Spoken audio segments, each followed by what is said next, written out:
Mai wacho kanyo nang'o mano sigana ma koro ket kod Daily Nation wacho kanyo nang'o ni mai koro biro madwa miyo gi oteku moro kanyo e wechego mag yiero ma koro jogo mabro teo mar mondo mi opiem kodgi e laro kar chung' od burano bro yudo ka gin koro gin gi gisego ndam moro mbele ka mano e gima gibro bedo ka giuso ne jopiny ni wakelonwa peyni koro piny mosebedo ga kigero kod kera gidwa ni gibed kod duol. Ang'o momiyo gidwa ni gibed kod duol? Gidwa bedo kod duol nikech gineno ka omenda ma sani koro iketo ne gedo mag apaya sani koro medre malach. En omenda maromo bilion 96. Ko gidwa nang'o? Gin bende gibed kod duol mar mondo mi owinjgi omedgi oteku moro kanyo e. Koro mo joma ne ite maraparo mi peke yo makare yudo thuolo mondo mi some kare kanyo. Iwacho ni ma en achiel kuom yorego ma ponono gide tiyogo mondo mi ginene ni kata jogo ma gide piem godo e kinde ma gine telo wayudong na loso ndara ne jomoko wacho ka gigo campaign ndara ma wuok Simba kochomo Dunga kata Simba kochomo Kilo ndara no kiyude kanyo kaunti ma Kisumu korach iwinjo kanyo ka koro gichako wacho ni oyo kuyiera I will lam this road. I will lam this road. Boketo lam. Kata boko e tamak. Cheni kuyiera ndara bobedo ka ridore dhi to ridore duogo. Ochal nade. Wacho ni mai kinde ma gintie ka kendo koro omenda ma kama gilaro. Wacho ni ero. Koro ka en kama nitiere. To chaka gima gidhi kale. To ka gikale od bura manyiso ni kobedo chik ka kotere do en gino madhi bedo kacha katiyo. Machielo bende nyakoro moge jwa mano mana paro mag jod bura mantiere. Machielo mo mipeke ite mar 4 kod ite mar 3 en bomia peke ite ka wasoma na ite mokono ka tangwa rangi kaka omia peke iye kanyo mano kama entiere. Iwacho ni ero magi gin chenro mag gombolo e duon buche mopogore opogore ne gin to gin gik mage mantiere. Iwacho ni ma en acid test madhi bedo kanyo ne Ruto kod Raila. Odhi chalo nade idhi ng'en chenro magi koso jotelo mi bedo ka yiere duon buchegi dhi bedo ka nyiso chung machal nade e duon buchegi achiel kachiel mano ka gintiere karka. Cleophas duond buche od buche ariyo madongo e pacho kae mano UDA kod ODM koro ni kod chenro makare mar timo yiero gi mag kor gwenge. Koro timo yiero mag kor gwenge e duond od bura mar UDA nyoro moketo kenge makare ma gilando odiochiengo ma gida time yiero ma yiero midhi timo kwongo idhi time tiel adek ma midhi timo kwongo dhi timre tarik 26 dwe mar 4 en yiero madhi rumo kanyo tarik 24 dwe mar 8. To ODM bende Raila Amolo Odinga nowacho kanyo nang' ni dwe mar 3 cha ne giketo mar ndikruok jokanyo mar duond od bura mar ODM to ka ni kochopo dwe mar 4 to koro gidhi timo yiero mar kor gwenge ma lemo mpogre opogre e od buchego. Koro iwacho nang'o? En tem ma koro jotelo ariyo gi koro ni godo kanyo ni to dhi bedo nade e duond od bura mar UDA ma itielo gi mokwongo mar timo yiero nikech jogo mano mako lemo opogore duond od bura no gin mano gwel kanyo kata mano siem kod luth ni mak kae ODM nosetimo yiero ma kamano tiparo kaka yiero mag ODM nosebedo ga inyaparo kata kaka nobedo Kasarani kucho ma Men in Black norocho weche kanyo yiero mar ODM kinde mokadho kanyo ni ilare ka yiero maduong' ni neno kata kanitime kor gwenge kucho nikech jogo moyudo lemogo e kor gwenge kucho gineno ka koro miyo gi keto gi thuolo moro makare ma kochopo yiero to ginyayudo kata otiko mar od bura. Koro mane miwacho nang'o e tema pek ma jogo ntiere godo nikech ntiere jok moko ma bende neno nang'o nitiere kako mako lemo gin kod oteku motegno to jok ma kamagi momoko duond od bura magero duond od bura seche moko kodhi oyomb gi yiero makamacha to dhi bedo nade kochopo kar duond od bura mar ODM kae sani wantie kod Oparanya kod Joe ma Raila kanyo odhi e gwenge mag dho wath nam chumbi nowacho nang'o ji ariyo gi gin jogo ma otegno od bura mar ODM kae ma duto tok yiero nego bed kanyakla mar mondo mi duond od bura ni obed motegno. Koro en tem ma duond od buche ariyo gi dhi bedo go duond od buche ariyo man kod oteku ma pek e pacho kae dhi bedo nade mane morito mar neno ni to odhi bedo kaka oseneno ga ma ywaruok nitie gi kacha ji ringo kon gi koni nikech ilaro lemo telo mag duond od buche gi mano ka mangitie ka ite mar 4 kod ite mar 5 ka wach mapek ahinya mantie ka miwacho ni issues mantiere e UDA to gin mage UDA koro dibed ni gidwaro ni gibede kod jolup ogai mar duond bura madero madek wachre kar kae ni kweth mar Rigathi Gachagua mano mawuok Mount Kenya osebet akicha ahinya kendo giwacho ka ni gipingo kendo gikwedo paro mar bedo kod deputy party leader mar UDA adek mano dhi keto gi kama chalna nikech duond bura mar UDA ne obiro kanyo kendo giriwre mar Kenya Kwanza kacha nitiere ANC nitiere Ford Kenya nitiere pa mar Amason Kingi nitiere mar Moses Kuria chama cha kazi nitiere machielo bende mar gavana machon ma Machakos Mano Mutua Alfred Mutua kama gintiere ka idalos jolup thuolo mag jolup ogai mar duond bura no marom nade nikech nyaka sani dhi bedo kanyo ni William Ruto jatend UDA jolup gi dhi bedo jok magi wacho na achiel kuom gigo ma pod nitiere kar kama pek ahinya. Cleophas mano gima nyaka pinga jo moloto jogo mawuok e masawa mar Kenya nikech machalo kaka wang'eyo ni Gachagua maluwo Ruto koro kako luwo Ruto samodhi oketi koro ji adek ema luwo Ruto kanyo koro chalo ng'amo ng'ad buombege omaye tekoge moko magi mano osetimre chien kucho makoro yabe nyaka beda kicha inya paro jatelo mokwongo mano Mzee Jomo Kenyatta bende nochopo kama koro noketo jotele kor gwenge mopogre jolupne mathoth mano temo mayo godo Jaramogi Oginga Odinga teko meke koro mano e gima gineno ni kotimore to koro Gachagua bende chalo gima idhi mae buombe moko mag fuyo koro weche manyaka gipinga kanyo motegno kech king'iyo kata king'iyo jagoro mar UDA kanyo ng'amo make sani en Malala mawuok imbo mar Kenya kucho mae bende wach mane jotelo mawuok e masawa mar Kenya ne ng'iyo ahinya kane gidwaro lemo makamano ka giwacho nang'o dondo duda mar UDA ni kod peke masawa mar Kenya mano ka gin kanya koro moge jwang angoranga ne ite mogik gazet mar Daily Nation kanti sigana mabendo mipeke ite mokwongo ma wacho kanyo weche gi mag thieth kata mag lakteche mano kangirange kar kanyo mano weche mantiere wiye ka omiepek wacho doctor strike state releases funds for interns mano ntiere kanyo back page mano kama ntiere koro ndike mathoth ahinya ang'ine sigana gin sigana ariyo mag weche mag thieth mokwongo gin weche mag golo omenda machalo kama manyalo miyo lakteche chung' ng'anyo margi nikech wacho ni en omenda magoro chopo kare winjruok manokete higa mar 2017 2022 e thuolno duto omenda mogol romo bilion 2.4. Jatend piny Kenya William Ruto nyorado kod migawo mar omenda, migawo mar thieth kaachiel kod migawo mar jotij jopiny kama nonyisogi nang'o mondo giketo okenge makare gitiek wechego mag gomo jatend piny Kenya nowuok e pacho ka kodhi e piny maoko koro nowacho nang'o kaduogo to ayudo ka weche ma kamago oselos mobedo kare koro oloso weche ma kamago bedo kare omenda maromo bilion 2.4 ni ogol kanyo mar mondo mi ondik godo lakteche mane tiyo yor tiegruok ma en achiel kuom wach mano miyo lakteche odhi e ng'anyo kanyo koro wakia ni mae dhi chungo ng'anyo nikech lakteche noketo kanyo wechego 19 ma gidwa mar mondo mi oloso bed kare ma migawo no bende nowacho nang'o ni weche 6 gin mago mamulo sirikal mamalo giwacho ni 9 gin mago mamulo sirikal mag counties kamoko 4 to giwacho nang'o mago to koro weche mobiro sani nikech wach ma kamae miwacho ni en wach manoket e winjruok higa mar 2017 manoduogo bende kachopo higa mar 2021 to notieke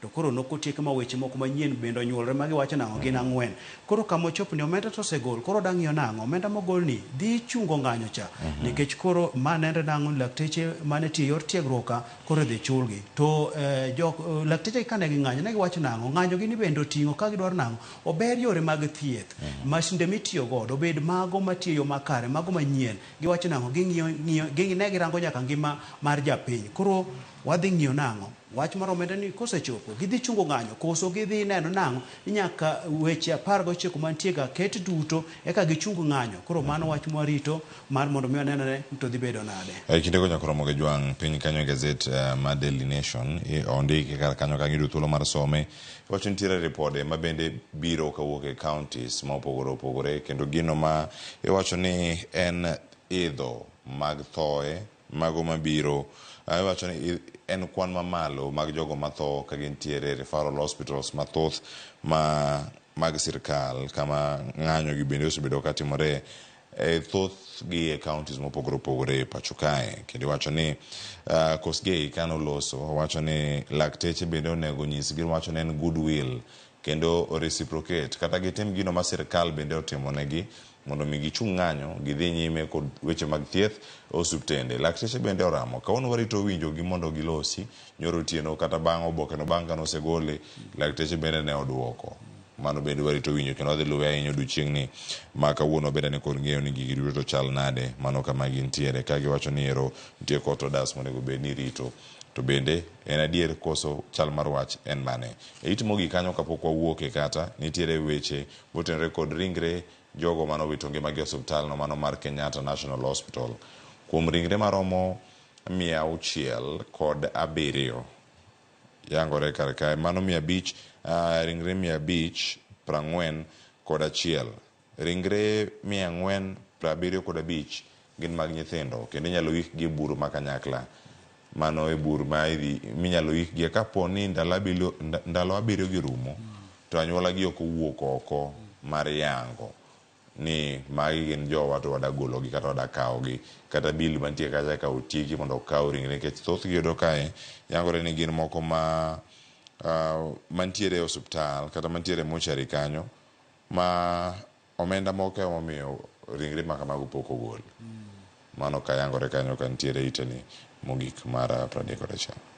Ma Cleophas ma wach mosebedo kaka timre ka koro chopo kinde ma anyuola ok ochopo mar yango jogi, koro jogi kawo tidhi ike e limbo makanyakla. Koro iyudo ka moko bende koro jogi ringo kanyo nikech koro bil nigi malo mok ginyal chopo. Jomoko bende nitiere ma kata gundgi ji kia kuma nitiere ka koro tho ojukogi to kotergi mochari kucho onge ng'ano manya yangogi, koro gin jogo ma idhi ike bur makanyakla. Mano bende iwacho kalure kod chike matayo weche mag thieth kata Public Health Act mano Cap 242 yango kanyo ni jogo mantie kod jogi made gier mar kawo odhi nyime mondo mi okaw. Giwacho ni kawo girem osiptal kokalo e thuolo kata chik momigi kod doho gibiro iko ringre machalo kamago mano e limbo makanyakla kaka Kizito bende osekete kar ka. Wacho ni nitie nyithindo mathoth ahinya mosebedo kanyo ka tho e referral hospitals ahinya e dwe ka dwe. Mano kama iwacho ni ringre gi pok okaw kata osuptende mamoko. Mochari ma City mochari bende bor Nairobi kano osechiwo milobi machalo kama mana juma mokalo kane otimnegi limbe mondo rang ni bende gichal nade mano kar bero kata kuonde ma ilose ringre jogo machal kamano. Adona yaw gazet kendo wadhi e ite ma iye odhi e ite mar ariyo kama dani waranga ne chenro mopogore opogore mantiere kar ka skunde loro kendo koro nyaka sani nitie thuolo mwada yudo mondo miang' wanene ni ka olor sikunde ikruok onego bed ni chal nade. Jogo matayo chenro mag somo e sikunde bende kata jonyuol ino kama achiel kuom ma National Parents Association jakom riwruok mag jonyuol mago mantie gi nyithindo e sikunde kata ma kelo kanyakla jonyuol mantie gi nyithindo e sikunde gi Silas Obuhata awacho kae kota ne ji mopogore opogore ere kaka inyalo ket nyithindo gi obed modich e kinde ma gin e rusa machalo mane dwe mar 4 ni kakoro gitieko gibede yo machal nade. Cleophas sigana ne ondiki kiparo godo chien higa mar 2020 kama ne virusi mar corona nomonjo pacho kae. Mano miyo skul nolor kuom dweche 10. Koro loro skul kuom dweche 10 iwacho kanyo nang'o ni nonro manotim kanyo noyudo ka nyithindo mathoth koro nodonje ne tiyo kod yedhe mane orocho ngimagi kiwacho kanyo nang'o higa mar 2021 kane koro nyithindo dok iyudo kanyo ni nyithindo manyiri mane romo 250 ne okodok e skul ka yawuoyi maromo 125 bende nokodok e skul ka koro moko noringo we skul moko bende noyudo nogamo iye kanyo. Koro iwacho nang'o sama koro idhi lor skul ma koro sechak loro skul kiwacho ni skunde moko be ntiere kaka nyose lor jomokalo kalore kod pek masano biro manomiyo jotend skunde moko ne oseloro skul mana ataro mar kaka dwaro mar weche manoket kanyo matayo skunde wacho. Koro noselor skul moko bende koro iloro tiwacho nang'o sama olor skul gin okenge mage ma janyuol onego keti mar neno nyathine ok odonje e rochruok e weche moko manyalo rocho ngimane kaka mago mag mer mago mag timo yorego manyalo ketho ngimane. Koro kanyo nitiere paro ma osum ne janyuol mago koting'o iyudo kata ka ndiko ng'ano manyalo miyo gi tiegruok. Koro kido kaka koro gwenge ma kaluo kacha nyithindo ma e gweng' achiel ginyalo winjore to gichokre kamoro achiel to itimonegi tiegruok nikech tiegruok mano mar tuition bende nosekum piny owacho nosekum makata kitime titime yor apanda.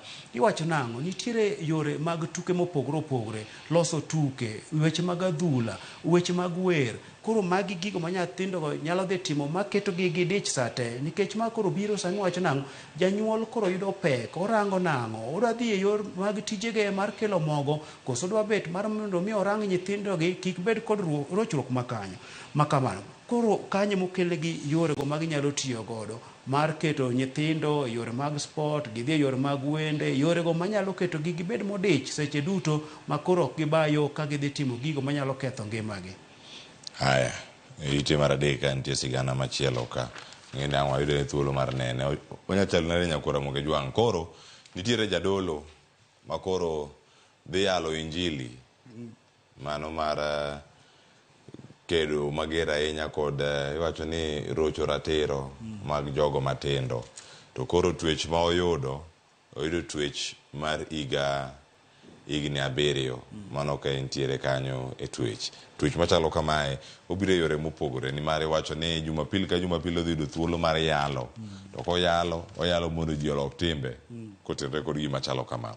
Ma en ni Father Dominic kayangore kar kae doho ma Mombasa ma en jadolo mar Kopere ma bende Father Dominic Muli Nzioka wacho ni nitie nyathi ma jahigni 16 ma koro eneno mare manochiwo mane miyo koro jadolo ni tweyo. Gima ntiere kar kae owacho ka ni Father Dominic mano entiere piny kanyo ka onyalo yudo thuolo mar some. Owacho ni nokawo kong'o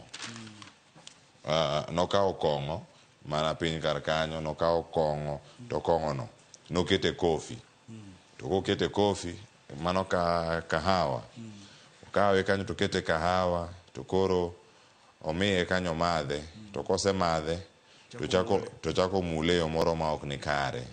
Mano ka luore kod wach mane nyathi matin no majigni 16 ne wacho kar ka madhi mondo bed siem kata puonj ne ji mamoko manyalo bedo gi timbe machalo kamagi.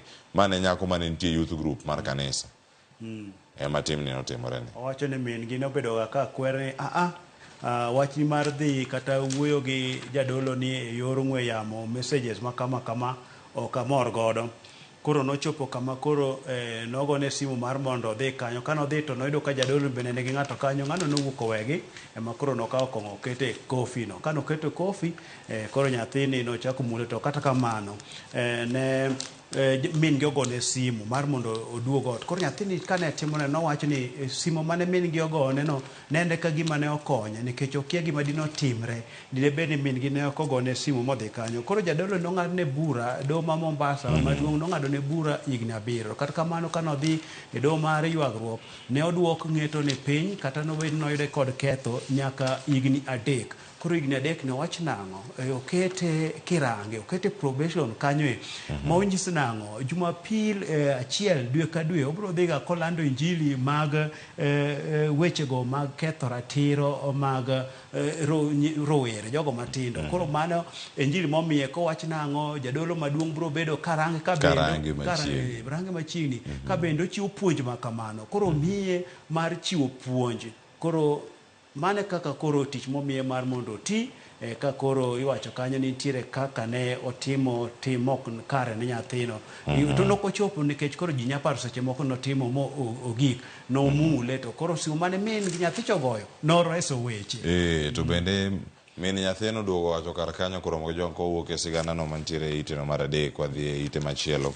Owacho kanyo nokono jadolo mondo mi owe wuoyo gi nyathino e simu gini ne tweyi obed puonj ne kata in ng'ama ne RamogiTV kawuono kache jok ma katiba ma pacho kae orito kendo omiyo luor ahinya gin nyithindo were gi nyathi sani giloro gibiro dala nijo ka koro jomoko bendo bete batha pa wach ni nyithindo biro nigi ng'eny weri kod nyithindo kik imul nyathi ibo tweyi to kotweyi wabolando mana RamogiTV kar ka wabokele weche manyien wanwatiyo ne jopiny wanunde ne jopiny kitimo ketho ni mulo nyathi itimo makosa maduong' ahinya e bwo chik mar Kenya kata e chike mag Nyasaye donge aya nyakoro mo jwangi winjo mano bed ni puonje yo makare so mite mar adek bed kod ng'eyo sigana mathoth gimotimo Father Dominic Muli Nzioka mano ng'eto mong'adi kacha gi doho ma Mombasa ite mar auchiel ka nitie sigana moro madani mondo mi ang' warang'ni kinde mabiro mano kotenore kod weche gi mag mibadhi ma bende koro sirkal mano mar Amerika owacho ni nitie mibadhi mano e report manyien ma koro wuok owacho ni nitiere weche wacho ni en chiwa soya mathoth ahinya mantiere e sirkal ahinya mano e bad sirkal no mano mar judiciary kaachiel koda ka lal mag omenda moko mantiere orak moko michiwo iwacho ni public contracts moko nitiere karaka ma nyalo bedo nitiere karaka kaachiel koda ka political interference mano mantie kanyo josiasa kata weche siasa donjre yo machal nade gi weche gi mag doho kaachiel koda ka chwalo ratiro ne oganda. Koro giwacho nang'o ni weche mag mibadhi weche mag mitbile donjruok mag siasa e chiwo rak mag piny owacho ni magi thiro dongruok mar piny koro magi miyo dongruok timre yo makare koro giwacho ni mibadhi osebedo ka duoko dongruok mar piny kata mar Kenya kae koro giwacho moloto doho giwacho ni doho mibadhi ma timre doho kacha miyo weche ok dhi makare miyo buche ok yal yo makare koro magi duto iwacho nang'o thiro dongruok kaachiel kod keto mwandu e pacho kae koro ne gidwaro nang'o weche oluoko bed makare weche mag siasa kik donjre chiwo rak ma pacho kae kaachiel kod wechego mopogore opogore Cleophas. Aya nyakoro mo gi jwang' weche gi pod thoth kar kae ite mar ochiko kanyo no waseneno lokruoge mopogore opogore monego bed ni itimo e migawono mano mar arita mago mag neno ni gigore yo makare kod jolweny ang' isome kar kanyo wacho ni state changes tactics in banditry war koro en lokruok mane ma gidhi chwalo e chenrogi mag kedo kod jonjore mano ka opogore kod weche mag jod bura bende walose ite mar 10 kotenore kod weche mag apeyni ang' warange ite mar 12 nitiere weche gi mag masiche mag ndara e masiche mag ndara nyakora moge jwang' yangore ni Easter break kata Pasaka wane wantiere ni okelo lal mathoth ahinya mag ngima ka ipimo kod Easter mokalo kata Pasaka mokalo kaachiel koda ka sigana machielo mantiere kar ka iwacho ni pod masiche gi medo mana timore kendo ite ni mar 12 iwacho ka ni nitiere jogo mosewito ngimagi ahinya mano kaluwore kod Kenya Red Cross mano masira mano timore mana otieno ma piny Uruguay nyoro mano we ji 32 ka ohinyore ka nyathi achiel bende owito ngimane mane masira mano timore mamboleo piny Uruguay nyoro. Cleophas sani waseneno masire ka timre ahinya pacho kae moloto kinde mag Pasaka ni mano waneno kata bas mano ting'o nyithindo mawuok e skund sekondar ma Chavakali kanyo ka koro ne giwuok nyamburko no ng'ielore kanyo ma nyathi achiel owito ngimane ka moko koro oyudo hinyruok ma oring kod kar thieth kiwacho nang'o jariemb nyamburko no koro itimone apedha kanyo to bang'e kendo nyamburko moro nolwar piny e gwenge mag Makueni kucho mane omiyo oganda mathoth nowito ngimagi koro masira osebedo ka timre to mana ka ma kende higani ochakre marach higani nochakre kod masira nikech nyaka dwachak higani mochop kama wantiere ni oganda mathoth osewito ngimagi masira mag apeyni koro en ang'o matimre dibed ni derepe emok luok gigo moketi kata dibed ni nyamburko moko winjore no bed apaye mantie apeyni koto dibed ni apeyni olos maricho nikech kinde kanyo nwawinjo ka jatend migawo mar apeyni kod wuodhe ne wacho kanyo nang'o ni weche apaya ma ogolam gini bende miyo ajali gi timre ahinya ka nowacho nang'o ni umolo kata koro gibed mago mag mara motimo chuodho koro dang' bed nang'o ni ndarni osuore ahinya momiyo mtokni koro bayo yo koro weche makamagi dwaro ni obila bende mantiere apaya kacha orangane to nyamburko mantie apeynigi be gin mago mowinjore bede apeyni kanyo to joriembogi be gin mago molony iyudo ka seche moko jariembo noseriembo mogolo bas otero nyaka ogolo Nairobi otero nyaka Busia kucho kochopo kucha kendo goma en moduogo kode kende kichien kanyo nwawinjo ka ni dwaro nang'o ni bas onego bed kod joriembo 2 magi wilore sama giwilore cha ng'ato yudo thuolo mar nindo choke e teko bede kod nguvu moro mochoko ma be kang'o riembo to bedo kod teko to moro ma ng'ato tero mtoka mochopi cha kendo moduogo sechegi oriembo gi chuma mapek ma bende oting'o misigo kaachiel kod oganda. Aya nyakoro moge jwang' nitiere weche mag jonjore ma bende koro nie Nairobi ka iwacho ni giringo mane matatu giringo mane wi apiko motorcycle iwacho ni kama gintiere kuonde mopogore bur Nairobi ka gintiere Isili kod estates mamoko mantie Nairobi. Nitie ja ohala moro mantiere Isili mane oyudo hinyruok ahinya mano chieng' ngeso kendo mano we ka olalo omenda maromo $3.9 million mane ntiere godo kendo jogo olal godo miro kama ne gintiere. Wacho ni obila kata kamano osebedo kamako joma riembo apiko gi Nairobi ka iwacho ni gine magitiyo godo e weche gi mag kwelo kata lal mag ngima bende ntiere. Iwacho ni kokigolo to be ngima ni kama tek mano gima ntiere kar kanyo. Koro jo apiko ok gin duto gi jo apiko, jomoko tiyo kod apiko no e nyayo weche mag kuo. Wadhi neno ka gima ne timo higa mokalo kata higa 2 mokalo chak duoko ma kidonjo mane boma to gin kodi Cleophas kinde machien kucho ne gitiyo kod nyamburko miluongo ni Probox nikech no bang' ng'wech ahinya maka gimae to gikidho go ng'wech malit. Koro sani gitiyo kod motorcycle nikech motorcycle en osek nyaka kinde jam. E seche moko yudi kiting'o bagni kamae moting'o kata mwandu ni moko to giywaye migori kata piny. Sa migori piny ibro ijire ahinya to gigo ng'wech giringo gilal. Seche moko gidhi kuonde ma jogi timo ohala to gipiu mana kuonde ma joka kete pesa to giyudho to giseidho motorcycle ni ng'wech giringo gidhi. Koro apiko gi sani ema gitiyo godo ema piny apiko ge magitiyo godo ni ka gisemae to giringo matek gipasre godo e kindi nyamburko giringo godo yore madiny ma be geche kata mago bila samalaw gi ok nya donje. Koro mae rieko masani gifwenyo manyien magitiyo godo moloto apiny gi kitinga tinga simbi kata ni goni Cleophas jogo bro ywa simo iti maginyalo kata chodo iti to giringo godo. Haya koro mo jongo chopo kanyo to kora ngitimre nade tie weche mathoth mantiere kar kae ang'waranga ne piny ka podi itene mara 12 nitie sigana moro madaraka ka to bang'a ng'wane ne gazet kan tiere cartoon ma kawuono koso mane ero karka iwacho ni second wife allowed to bury man's body. Ma en jal ma jaigni 100 jaode maduong' iluongo ni Grace jaiga 94 kendo jaode matin jaiga 78 en nyinge Kathambi.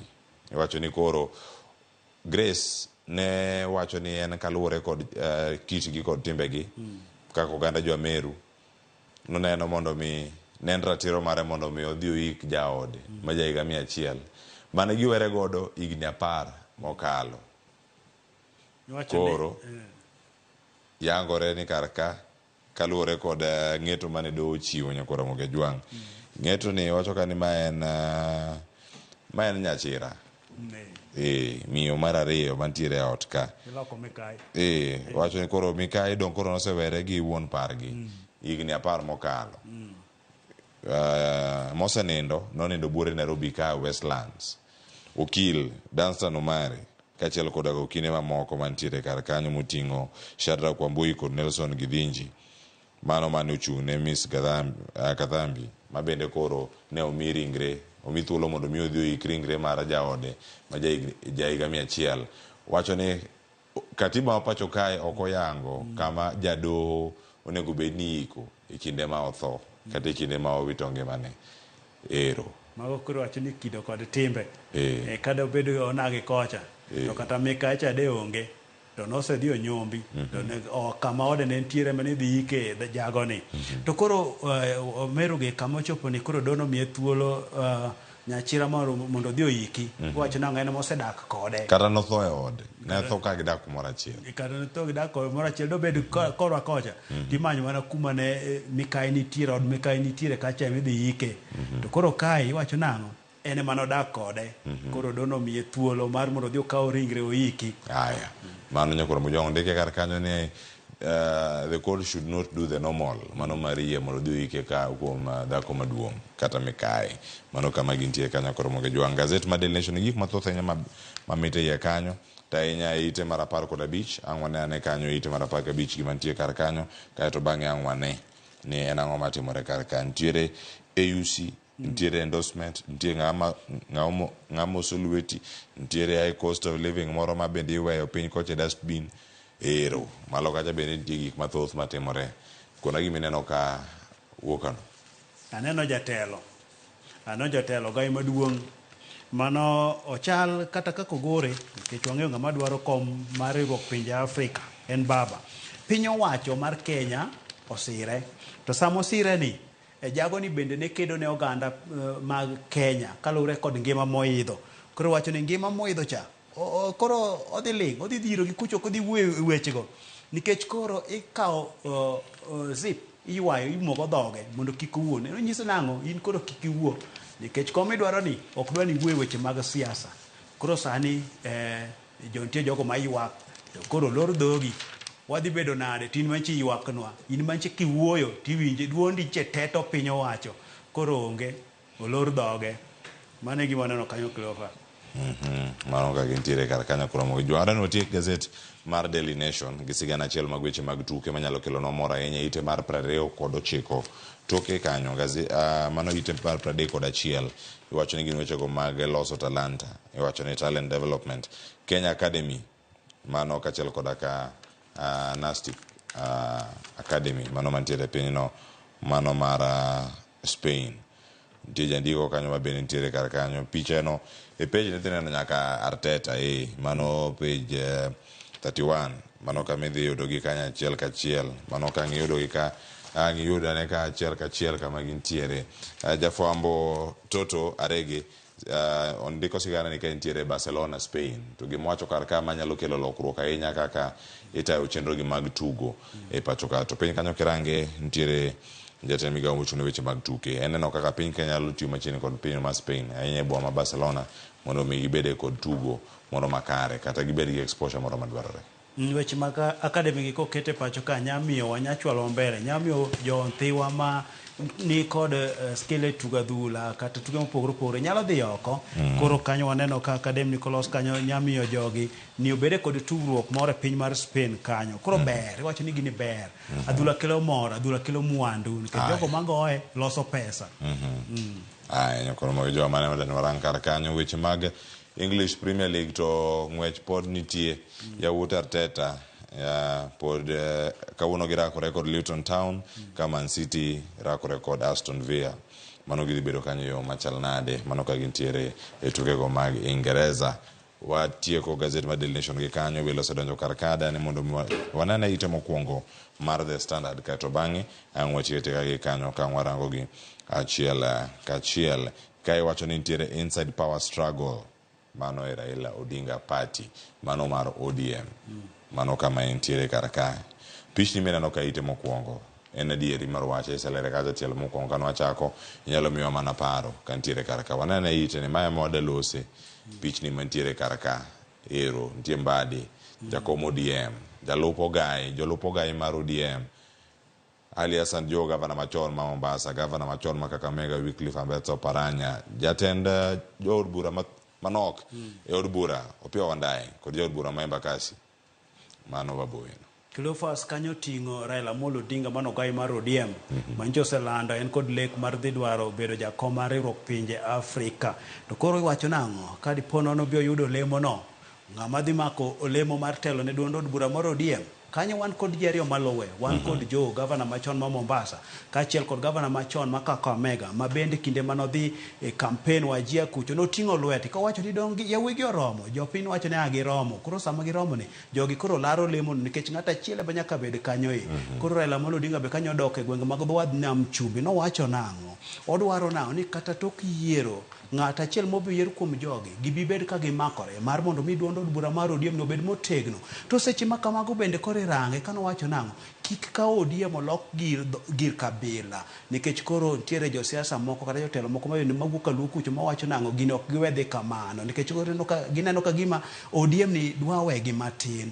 Koro kanyo bende nitie jogo mane neno ni Opiyo Wandayi oromo gi telo ne duond od bura mar ODM ni.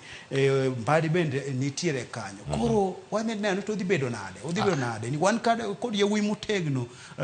Babo Wino giri Owino bende nowacho nang'o wabedo kanyo achiel ni ka duond od bura ni bo bedo motegno. Joto nowacho nang'o onge winjruok debe madhi tego ji. Oparanya nowacho nang'o wabedo piny walosi wateg duond od buchwa ni. Gede temena deja koromo gi jo mane makelo giko mar gazet Okinyi makawuono koro ni gazet makawuono man kako Daily Nation kod mano mar The Standard bedo kata e chenro kan kako Deriko Keo Kizito nyinga Cleophas Oluoch Kisumu kanya kwaro mokeo nyaka sango aduogo ka kod twak motenore kod weche molose sani ka yiero mag duond buche kaachiel kod aka jolony mosechopo e studio okinyi makawuono kik idhi mabor med neno Ramogi TV.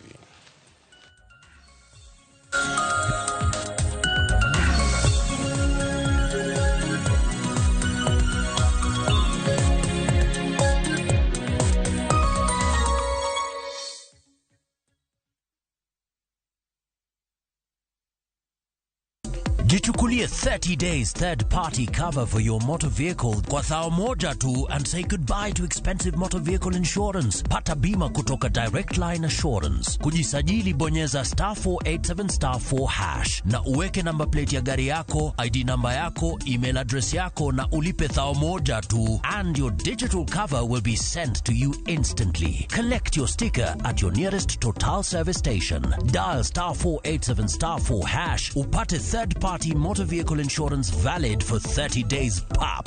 Ni thao tu.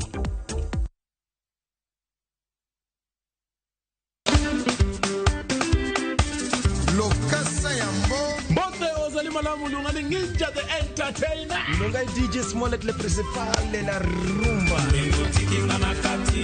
Nekoro mongejwa ngo wacho ni tud record wa chengeso ka chengeso ko kelo ni chenro mar tiedero. Chakra safaga chia nyaka sa achiel odhiambo. Kuma okelo ni thum no bedo piny motivo. To ye kanye bakin jangolo mar Juma. Nekoro mongejwa kumotigo madilo system, kumotigo za ikona galanga, kumotigo Joski Kiambukuta. See you there. Una aventura ngomo Chris. Ikrine nyero ma okru. Riuri kodwa itugo man gi mor gi nyiero mochwere. Ang'o momiyo itimori ka jo Homa Bay? Onge wach moro minyalo mede. Tich abich ka tich abich ne chenro mar Nyarkochia. Adwa ni rudho sufria ni ma ler piat kang'era kama taneno sucha. Kendo we kinde mag moro bedie. Dang'o biro ka gi ich madhiro sati ni Wada jok saina go jok moa dala ok nyager. Nyiero e yath maber moloyo. You're beautiful. Dogi. Dogi maro mena no. Mokwongo be chunya ok dwari, sikutaki. Nyarkochia. Tich abich ka tich abich, saa 1:45 otieno. Kik bai.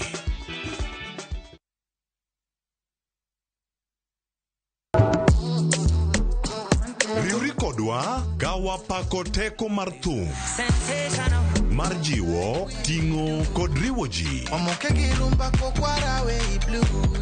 Pado manyien en kama ichope mondo ing'e thumbe manyien pachoka. Mamiyo ji thuolo mar winjo duol kod weche mopogore.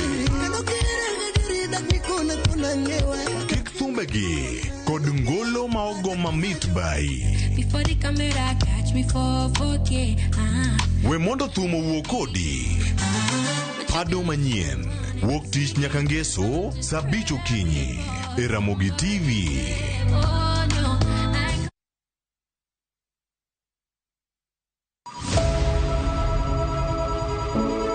Wuoth mar manyo chang. Wawuoth e piny mar thieth kokalo e wang' jogo mosedake. Thieth sani nitie Kenya ka, dakteche nitie, masinde nigo mwanyalo thiedhi michangi. Kata ibed jachiw thieth, kata mana jalno madwa ng'eyo gik matimore e sekta mar thieth.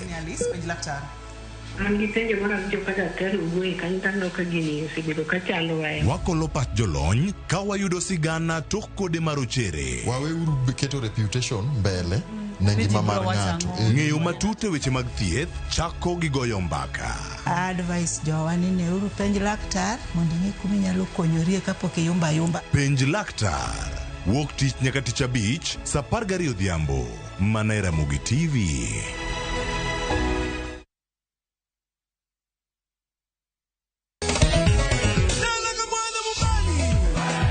Ngoma Owake en od jothum. Ngoma Owake akelo ni mix mofwe. reggae, ja, Rastafari. Twak gi jothumbe nyakoro mago jonka mora magintie. People crave is the different. They crave the exotic. Yeni kila thum ni kare. Kama nene edition. Benga kaluka Picha beach nyakoro magajuang sukus kamwati memana kama. Kitemana ngoma wake nyinga en Papa Weekend. Wukich kichario, kichadek, kichangwe, kichabich sapar gida kapaga beach nyaka sapaga rio. Warom.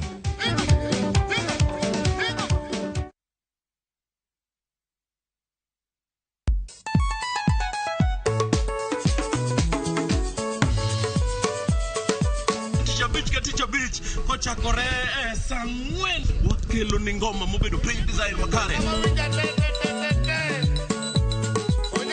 Ramogi TV biro kanyakla kachiel kod Ramogi Radio kama bende stimariwo record P.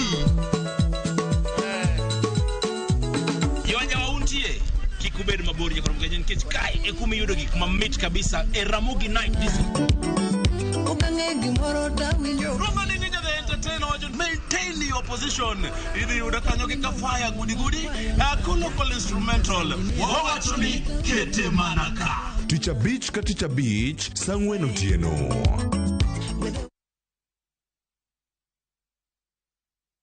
Nyakwa Ramogi ne gin ji mahumbgi ne lach kane giloso oganda ne chiko itgi bende kama ne gikalie weche ne dong matho Runa nigo kot kamoro kachacha nogoy asa modwa wacho wache to go kot to jibiro tek Noero sort out dispute kata kamano oganda osepenjo ni gin kanye to gitimo ang'o to mosenindo anyuola gi paro gi nade Igni mose kalo ne gin jok ma ideo to kata mana sigand gi bende ne wuoro Gisani awuok oko mar manyogi kata mana anyuola margi mondo wami mathoth kama gintiere to kod gino magitimo. Riuri kod Walter Nyambaga ka okelo ni chenro mar gin kanye. Tich Ang'wen saa 3 otieno. Kik bai.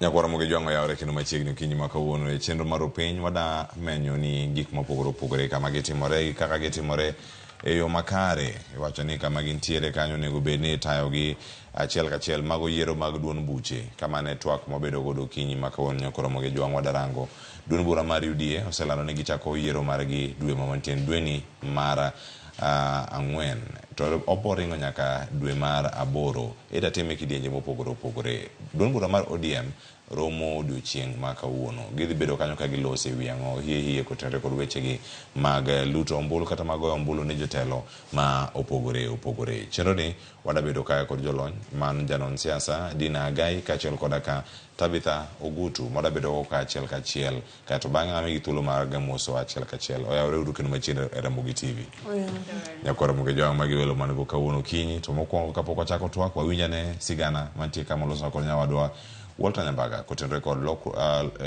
lando ayanga chenro mag yiero e duon bura mar UDA. Kagiloso kod ute fwambe log tich mar UDA bang' bedo kod romo mar jokanyo madito moting'o jatend piny William Ruto duon bura no lando bod mare mar ji 5 mochung' ne weche mag yiero e UDA. Listino oting'o Anthony Mwaura moyier kaka jakom mar bod mar yiero kod jalup ne Veronica Kiberenge. UDA bende owalo jokanyo mag bodno kaka Lydia Munika, Jimmy Kaingi, Mary Mutinga, Alake Dida kod Linda Kiome maduto ne kod ting' mar tayo kendo rango yiero. UDA bende ochopo winjruok bang' ne reme yiero mare ma dwe mar 12 mokalo ni koro gisani ikruok nitiere makare kendo yiero margi mag kor gwenge biro chakore dwe ni tarik 26 ma counties kaka Homa Bay, Nairobi kod mamoko ibibagi yiero to e kidienyo mar 2 biro bedo kod yiero dwe mar 6 tarik 22 e kama Siaya, Mombasa kod mamoko ibiro yierie jotelo. Migori to kod counties mamoko buora biro bago yiero margi e dwe mar 8 tarik 10 ka kidieny mogik to ibiro time yiero tarik 24 e dwe onogo. Phase 1. On the 26th of April 2024, the election will be conducted in the following counties: Nairobi County, Narok County, West Pokot County, Busia County. Phase 2 of the elections will be conducted on 22nd of June 2024 in the following counties: Mombasa, Uasin Gishu, Nyandarua, Tharaka Nithi, Machakos, Kisii, Bungoma, Siaya, Taita Taveta, Wajir. Phase 3 on the 10th of August, Kiambu, Embu, Kericho, Meru, Migori, Kakamega. So kamati hiyo itakaa wiki hii ianze kupanga mikakati ya uchaguzi. UDA bendo yiero jokanyo mag duolno mawinjo ng'ur mag jokanyo mag chama.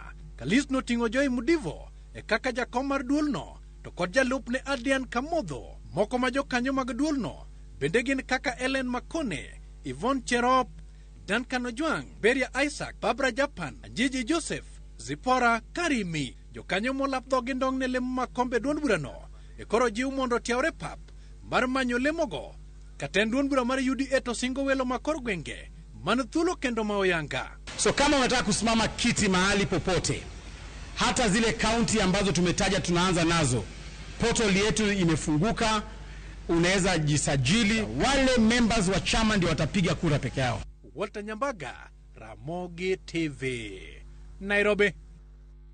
Haya, mana chal mar wach kama wantiere okinyi ma kawuono kendo ang'wa negi achiel ka achiel ni gin gik mage mano dhi bedo kanyo ka waluwo negi achiel ka achiel kotenore kod yiero mag duond buche. Iwacho ni ka yudi yiero oselando mekgi kendo mana chal mar wach kama wantiere okinyi ma kawuono duond buche ntiere kar kae kendo nyaka sani nyakoro Ramogi wantiere kod welo mana kaka sekoni antiere kae kod Dina Agai mabende ojanon siasa kendo ka ono dhi bedo kae koloso mutegno ahinya elo UDA koso dhi bedo mana koranga yo machielo. Dina Agai chako kod yawre kendo machiegni.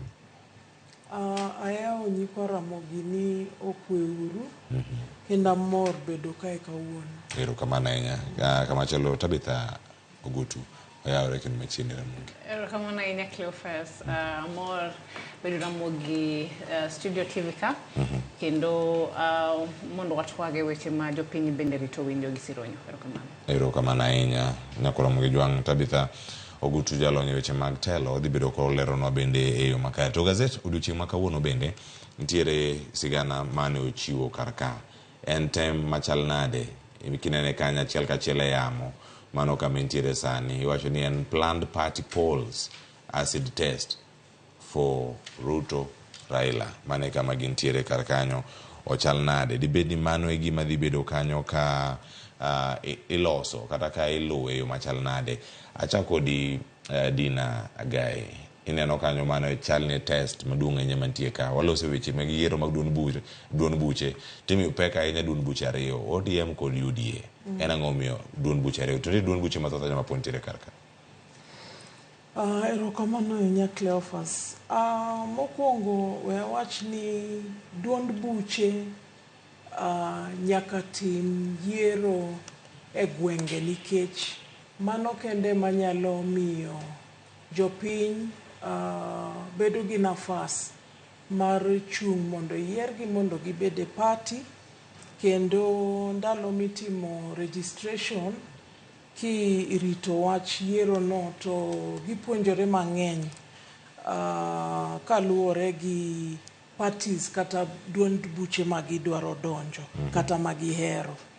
To we awach ni e yo yiero no en gima ok yot nikech mokwongo yiero no en yiero kabisa.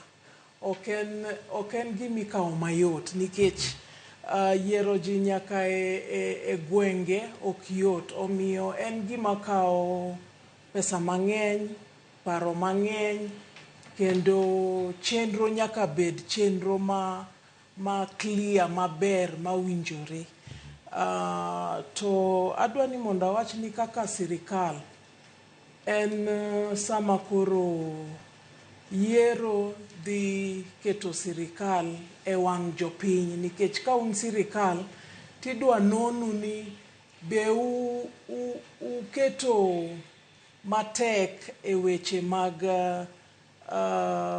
weche mag yiero in fairness, be uketo weche mag luwo chik sama udwa yiero no, to bende ji dhi yiero e yo moro ma ng'ato ka ng'ato mochung' dhi wuok ka feel ni oloye gi adiera koso loyo gi adiera. Omiyo ok en gima yot. Kendo ka wang'iyo opposition, to ineno ka sani nikech former Prime Minister dwa dhi AUC, nitie tungni mang'eny mosebedo nikech nitie joma ng'eny madwa ni mondo obed ogai mag ODM. Tiseneno ka en bende osewuoyo wachno, owacho ni en pod ngima omiyo koko kik bed mang'eny. But adier kuku mar wach en ni nitie joma olap gi ndong' ne komno. Omiyo for opposition, ma sama duond bura nyalo kethore manyosre ahinya. Kamano. So en okoyot ne sirikal, duond bura ma ochung' ne sirikal, to koyot ahinya bende ne opposition nikech weche mawacho go. Ero kamano ahinya. Kendo kaka ilero makare kama Dina Agai. Tabitha, iwacho ni en Ruto Raila factor e yiero mag duond buche. Kinde mage makare mar keto jotelo gi obed tenge mar duond bura kendo yiero jotelo ma ok rang ni ng'ama otelo ne duond bura ni. Nikech korange pono dhi kelo lokruok machal nade ka irango ni yiero jok moda yiero ka nyaka gibed jok ma Raila siro, nyaka gibed jok ma Ruto siro e kinde montiere sane gi demokrasia kaka okete kacha Political Parties Act. Kiwanyo ni internal democracy onego bed ni bedo promoted yo machal nade e kinde ma gintiere kanyo. Gibed nade? Erokamano ahinya Cleophas. Aparo ni duond bura ka duond bura nigi structure moro mwawacho ni taratibu ma party luwo. To wan gi organs mopogore mag political parties. Kaparo chutho ni yiero gi kitimo, to itimo be kiluwo constitution mar party uwuon kaka party. Kawachi ni ODM kaka party ubeni constitution mare. To kitimo yiero to ing'iyo constitution wacho nang'o, succession wacho nang'o, gik machala bilago. Nyocha baba wacho kata weche miwacho ni koro tungni manyalo bete nikech tungni pok obete. Nyocha wacho kaka ne Ramogi kani ok wanyalo wacho weche succession mar ng'ama ngima to pok onyiso wa direction ng'amo miyo party leadership. To onge kumoro e constitution ma bendo chiwo bomiyo section ma wacho ni party leadership ni obedo transferred nade. Koro aparo ni weche gi solve the party individual party constitution maparo ni ODM nigi mare, maparo ni midhilo kaponi wawach ni koro party leadership no nyalo bedo handed over kata nyalo mi ng'at mamoro. Mar ariyo, kwang'iyo weche mag party, parties gin very important kata gin msingi mabeyo kata masiro demokrasia mora mora piny mora mora kata Kenya kaendi. Yudo ni kawan gi parties mang'eny to nyiso ni ji nigi options kata odwa wach gi dholuo ni un gi choices mopogore manyalo siro donjo kuom owacho ni weche mag telo. Yudo ni parties are vehicles mag bargaining powers. Gin parties gibende ing'eni they're formed on ideologies. Koro sani kwa dhi yiero kakipenja tiwacho ni samoro e weche mag ODM iwacho ni jakom nyalo bedo ni already ni jifil ni nitie jok ma eno owegi oero kata jok ma mo prefer ema idhi mi maybe leadership roles e party kachacha.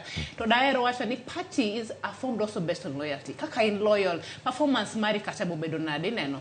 Party kangi maber to in kapono mi kato mi elective posture.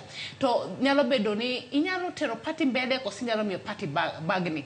Koro king'iyo weche abilago to ibo yudo ni nitie jomoko ma bobedo treated preferentially based on loyalty, based on track record bende, to based code kuma ginyalo tere party nikech ODM as a party osebedo in function for 19 years koro ok nyala chiwe kata leadership mare ok nyal beta piny to chiwe ne ng'ata manyalo kelo tungni to aparo ni Cleophas ibo yie koda ni ok en gima yot mondo party kaka ODM cha mosebel for 19 years party achiel bedo kamano ok en gima yot koro apani kwadhi mbele to gik maparo ni ka jo Kenya wanyalo dore mondo waneni jiwo pogro makelo paro mopogro mabedwa chung kata NSC kacha wacho ni National Elective Committee mar party mar ODM kata ka gidwaro timo yiero for example mar the chairperson, the deputy secretary general gik machal kamao ka gidhi timo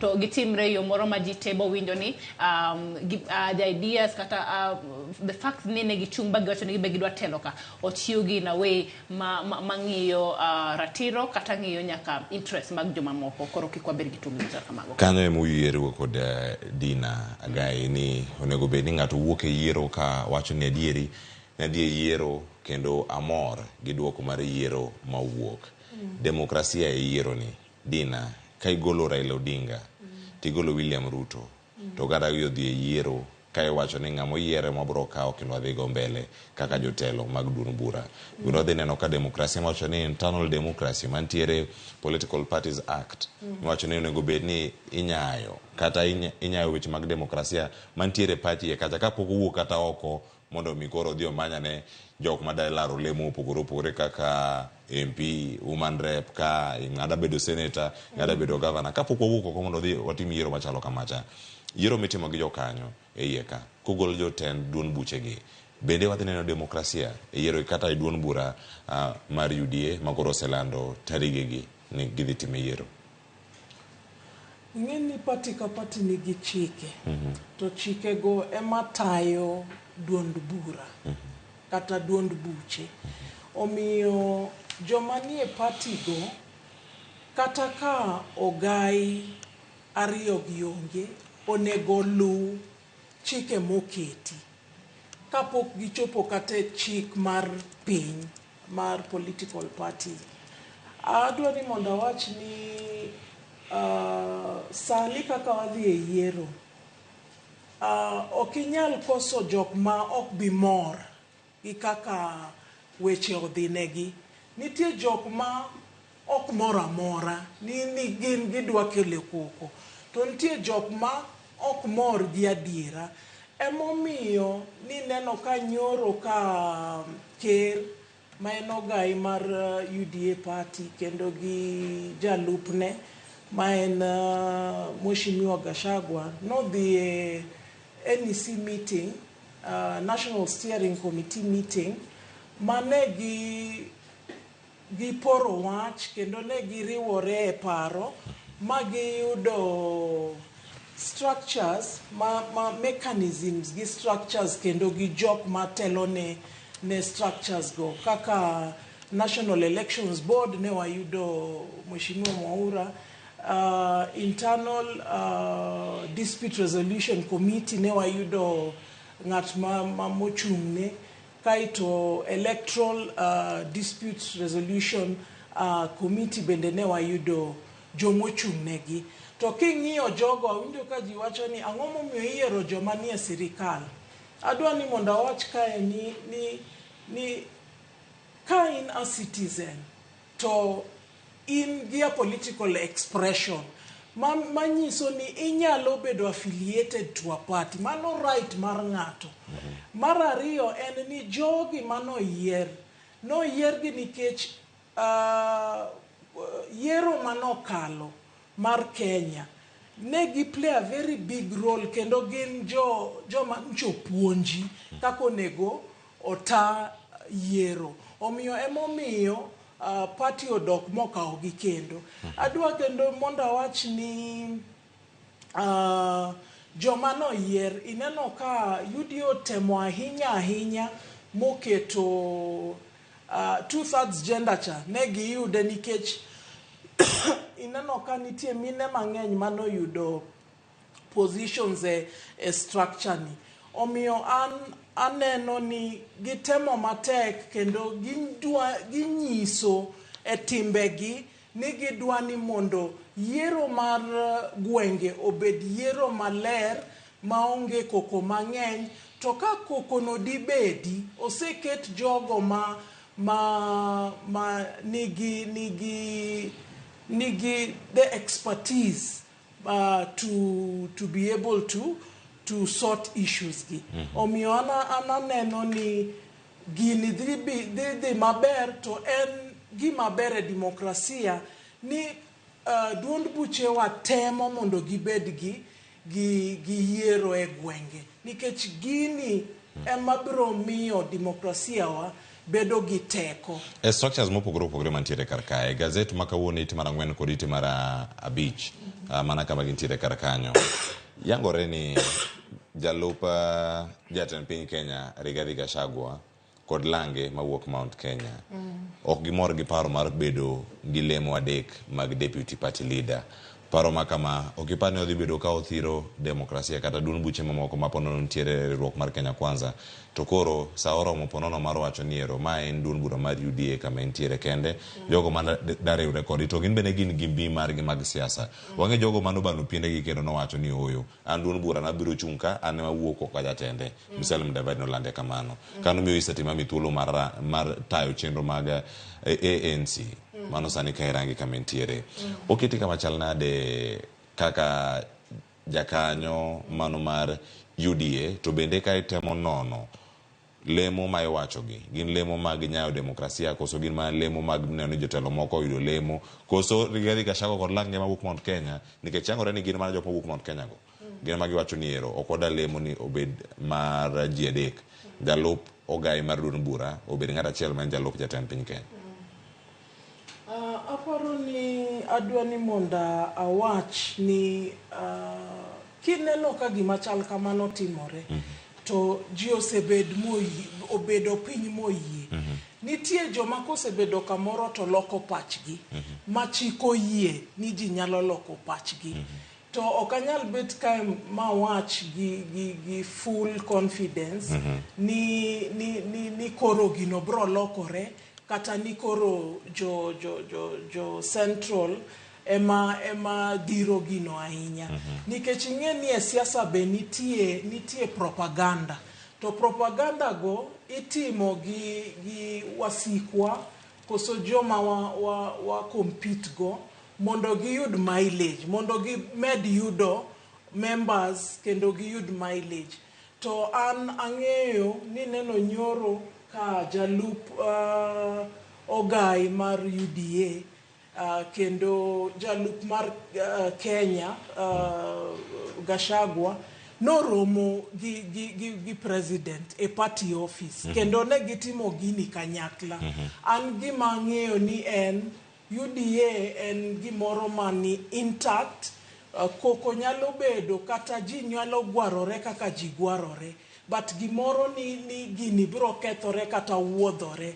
Aparo ni joma paro kamano onego par gik moko mopogore. Ero kamano wich bar mantiere UDA chali en wich bar bende mapontiere ODM. Tabitha, igni apago chik ma duond bura mar ODM osebede kendo kawuono romo kawuono gidhi tieko ywaruok maponono osebedo ka en yiero kitimo yiero mar duond bura ng'ama dhi kawo lemo mane maponono manok gin magidhi wacho to ka dipo ni chopo kama itimo yiero chung mar demokrasia wadhi nene nikech giduto wacho ni ero UDA en United Democratic Alliance, ODM ni en Orange Democratic Alliance. Democracy man kan en ga mar luoko wang' jopiny koso marumo wang' jopiny koso en demokrasia dieri mantiere ka irango ODM gi UDA inti moro ben ni UDM kama gintiere. Demokrasia nitiyo ga kode kaka ngas ma imanyo godo ombulu koso itiyo kode yo machalare to bende en gima wanyalo tem kawuono. Erokamano ahinya Cleophas. Kapok aduoko demokrasia moneno ka be itiyo be party names go ma article 91 mar constitution bende ochiwo framework. Ni penjo panelists wadwa penjo maber ni to positions ariyo mag deputy party leadership en gima ber kose en gima rach to ere gimomiyo joma obedo affiliated kod deputy president men Rigathi Gachagua ema pingi ahinya. Mokwongo Kenya Kwanza ingeni oken Kenya Kwanza kaonge parties mamoko mano of form cha bobedo coalition cha. Koro nyiso ni for the sake of inclusivity mabenda pa ni demokrasia de bede gi maber chutho ni bende ruling parties mamoko mabende ni Kenya Kwanza kama bende constitutionally gi bedo recognize ni gin parties mabende ni gi followership influence kweni mpogre because ingeni politics ma Kenya ka or politics mora is about numbers, is about regional balancing. Nikech wang'iyo ni to kaponi kawuono wadhi yiero to kaka UDA cha ne waneno ni nitie a lot of votes managed from Western Kenya. Koro Western Kenya kata bekagi na Diesaniero ginigi Secretary General mar UDA en Cleophas Malala Western Kenya.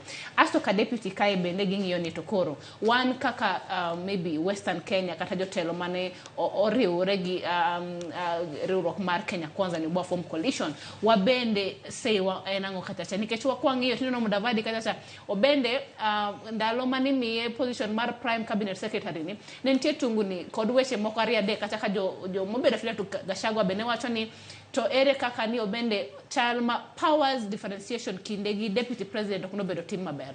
Koro mana pare ni yuaro kanyo en about supremacy battle kinda aparo ni deputy komigi deputies ariyo to ntie bobedo gi supremacy battle to gidwaro autonomy kaka jo mobedo affiliated gi Gachagua magia from the mountain parts of Kenya. Mama no is allowed, but for the sake of inclusivity aparo mar demokrasia mano gimone go dio mbele.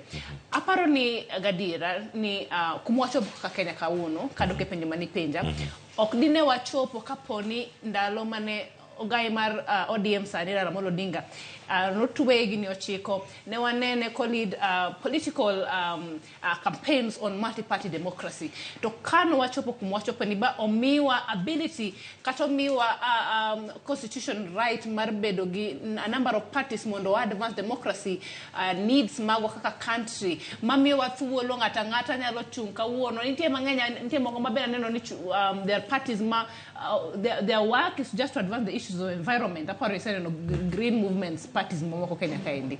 Koro nyiso ni demokrasia mag parties gi kod involve mag parties Kenya ka emokelo wa kuma wantire madwa wachi ni kawuono ero wanyalo bet gi jotelo pogre inyalo donje chama pogre ka chama ni iyudo ni ideologies mage ok suit what you'll term as gimidwa chungo nyadhi party mamoro. Koro mano one thing kwa gola wach moro ni parties gi every name ni gi democracy as part of enshrined party name to parties gi their existence miyo wa bedo gi democracy practicing right nikech one gi choices in terms of political parties could advanced mag ideologies. To ndalo mang'eny kwa ng'iyo ni individual parties kwa ng'iyo maber to wacho ni demokrasia binyalo bede party ingeni party formations Cleophas boken gima yot mondi kao jotelo mopogre ko konde mo regions mopogre bi balance bikete party kama party mar ODM kata mar UDA ni oken gima yot.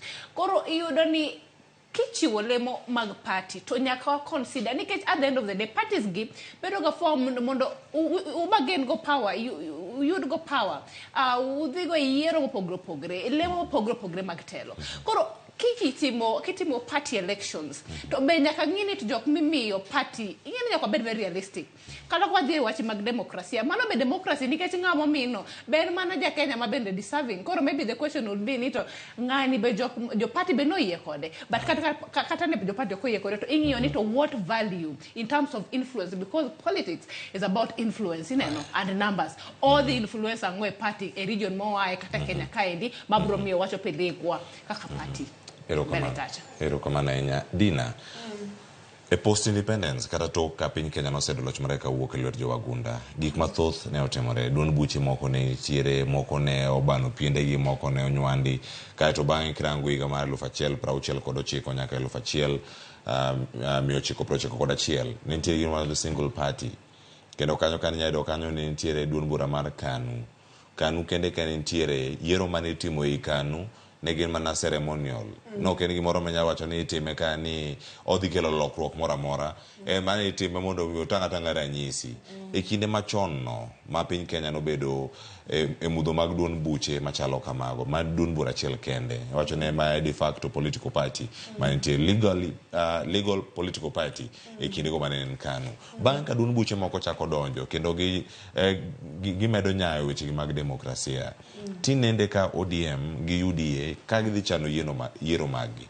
to wana mana ka gik mane timore igni machon ka in the 60s kata 90s wana okanuore sani nikech kata yiero mara KANU mano ma 1963 nyaka 1991 iwacho kanyo ni nitiere weche go mag kuo mag ombulu gi manipulation na iye kanyo kata miriambo mantie kanyo kitayo chenro gi mag yiero gik makamagi pod wana okatimore kinde montie sani makata koko pontie ka nitiere the famous men in black mano gweyo ballot e yiero mopogore gibeni magi duond buche bende chano chenro gi mondo mi okethi mondo one kaka chenro mamoko nyalo dhi nyime duond buche koso en ang'o mabiro ga e weche gi duto.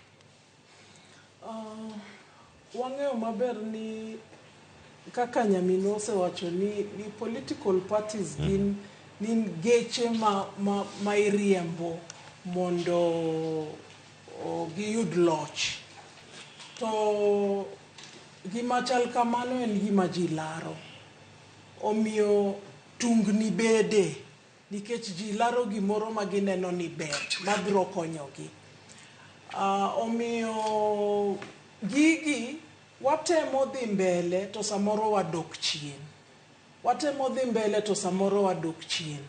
to mano ok nyis ni pok wadhi mbele pok wapuonjore gik mang'eny pok wa expand kaluwore gi kuma waaye sani neno kata ka ji nyalo wuoyo maonge luoro ahinya chon kane chama ne en baba na mama kata poro wach ni mopogore gi mar KANU ne en gima komaki titwei kendo nitie joma nonegi nikech mano to sani neno ka ng'ato nyalo chung' mapenj wach ma ok oluor onyalo chung' mopenj jatelo wach ma ok oluor kendo nyalo chung' kata gi ng'ama ji oluoro ng'ama ji wacho ni ng'ani kichung' go to ngimani nyalo bedo e shida omiyo ang'eyo ni wapok wachopo kama wadwa ni wachopi chalo mana ka America mosebedo e democracy for the longest time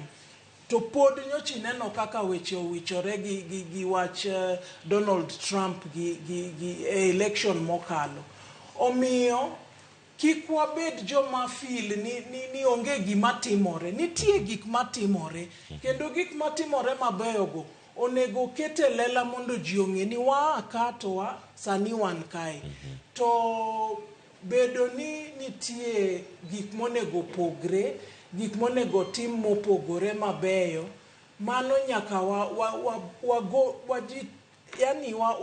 wa sacrifice mondo wa build our democracy to emineno ka sani watemo mondo wa build our democracy nikech kata that step ni idwani mondo itim yiero mar grassroots ok en tugo kendo mano miyo jopiny bedo gi ing'eni sani nchan dala Easter to ineno ka joma dwa chung' kata rowerni matindo madwa chung' gin gi thuolo kendo gimor ni gidwa chung' giloso posters giwacho pachgi of course nitie jomoko mawero mana tungni gi koko gi gik maricho but ineno ka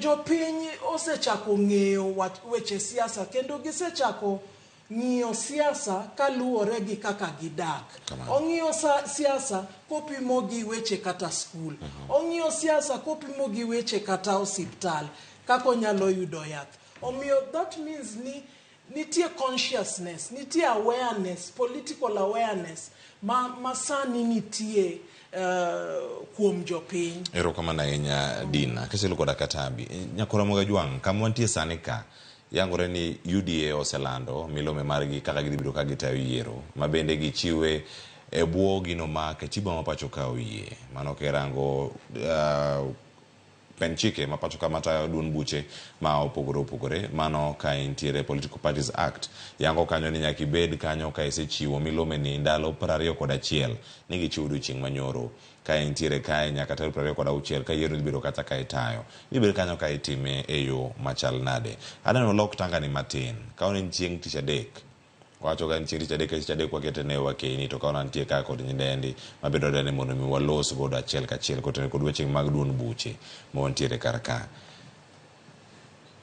joma mine kata wakeni yiero ntie sani mag duond buche bende uparo ni miyo wakeni thuolo maromo kata maromre kodgi e duond buche competition kata PM bende ni gimoro makare kata marom e duond buche mag intiere chako ditani erokamano Cleophas kuom penjo mono nego beni wachako go nikech kawuono isewacho ni en chieng' tich adek to en chieng' mar joma mine koro daher awacho ga pile mae pacha ni ng'ama miyo kata weche mag PM mag political parties positions gi okonego beni miyowa nikech koro en iwacho ni sympathy voting kata sympathy allocation nikech what gender but ka idhi timi yiero moramora to onego beni wang'eyo ni to in kaka ng'ama miyo niseng'e ni elections mag party biro niseng'e ni timrega nikech ine party e higa machal kama kinde machal kama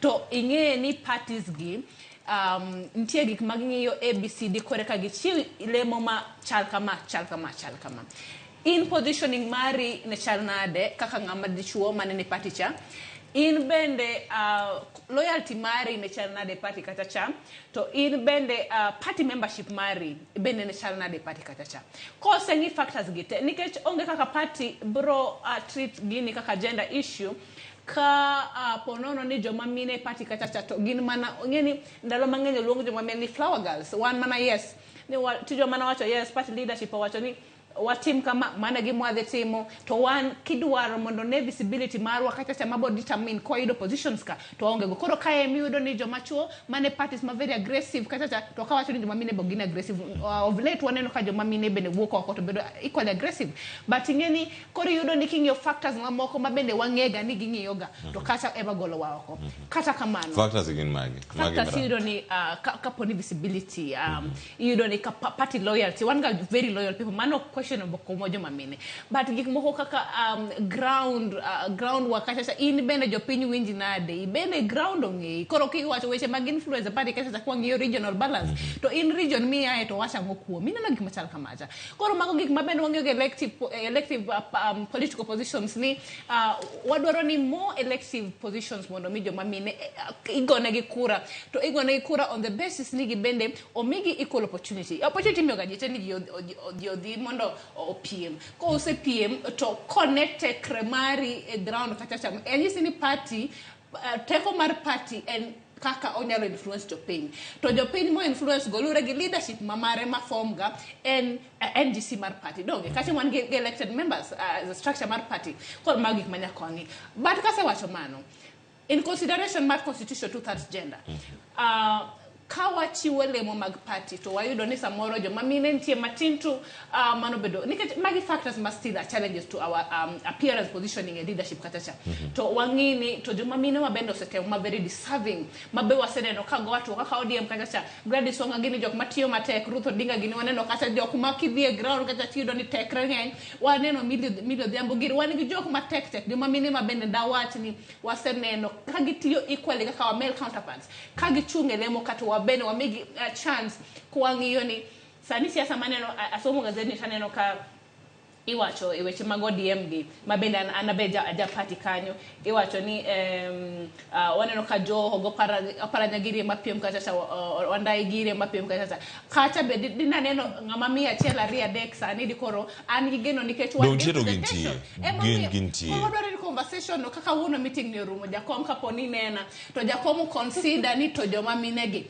minegi bende ka wawacho weche mag chuo mo tekre mang'eny mabende osetiyo matek nikech weche momiyo sani kwa wacho weche mag party positioning kod leadership gi to wayudo gini pambele kacha mine mabendo osego to weche mag siasa kata kor Nyanza kae nikech wang'eyo succession mag Nyanza politics kata chakoro jakom to an kae nan to dawachi ni party leadership ni to kiko juang to lakini king'iyo deputizing kata wabero nyabero gi deputies ariyo achiel bende ng'ama miyo taparo ni mano demokrasia maber gender bende wang'eyo maber kapok adhir dina mana gima wacho kar ka ka ngawe dhi kode kapok iduoko mana ka entiere kar ka joma mine gi gin kanye nikech ipenjo joma choge mosenyedhore lela ineno oparanyo siwuok godebe mare babu wino ni kone go mare jo ni kone wandai ni ka mbadi ni ka joma mine mane odiem gi gin kure gin tiere ase wacho kata ni gin tiere en ang'o ma umu dhogi kata ang'o ma siko gi piny ka moko gide ting'o wigi malo ema miya wacho ni aparo ni gima koro nego wach ni demokrasia mar party kata cha demokrasia mar party ge environment kata be onego obed very favorable mamiyo joma mine be nyalo wuok ing'eni sani kingi aparo ni balancing mag party politics nitie gik mang'eny ahinya ming'iyo to king'iyo gik mokabila go to ok ni mine mantie party for example mar ODM katorem kaka mama Gladys Wanga okorem Millie Odhiambo kacha okorem wan gi mine mang'eny wan gi Adwasi Kisumo kacha wan gi jo mang'eny ma mine mawaido koro gima daher wacho ni koro gima katieko gino fefas da wach niya mine koro kaka wase wacho cha kik wa medling wawogruoko mondo wa lobby for those positions kaka joma chuma bende ni party mar ODM timulo pero kama na enya dina intiere rekod RamogiTV ka kiwacho ni joma mine osebed ka itiyo godo mana kaka jo kel chai jo UMS ka chuo semeto e party gilemo ne chai gilemo ka jiwuok tulo mag joma mine kore duon buche sani kama gintiere ka gichom kanye yiero dhi chopo kar ka en kine machero modhi neno kata lo pang mana joma chuo lelo to joma mine okao sit machien to bet mokwongo adoni mondo awach niya ma siasa to siasa ok yot siasa mar duond buche ematek mogik to mano ok nyis niya ni mine ok nyal nikech mine ematimo campaign moingo ng'ata kendo mine momako ground to kochopo ni sa yiero to waneno ka mine ok moko kuog oko to wang'eyo gimomiyo giwuog oko moko kuog oko nikech weche sendi moko kuog oko nikech luoro ka gineno kaka gik moko timore ilao ji moko kata nek nitie moko neno ni ok ginyal donje siasa mar yiero nikech gigo nikech giluoro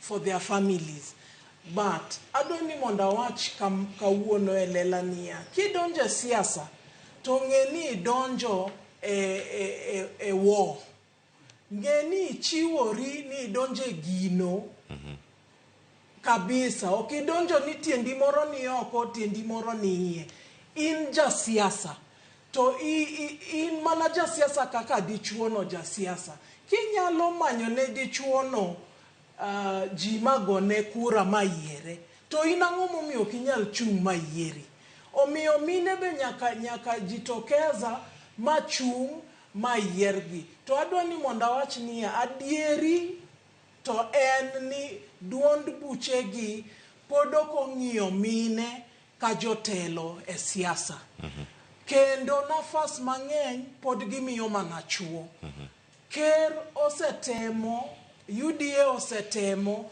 mineno ka koro mine be yudo one vice chair wa en Sicily Mbarire ma ok en gima tin ni en vice chair e duond bura mochung' ne sirikal masani matiyo mano ok gima tin omiyo mine koneno kamano to gineno ni osechak migi respect e duond buche monego gibedgo kata ka ok en respect moro maduong' to adwani mondo awach ni mine nyalo adwani mondo awach ni jotelo manie duond buchegi ni ok onego bed ni samoro ineno ka nafas owuok mama kata ng'ama miyo nyalo tele maber tineno mana ka en imanyo kata kijana moro matin en makoro duonde iwinjo ok wadwa ni mondo wane mine mang'eny kowuok e weche patigi. Kendo adwa ni mondo awach kama. Dina,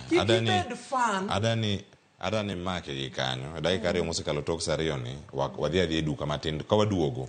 Aduogo achak kodi kendo kanyo ka koro ka waduogo mondo mi ang'e lerno ane ni joma mine ma koro imiyo lemo en luor ma imiyogi koso en mana lemo imiye kaka zawadi kata wacho ni ero in koro kawa ma in mulma o mondo umwang adiere mar wach ni kaka kanyo gigi duto waka ywe masani nyakoro moge jwange cheno mar opiny ywe moko ka waduogo watieko twak kan giwelo ka Dina Gaye janon siasa kachel koda ka Tabitha Ogutu kik dhi mabor.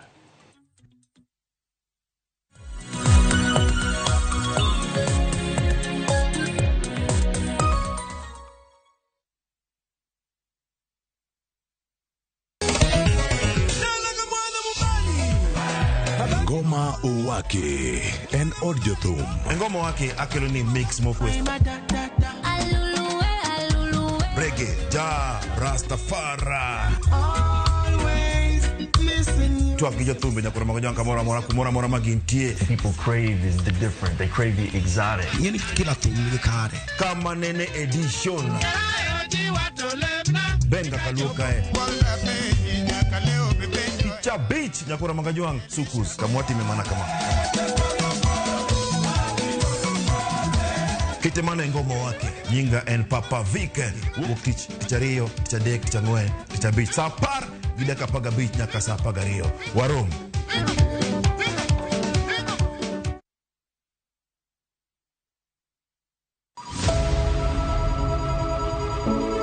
Wuoth mar manyo chang.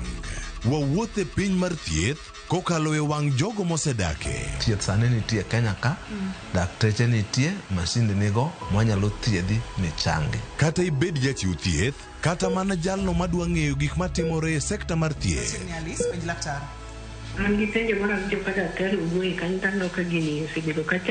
Wakolo pach jolony ka wayudo sigana tok kode marochere. Waweuru keto reputation mbele ne ngima mar ng'ato. Ng'eyo matut e weche mag thieth chako gi goyo mbaka.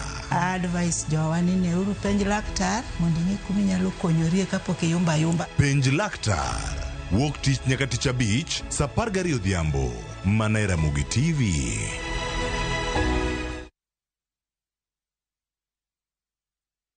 Nyakwa Ramogi ne gin ji ma humbgi ne lach. Kane giloso, oganda ne chiko itgi. Bende kama ne gikalie, weche ne dong' matho. Nuna nigo kot kamoro kachacha nogoyo. Asa modwa wacho wache to go kot to jibiro tek. Loero sort of dispute.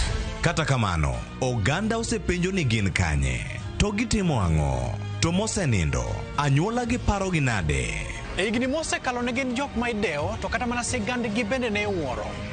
Gisani awuok oko mar manyogi kata mana anyuola margi mondo wami mathoth kama gintiere to kod gino magitimo. Riwri kod Walter Nyambaga ka okelo ni chenro mar gin kanye. Tich ang'wen saa 3 otieno. Kik bai.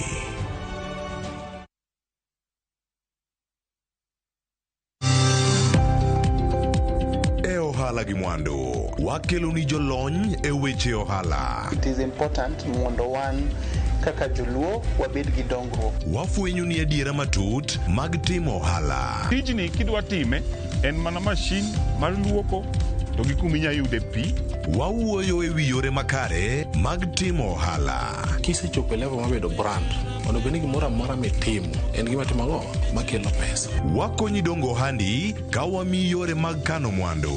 Investment group kawache mana gi nyinge no en choko pesa kasto ikete kamoro kasto golo nyinyo. Mabiro konyi e kinde mabiro. Omiyo wakwayo ni ji duto ket pesa gi e savings mondo wapuonji kaka gibiro tiyo kodo. Riwri kodwa chieng' tich ang'wen saa 1:45 otieno mana e RamogiTV.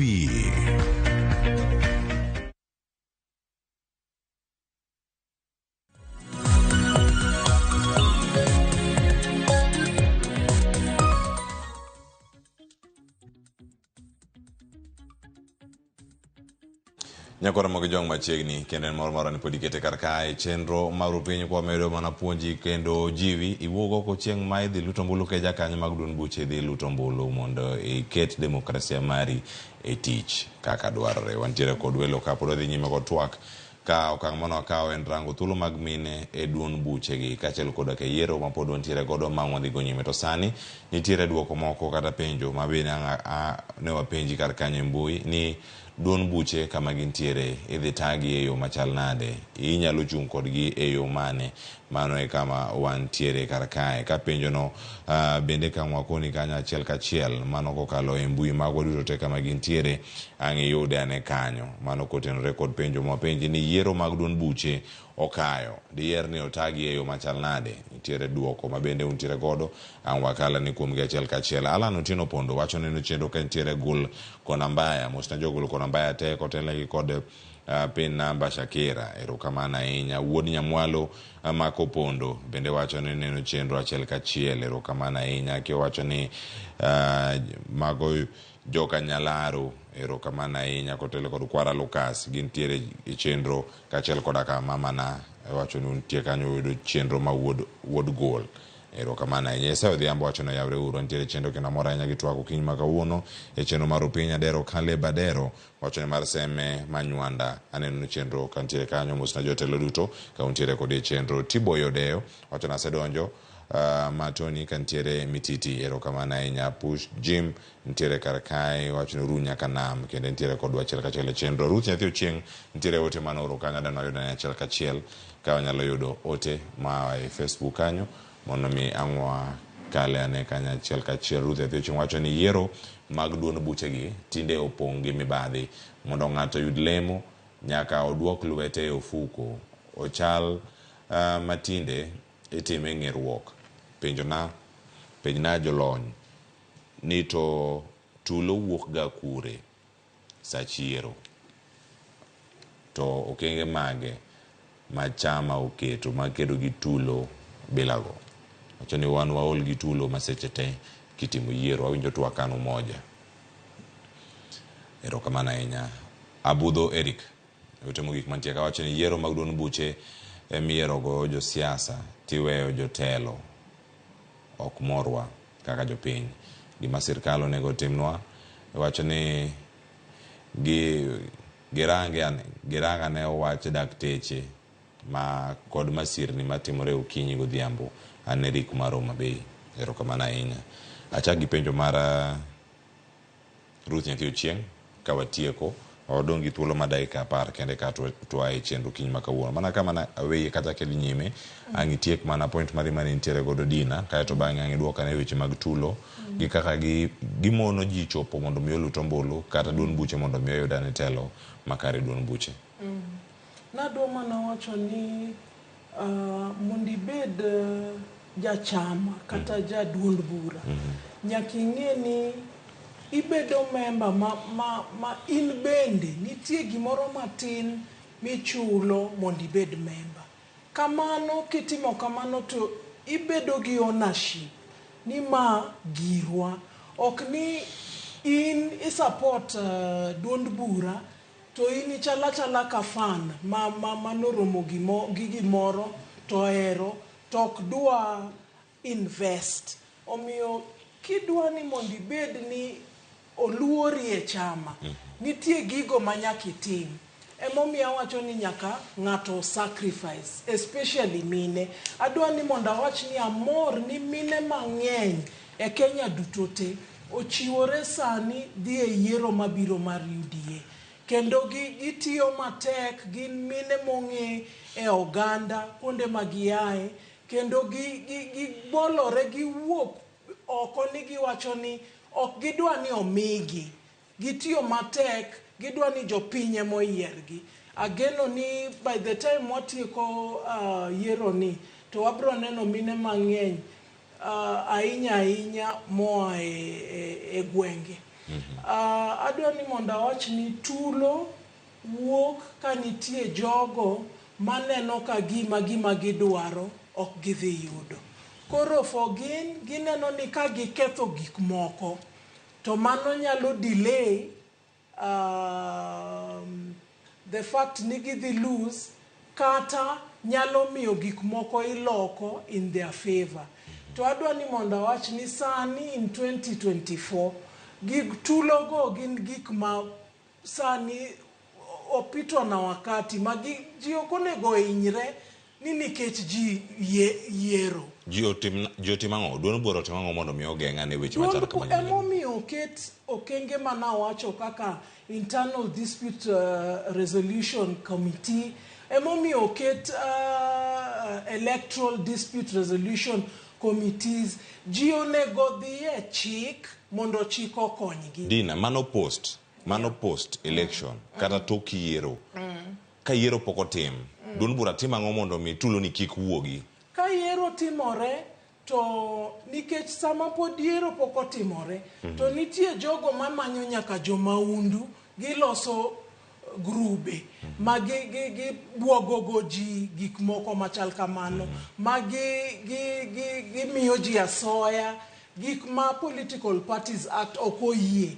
Omiyo jok machal kamano koyudi to onego atia omi penalty. Inyalo goli kate party kata for 2 years. Inyisi niya ni ino kibibedo yiero mora mora. Ting'e niya ainya jo pesa kendo jo mong'ere mang'eny ema timo timbegi nikech gineno niya an gi pesa onge kuma idhi tera. To ka gitimo ne ng'ata achiel kamano monyise kata ni in for 5 years onge kama ibro yierie to aparo ni ji bro puonjore. Erokamano ahinya. Tabitha wach weche mantie karaka iyiero josiasa iweyo jotelo. Kiwinjo penjo mopenj kanyo kod Eric kachel koda ka weche gi mag tulo. Duono buro nego beni timango iwacho kanyo ni iyangori kanyo ni ja ODM kendo ka intiere kar kanyo Men in Black kanok giwuok e duond bura moro ma yiero mane orochi kodgi nen mar ODM. Kawuono giromo jo ODM romo e kinde magi duto dhi bedo ka timore wadhi neno ka onuore kendo ka wan ji kama mabiro rocho chenro mag yiero to yiero jotelo yiero josiasa kiweyo jotelo manyalo tayo duond buche diwacha. Mokwongo na winjo ka Dina wacho ni yudo ni korgunge kolegi yudo ni nyaka youth kata mine bendo sobwoko koba gi-identify kendo giwacho ni gidwale mopogre. Awacho ni an kaka Tabitha Ogutu an ng'at ma ong'e e weche mag dongruok. To part mar dongruok is part of choosing a political party. Ma ibene neno nikech magi e political parties ge mayiero jotelo madhi kacha magi jotelo ma make policies ge gik ma miyo samosani wan gi economic crisis wan gi weche mopogre matimre piny ka gine jok ma influence gik moko rabila gi. Koro as part of development governance and leadership is very important. Marariyo koro mana wacho ni joma mine kik mondo do away kata mondo nitie jok moko ma wacho ga gwenge kata ni ano kadwa ni mondo abed identified gi party mora nikech weche politics okadwa weche politics ang'ona politics and development go hand in hand. You know nikech when you have good political stability, good political leaders, then we are talking about development. Koro weche mag tulo matimre seche mag elections mag party gi gin gik mobedo sponsored, gin gik mobedo manufactured. Kaponi neno ka interest mari ok di bedo served kata elections ma democratic ni ok di favor yi to ini wacho ni mondo wabed samoro ntie kaka inyalo influence when ingeni kaponi obedo gi tulo no to inyalo wachi ni we wabed gi election moro nikech iwacho ni no keth macha koro no ken free and fair donge koro iwacho ni wabed gi moro koro gik moko kabila ge pero ni mokwongo individually kaponi dhi any post to nyaka yeni ntiere ngama nyalo lose ngama nyalo gain kamano kisa dhi gi open mindedness kacha to ingeni adiera sani kaka ne Dino wacho cha wase kale odichienge moko mane nyaka ni to ikel tulo ka ngama timre e kani mondo yieri kata mondo gik moko onego bed jok ma accept kata kaponi ntiere gi emomiyo ntiere parties frameworks mantiere parties kata chama kaponi in gi any concern after the elections inyalo raise gi to the neck inyalo raise to the different party organs mochiu kata cha mogik watch mar yera jotelo politicians not jotelo politicians jotelo gogo koro ingeni leadership ajocho wan gi honorable Nyikal ka kod Willis Odhiambo to gimano wacho kane na chiel ni politics kata leadership sometimes in a year kaka governor mara or year kaka awashini MP mara gik machal kamago party leadership go any in kaka personal values mag leadership ma in go do manyalo tayo jopiny kacha makoro differentiate kinda leader kod telo in seche mudhi yiero jatelo en kodhi kacha en modhi based on personal values mamagi modwa serve go jopiny mache ma differentiate politician gi jatelo. Ai Dina wach mari mogik nyabedo mane kono kote ko chen wach mara mogik nikech aneno ka sa odhi adwani mondo wach ni akwayo joma bro chung kata chiwore ni gi chung mondo obed gi good code of conduct ma koko kik bedi hinyruok mar ji jopiny kik bedi ko kiyudo to kiyudo ibro yudo chieng' moro to telo be ok inyalo bedo first among equals omiyo wa make sure ni kata wadhi e yiero ma chiko yienewa wadhi e yiero ka wang'eyo ni oganda nyaka bed in peace kendo piny be nyaka bed in peace to mogik adwa kendo ni mondo awach niya Musa inya kuom gigo matimore e ndara nyithindo hinyore ng'at mochung' ne wach ndara okonywa e yorno nikech families hinyore ahinya mogik kendo adwa ni mondo awach kaka ng'at ma support sirikal ma UDA ni jopiny hinyore nikech onge dakteche jopiny wach dakteche ni inyo jopiny ahinya kidhi dala to jotuo hinyore koro gibed kamoro mondo giyie gimany solution e wach mar wigni kik kal to mogik adwa ni agwero kamano ne Ramogi kuom paro mine seche te ni mondo wabi mondo wapor wach kaka mine manie siasa kata manie maendeleo. Erokamano Nyadina Agai. Tabi wach mari mogik inko mi dakika achiel modong' e wik. Erokamano ahinya kuom miya nafas machal kamano mokwongo daher mondo agwero kamano ne ogai mar ODM masani Raila Amolo Odinga nikech kana nisia kachacha nowacho ni joma mine nyalo bino wacho ni mine bende nigi equal opportunity mar dhi any elective post magidwaro to gin kaka party kaka cheno mag party mag ODM gidhi siro gi mano gimano wacho lera kano biro game kacha kana longe nyasi machal kamacha kendo koro ang'eni party kadhi timo elections mage joma mine madhi chung mabendo wakwani giwuogo ko mondo representation marwa mondo ne kacha competitively wakwani mondo omigi equal opportunity without discrimination based on any gender lines mang'eni party ogego mondo gibende lemo mopogre mara riyo katieko aparoni okamori gima timre Kenya ka an kaka japur mabeno ng'ere kendo advanced issues mag jopur onge kaka sirkal nyalo bedo ni distance itself from what we call malpractices kendo miyo jopur fertilizer ma nigi kiwango mapiny ahinya kendo nyocha jaduong' moro Migori kata chogona simu ni nonyiew fertilizer mar $70,000 e NCPB to en ngamo dwara pesa ko golo loan e sako mondo nyiew fertilizer to dhi nyiew fertilizer ma all bags are fake ineno ma jaduong' moti masa moro kata pressure na nege nikech pesa no dhi chulo rade nikech ok odhi komo nikech onge pesa moro modhi nyiew fertilizer koro wabedo sirkal ni onego bed sirkal mang'iyo maslahi mar jopiny kendo some things I think they have gotten a lot of things very wrong, a few things right. Weche mag jopiny gi weche mag health gin gik monego bed gimiyo kipaumbele. Agwero kamano ahinya kuom Ramogi kendo chenro mar Wednesday mar joma mine ni en chenro mapok otimre Kenya ka wamiyo pak gi puoch maduong'. Erokamano ahinya kaka RamogiTV amedo miyo thuolo joma mine ma onego bichop e studio mondo watwag kumoro achiel. Dina kachiel koda kata Tabitha erokamano ahinya. Ninya koro Ramogi ng'imiyo thuolo mar bedo kodo kinyalo chak nyaka sani sa osekalo dakika 21 tok sa 2 mar okinyi mane makelo e giko yoro wote wasomo ma ok osomo kawuono Sharon ngapontie gi chenro mabiro e chenro mar mbako romo ka wago sigana kod lakteche mapuonjore kata interns wada winjo ni ngima mar daktari ma intern to chal nade poni ochala gi mar bedo jafwambo ka in intern koso bedo japuonj matipi koso chal ga nade koso gine magi thietho ka hospital kacha teo ipenjri kacha ni poko thiedhiga gi doctor intern wan kod gi kawuono adek e studio ka sa adek mar okinyi makawuono twak madhi bedo kacha kitai kod Sharon Ong'ao waberane kod ng'eyo ni gin to ywak margi gin mage nata e chenro okinyi makawuono nyinga Cleophas Luoch jakisumo kanya kwaro mokiewo nyaka chisango rich masani.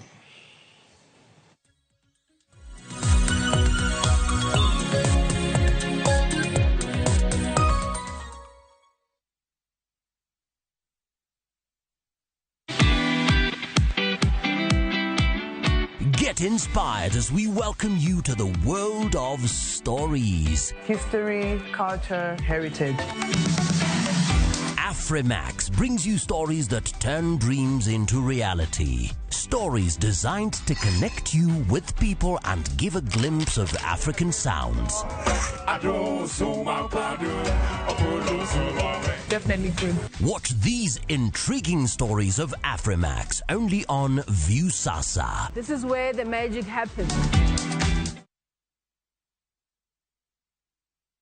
Royal Mabati Factory, dukani mar nyiepo achiel kende manengo gore piny, kendo rang'iny mamalo mag mwandu go ewi tado yudore duto. Yud offers mag stone coated tiles gi siling 630 kende, koriwo nyaka osuru mar VAT. Chula tamalo 40 iyud molos sani sani kikelo ni nono maonge chudo. Limwa e badwa ma Manjit House, Kisumu, Accra Street, e apaya ma Paul Mboya. Gochnwa e 0708 357 201.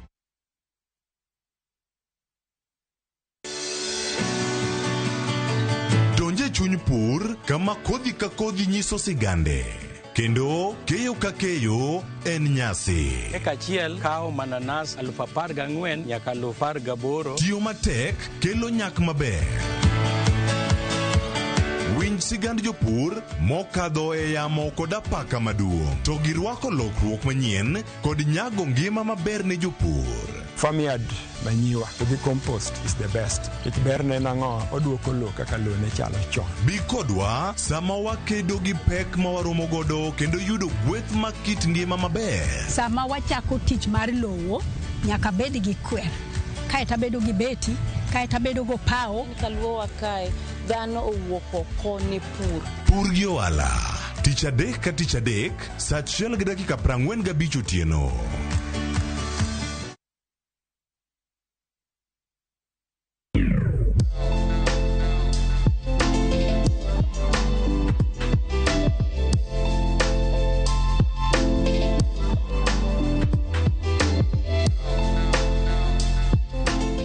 Oyaore kendo machiegni e chenro machielo mar tedo gi chiemo iyude mana e RamogiTV. Tedo gi chiemo kawuono mesa ochacho. Wabudwa mana dhi nyaka e piny Italy kocha mondo wawinjane gima waloso odiechieng' ma kawuono mabende neno ka osepange mesa kendi. Wantiere koda jatedo marwa Alva mabende domiyo matut ni ang'o ma waloso machiegni. Alva erokamano ahinya mar tudri kodwa kawuono. Aneno ka ipangonwa mesa kamae, wacho ni kawuono wawuog Kenya ka waba oko.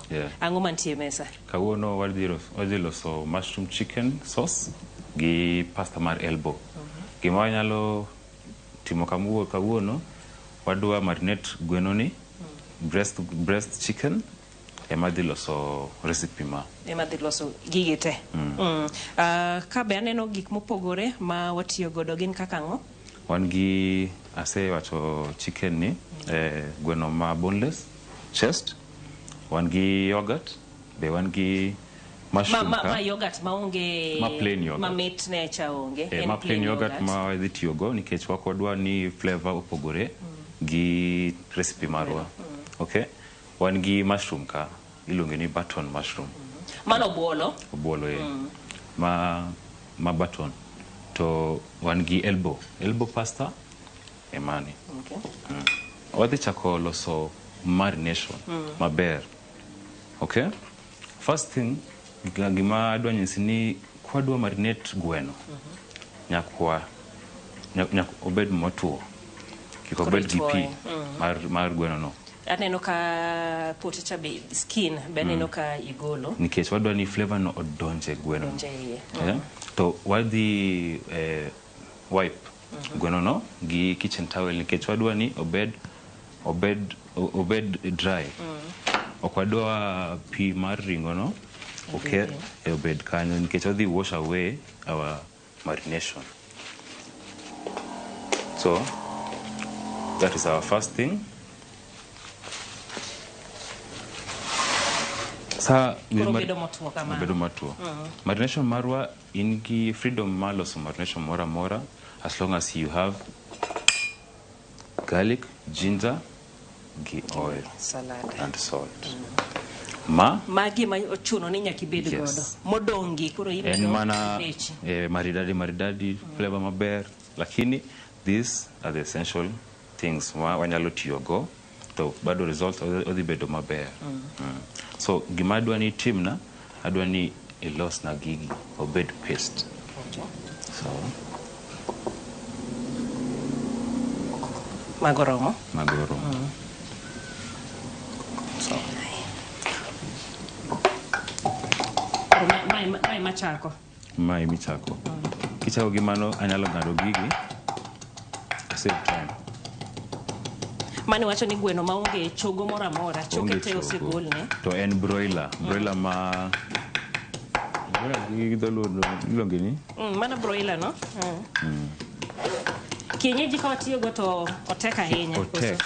Gima nyalo tiyo gi kienyeji wanyalo chwake maber. Kata ka en gweno mar chogo, be en sawa bado. Wanyalo tiyo go, lakini wachwake obed mayom kaka watiyo go.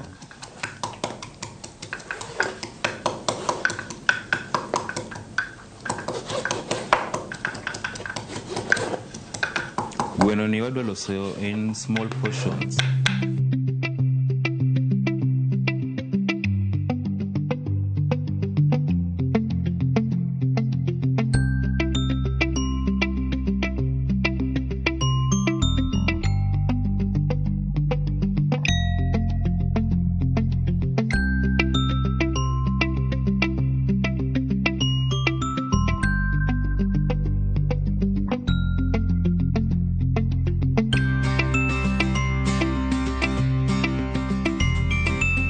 Sani adwa keto kani mondo less marination no. Wan gi ginger gi garlic paste ka.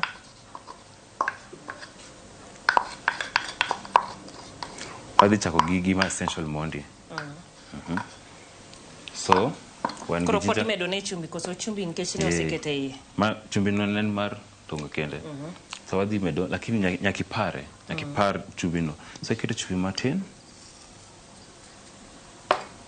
Wan gi cumin ka.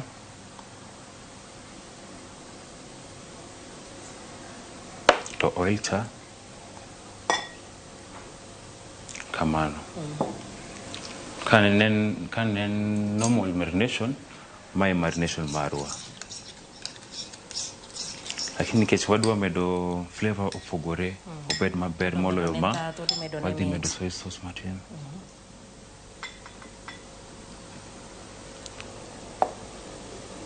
Gi lemon. Kionge lemon inyalo tiyo gi vinegar. Kionge vinegar inyalo tiyo gi pi. Gi pi. Pi matin. Pi.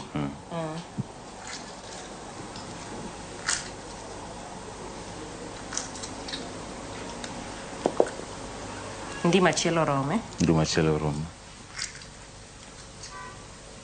Pani kanyo be kolore ni in gi gwen marom nade kata gweno maromo nade midwa loso.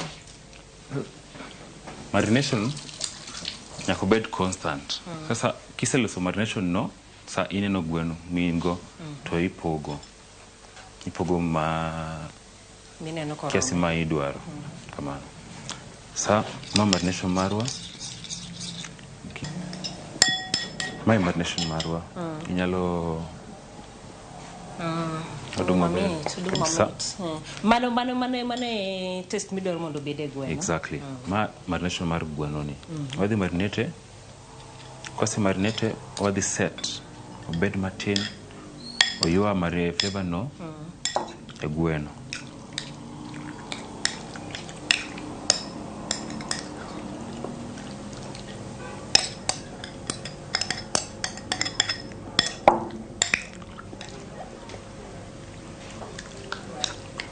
Kore keke goma odonje iye te. Sa inyalo we kama. Lakini adwa timo gimoro, adwa medo yogurt matin. Podi dwa mede. Nikech adwa ni kimedo yogurt, odhi bedo mayom kitedo. Ogidhi kao time kidwa chiele. So adwa medo yogurt matin. Okoro mane tiji yogurt e chiemo ni. Yes. Odhi lose mayom. Mokoro okokao kinde malach sama oikore. Kise marinate inyalo keto aside. Kin gi time kao kata one night e fridge. kionge time ilose gotieno iwe fridge kionge time kata sani pod odhi bedo maber odhi bedo ma flavorful onge wach. Koro mano lure gi kaka idwaro ni marination no odonje iye ndhadhu go wuog. Kaka imedo kete, kaka imedo kane to kaka umedo golo ndhadhu. Koso. Pardon? Kaka umedo budho, wachi ni kilose gotieno, idhi ikane overnight. Ndhadhu go medore than kaka koro ilose sani titiyo kode sani. Exactly. Lakini flavor no bado iko sawa. Mae gweno waket kando wadhi tiyo kode bang'e. Sawa. So gima wanyalo tiyo sani wadwa ng'ado mushroom marwa. Nikech mushroom en dish en essential dish marwa nikech dish en chicken mushroom. Donge so wadhi slice matindo. Wadhi ng'ado stem matin akete kando. Eno kuti kode eno kutede. Okwadware ka. Oh. Ne chiemo ni to kwati kode. So wadwa ng'ade slices matindo.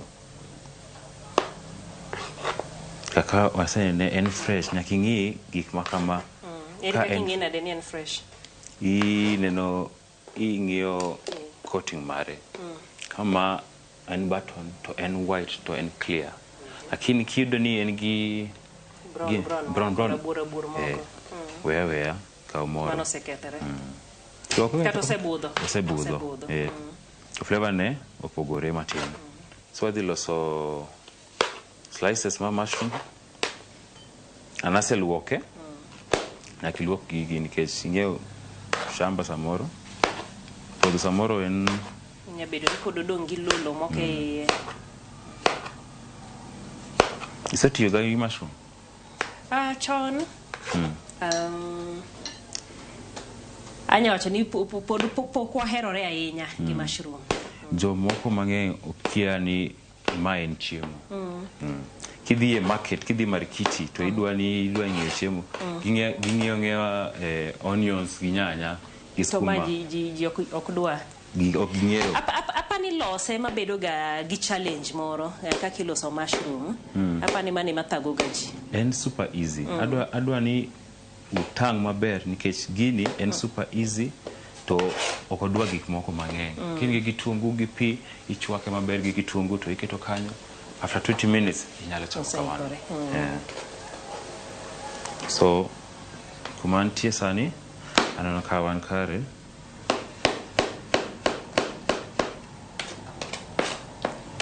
mano ikore.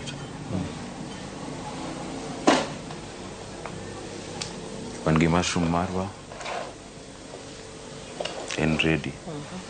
So chiemo ni wadwa loso mapogore matin nikech sauce mar nyanya tomato puree wadwa loso kando. Mano nyanya no warege. Wang'ade. To waloso sauce maber mar nyanya kende. Onge kitungu, onge gimoro amora. Nikech kwa loso kanyakla odhi bedo ka poko ginene maber, poko rudore maber. Sa nyaka walose kando nikech chiemo ni ok wadwa ni nyanya onenre. Ineno? Ni moko ikwanyo pot nyanya. Wadhi loso kando. Ene odhi ang'o? En odhi a pasta koso mushroom ginok donje. Ang'o? Nyanya. Onyalo donje. But sani to nyanya ni dhi komane? Nyanya ni odhi kuma sauce marwa. Mar sauce no mushroom. Kocha. Okay. Kisa neno ka waiko gimoro amora dhi kando, pod ok ane gima dhi kocha. Wadwa bedo mar ready. Gimoro amora bed ready.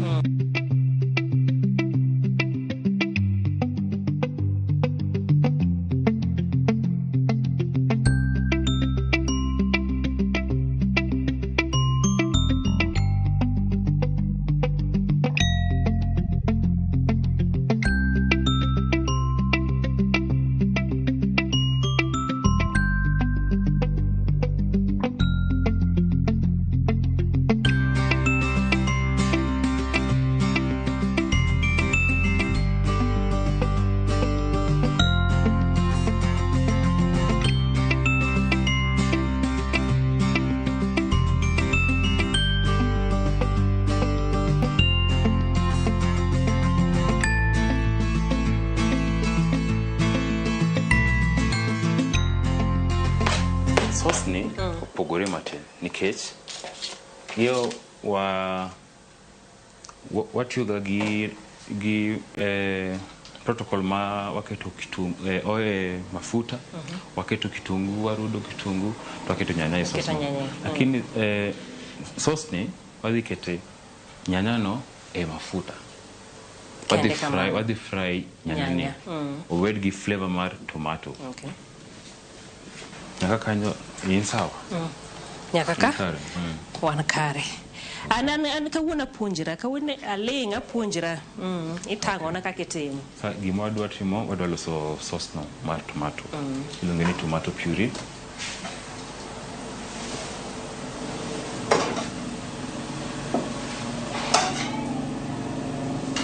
nyakwa wamiye time mondi obed maliet kabisa wafry nyanyani wadwa loso nyanya fried ok machwakore mafry sawa to nyanyani wadhi keto garlic chopped kiki tuonge kamano wadhi chop garlic gi madonje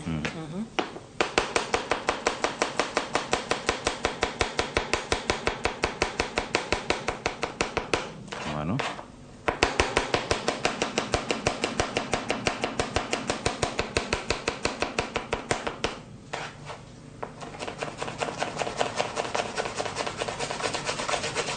anto wapenj gima nie pach jomoko pok ningiso lweti king'eto kamano ing'eyo kata kichako kapok ibedo professional okapar nikech ing'eyo ipuonjo kaka imako mang'ado gigi en kisu en mana teknik ema soyo kanyo to en teknik mang'ado so teknik ni okoyie ni ang'adra nikech katiyo gi teknik maber okang'ado mkono za mar mako ineno kaka ng'ado gi but kakete kama dongi neno ka seng'ado so en teknik aneno mawano pano yikore sa kidwa ng'eyo ni mafuta osebedo maber mangano lute ngano matin ineno ka oginene waketo nyanyano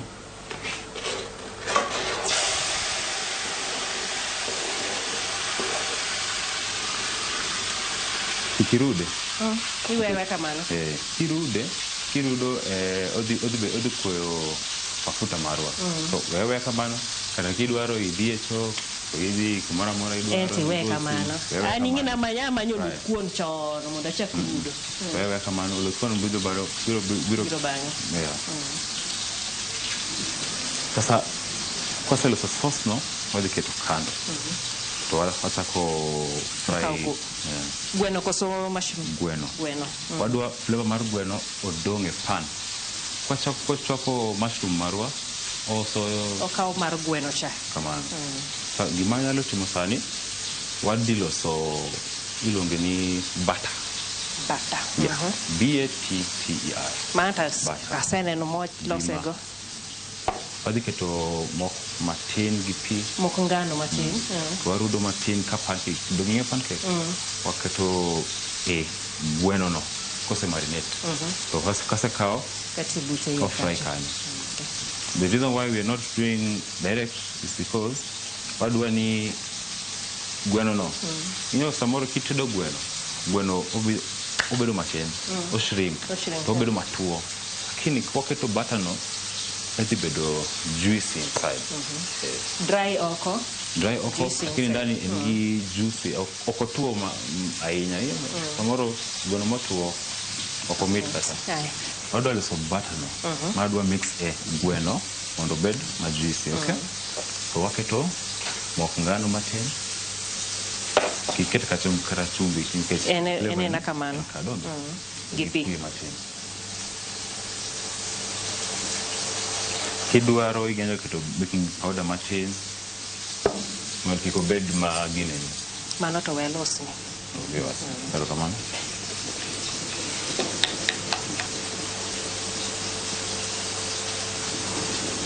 ng'eto ne salad matin salad miyo bedo nade mono bed ma ginene o mix maber. Kamedi pi. Bed motang nikech kilo so ma thick sana. Odhi bedo kama mandas. Odhi bedo mandas ka. Ok wated mandas. Ok wated mandas. Sasa nyaki imed pi maber. Obed mayom. En mana coating ma oko mar gweno. Te coating ni wacho ni en ok idware mondo obed gi ndhadhu moko.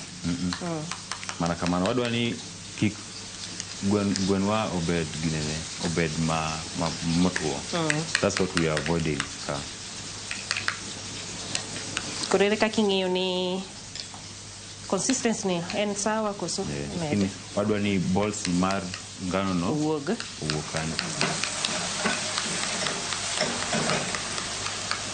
Koro ma iloso ka ng'ama loso pancake. Kamano.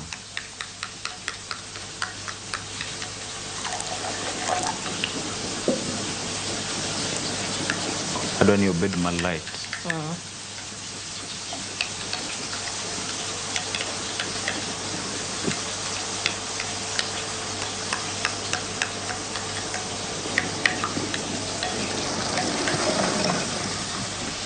Sauce po.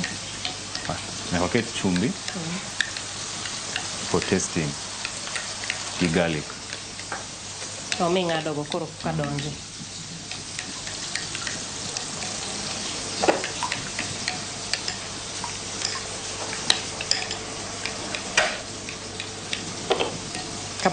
Kamano en sawa kabisa. Sasa wanyalo rude nikech ose fry ineno.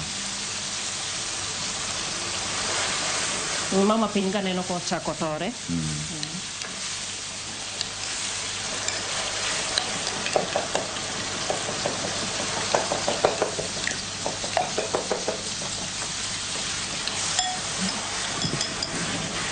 Pesto ikore. Odo mix batani. Oyole. Ka to wa massage. Walonge ni massaging the chicken. Or make sure butter no and round. Mako gweno maber. All round.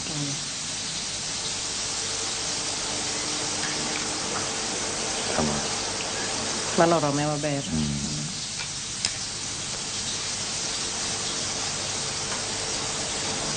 Macha wadhi golo. En wagole ko ikore. Adwa ni orudore maber. So gimoro manyalo nyisi ni kitedo nyanya kolong odhi medore taste, odhi bedo mamit. Mamit. Mamit. Ok mawach.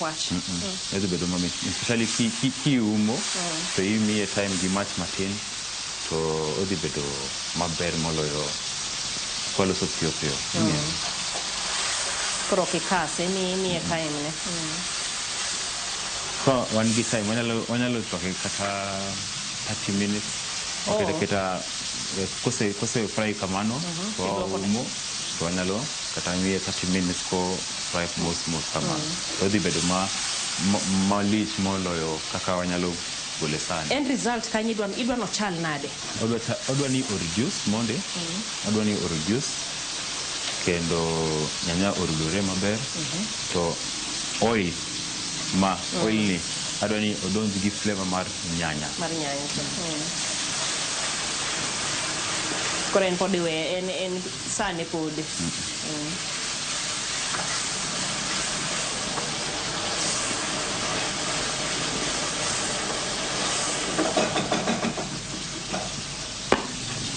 Kamano dhi nyim wanyalo keto kando ka.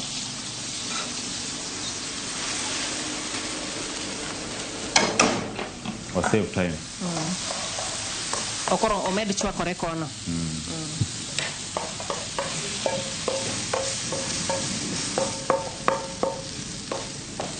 Ka wanyalo kata ume ma 30 minutes no.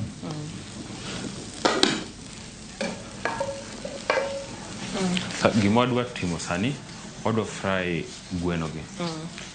Alafu sufuria no wadwa chielo mushroom sabolo. En wal gine kamano ke chen gimo koso wachiele mo. Na kwa chel Gimo. Ne ko keto kamano odi gine ne. Odi pam. Ke bende nyaka sufuria bed maliet kabisa. Iwange go koso. Be kiketo sufuria mapoko gine ne maber kendo odhi chokore. Odhi fry. No chwakre. So warito mo obed maliet to wadwa soyo kiko okanya keto olete nikech odhi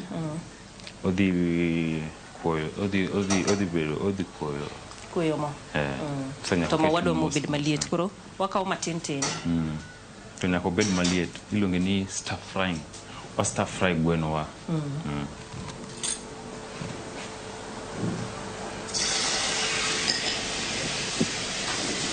no aneno ka bedo maliet moromo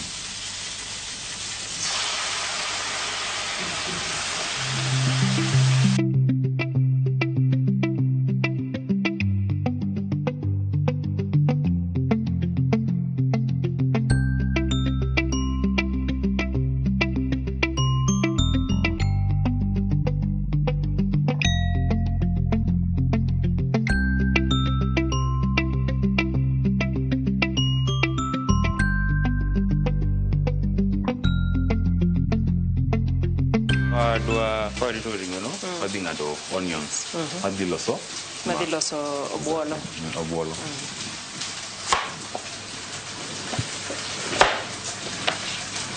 nyanya chaita en sawa na kwa rude kiromak piny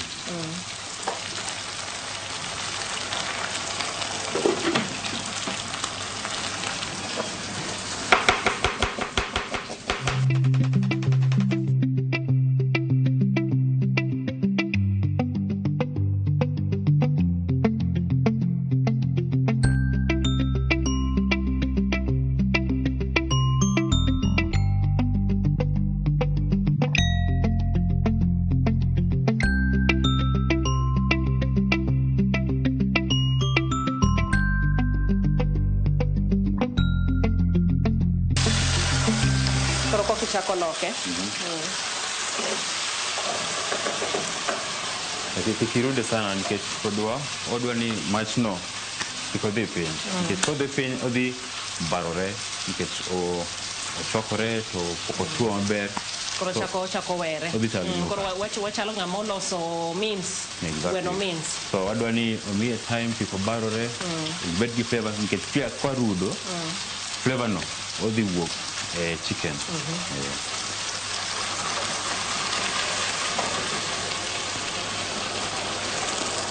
ko embe dware mondo tuo dware odhi tuo nyako tuo koko ikore odhi tuo to ineno gima chalo ni owangi brown ni en flavor mar marination cha mane watimo cha momako bathe gi magi ineno en flavor no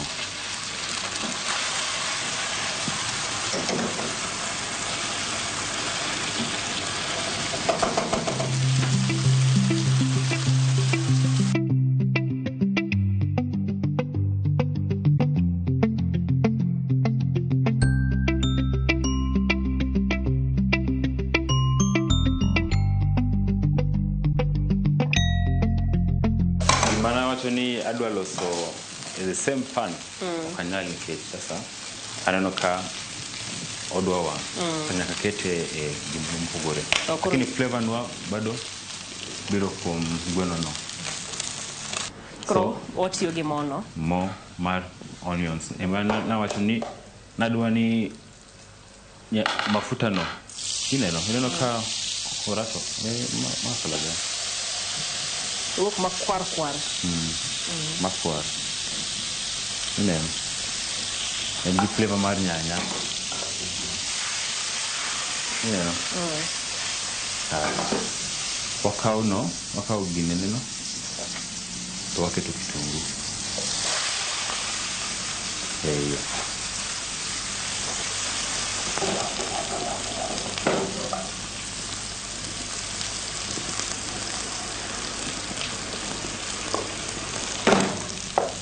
to chiemo gik matindo tindo kamano ema kelo pogruok mar taste.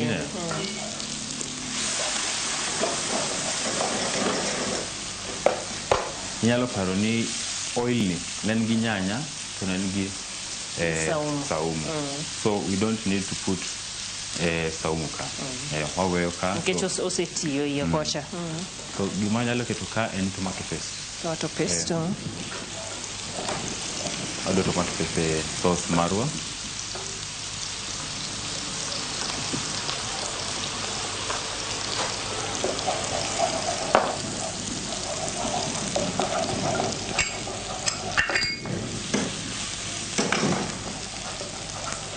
Mano kuro tomato paste odonjo nyanya cha.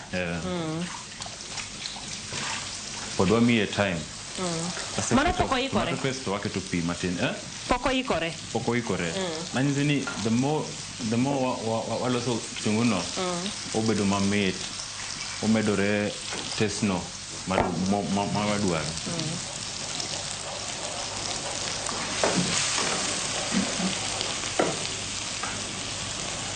Ineno ka sani osebedo sauce maber. Sasa wadwa ni ochwakre o reduce matin obed maber kodwa.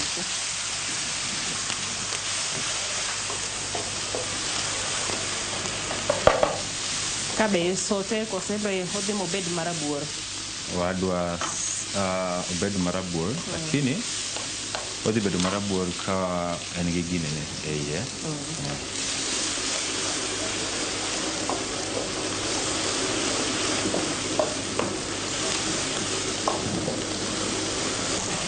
Sa ineno. Aparo ni en ready sani. So nyalo timo maketo gigi. Very good. Wa fry go. Mos.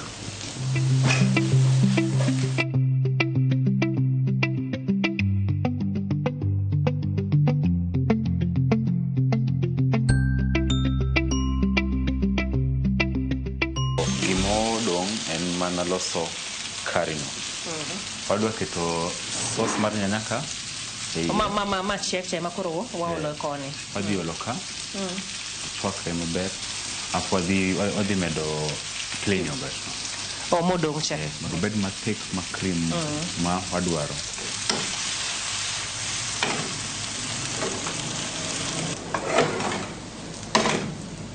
Obed ka nikech wadwa loso pasta. Donge. To kodwa mach mang'eny kwa wachwake donge. Tedo gi mach matin. Wadhi keto sauce. Koro ma obido motwo. So wadhi keto sauce no ka.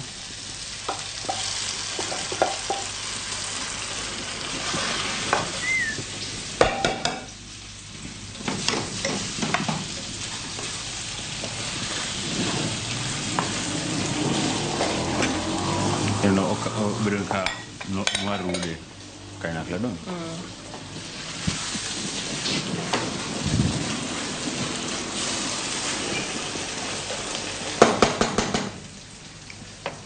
Idhi yudo ka ginene chumbi ma nwaketo nwatang'o.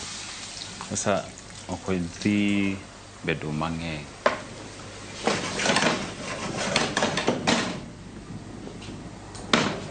Medne pi matin. Okay. Nke chumbi no seketo ne koro onge moro miketo. To kodwa ni obed gi chumbi mang'eny, kodwa ni obed gi spices mang'eny, kodwa ni ochwakre to flavor mare obed man natural. Moya from mushroom no, nyanya, gi gweno. Gi marination ma waketo cha. Yes. So wadwa ni ochwakre mos kwatedo pasta. Okay. Ma bobiro bang'e ka oseduono. Ka osechokore maber to wadhi keto cream no. Aya, koro mogik ma koro waloso en pasta. En pasta. Mondo koro chiembwa oikre.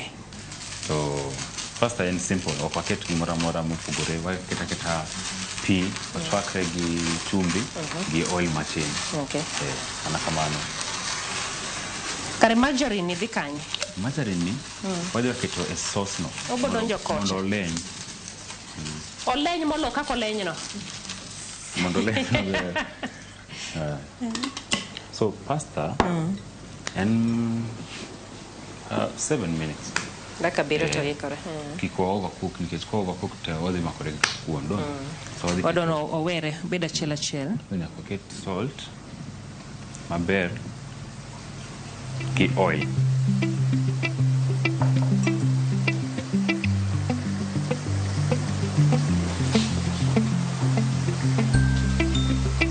Wadwa ni sauce ni ko reduce matin. Haya wadwa keto cream ni mondo change game no.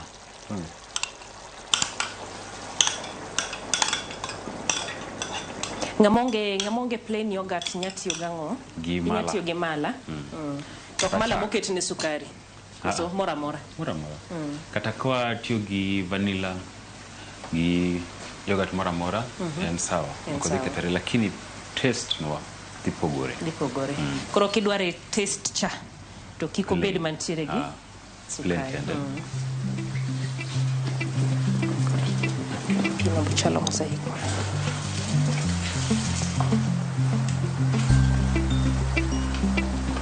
Mano kore come wacho ni chicken mushroom creamy. Iluonge na creamy ango? Chicken mushroom sauce. Creamy sauce. Kidolo so pasta to bed mamit ma high quality. Kikichwak ikete microwave okoso ikete hot pot. Chwaka kidwa chame sano. Kasa ni adwa kete sani to wadhi plate in the next 7 minutes. Ekaka adwa moko budho. Ko budho tema koro dhi to makore cha. Udhi makore. Udhi bedo karates ne onge kanyo. To kimore be udhi bedo mapogore. Sasa nadwa gima fresh. Kata ki dhi hotel ido ni fresh mari pasta mari and fresh ga. Mane kuminyiso wani umiyo wa dakika paga beach. Keto yekre. So wadhi keto pasta pini to wadhi count 7 minutes. To idhi yudo ni 7 minutes no wadhi bedo maredi.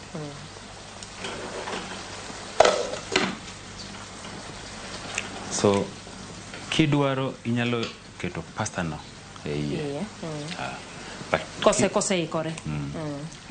Man gima adwa plate adwa keto pasta kando ki sauce kando. Sauce bedo kando. Aparo ni one ready.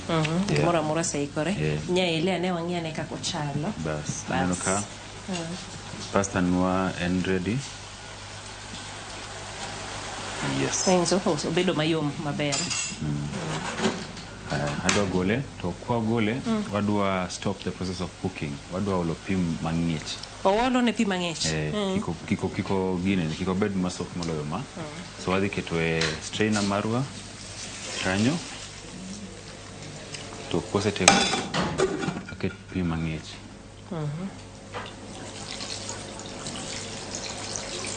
Kise keto pim mang'ich kidwa store pasta e fridge. Kusaidia chamo bang'e nakiket oil matin.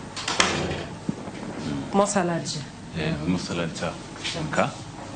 No in kode. Naket oil matin kiko. Mano koro ne mondo kiko mok. Kiko makore. Ineno. Wanyalo keto ka kwa keto oil to awuok. Kwa duogo. To ido kosema kore. So kwa keto oil matin to mix maber.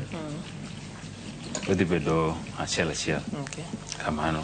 Mano thago ga ji mathoth. Iyudo ka dakika matin to chiemo mikete mesa kata ni spaghetti kata ngo omakore koro lokore kuon. Koro mo emiketo ne salad.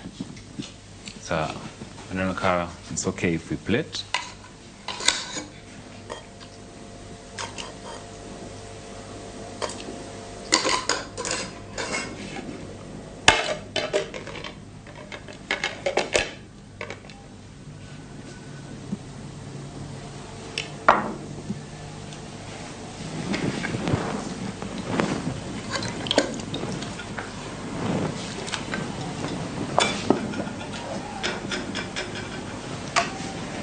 Sauce no kaka ineno kamano oleny nikech margarine ikete cha.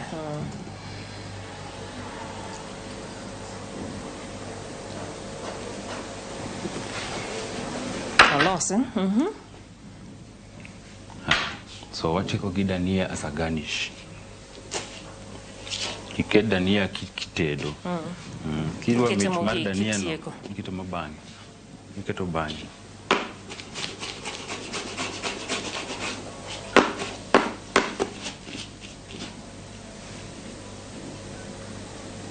Mane dish no.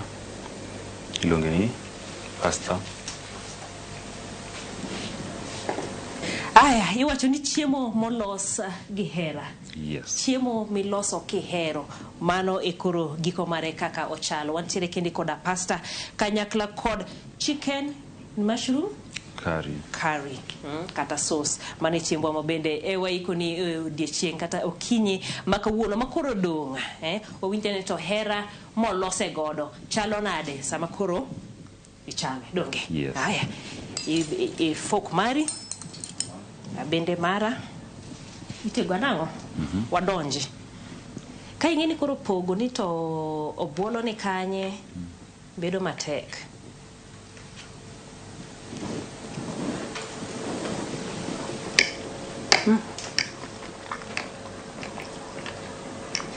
Tamore.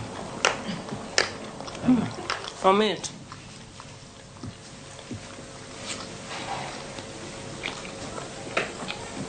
Alva nowacho ni kitedo to dwaro ni ndadhu go duto te nyaka no chak gi marination nyaka giko mare odwa ni ndadhu go te mondo owinjre gintiere ene gweno entiere e obuolo entiere nyaka e pasta dogwa mor godo ero kamano maduong'. Inyalo neno ni spices en piny to meat okogore ngata nyalo chame mana dier kati itoke ne dau kati itoke ne nyathi matin ginyalo chame.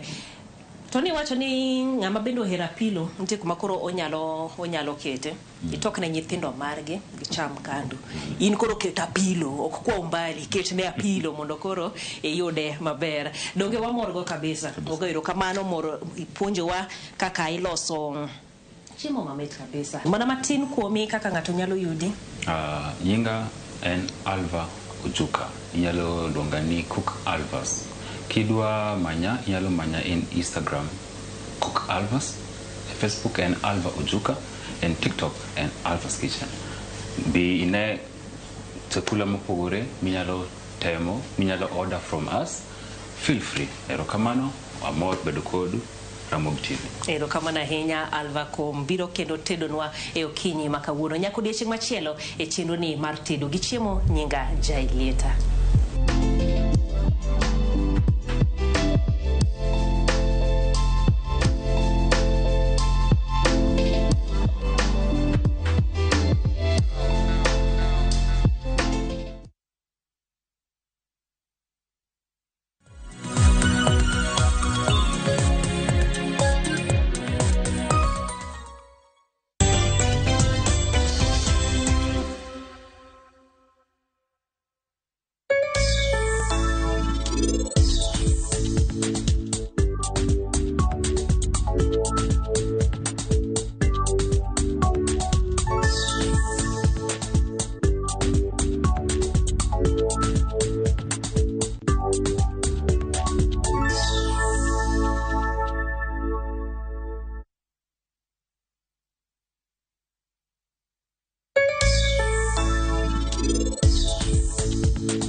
Ikrine nyiero ma okru.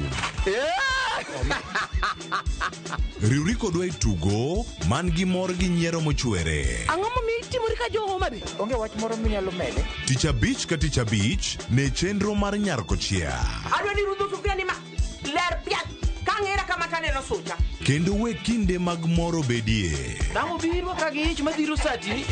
Wada jok sainago jok moa dala ok nyager. Nyiero e yath maber moloyo. You're beautiful. Dogi. Dogi maro mena no. Mokwongo be chunya ok dwari. Sikutaki. Nyarkochia. Tich abich ka tich abich. Saa 1:45 otieno. Kik bai.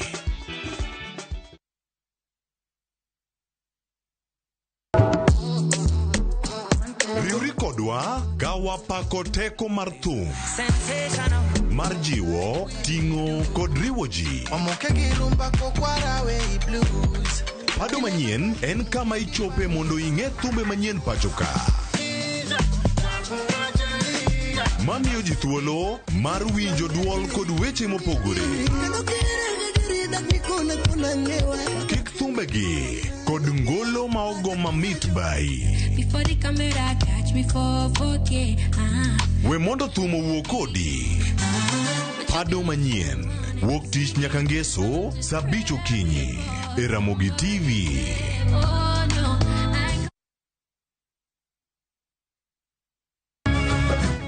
Miyo makwedo paro ma ok kare keto kiawa kuom puonj koda timbe machon. Abwachonu adiera man go.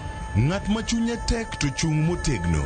Ber ahinya ka ng'ato chung gadier, kata ka diera mochung godo no boterelo. To gik musiko timore ngimane miyo bedo gi kuyo kod penjo mang'eny. En ang'o marach kodi? Penjo ng'ama noketho gimoro amora. Gik mane osebedo kopandi koro fwenyore ayanga. Odiochieng' ma kawuono ni an abiro nyiso Sarabjit gimoro amora. Hera mane en go kuom joode miyo temo umogi gi yore te. Asayo ni kik utim kamae. Kata ka onenore ojaketho. Mak mana ni an abiro timo gimoro amora manyalo mondo aler nyinga. Ma en sigand hera. Onge ng'ata ng'ata piny ka manyalo chalo gi Sarabjit. Wan watugoga, wanyieroga, to bende wan wadhaoga. Choti Sardani. Wuok tich nyaka ngeso saa 2:15 otieno. Mana Ramogi TV.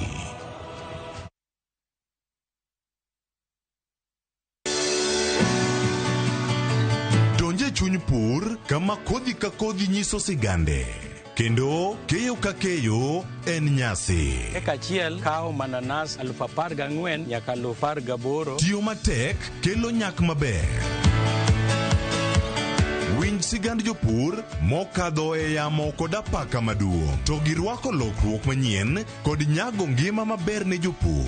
Farmyard manyiwa gi compost is the best. It berne nang'o oduoko lo kaka lo ne chalo chon. Bi kodwa sama wakedo gi pek ma waromo godo kendo yudo gweth ma kit ngima maber. Sama wachako tich mar lowo nyaka bed gi kwer. Kaeta bedo gi beti, kaeta bedo go pao. Kaluowa kae dhano owuok oko ni pur. Pur gi ohala. Tich adek ka tich adek, saa 1:45 otieno.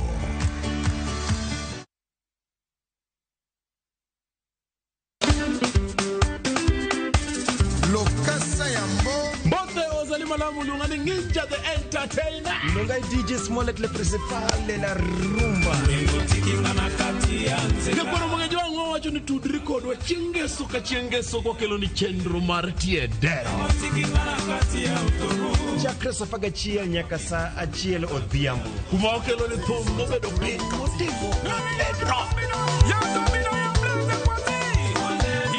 To ye kanye bakin jangolo mar Juma. Nakwara mogaji wangu kumotigo madino system, kumotigo za ikona ganaga, kumotigo Joski Kiambukute. Keso kwa ngeso wangi sinango. See you there. Bona aventure ngogo Chris.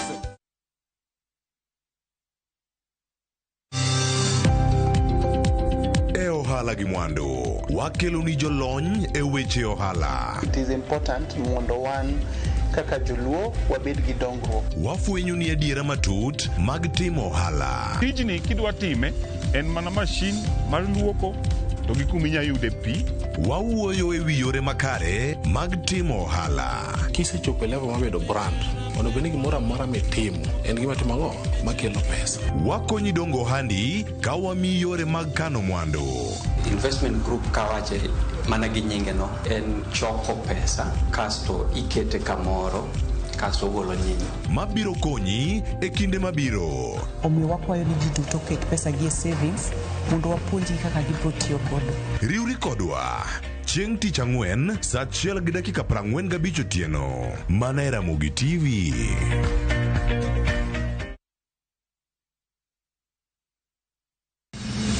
Chieng' tich adek ka tich adek en oketho piny to pod ogoku. Ji dhinyore te kanyo kar jopiny. Magi duto yudore mana e Ramogi TV. Yani ene ubiro ga bora ne ubiro to otengo abiro timo numa gima abiro timo ok no timo jo Kenya bu usaol gi wuond ma pile pile buch jopiny to nitie kuonde moko bende japiny mano golo lo mondo los go kembe gi eki nisa ni koro kembe go eki ibro usi maduonde japiny ok uwinji e od bura miluongo ni parliament.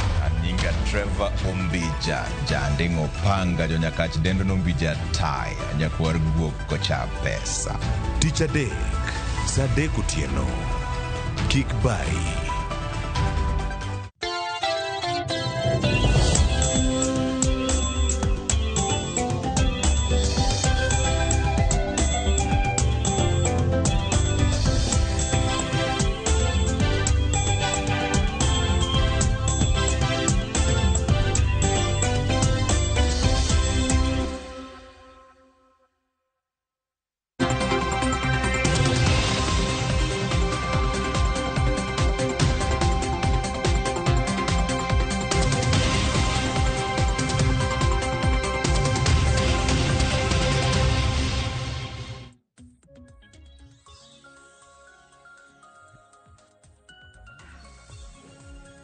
Nyakorom ga jonka moro mintiere machiegni ma en chenro mar mbaka oromo dakika na 13 tok saa 3 mar okinyi mata e chenro ni okinyi makawuono nyinga Sharon Ongao.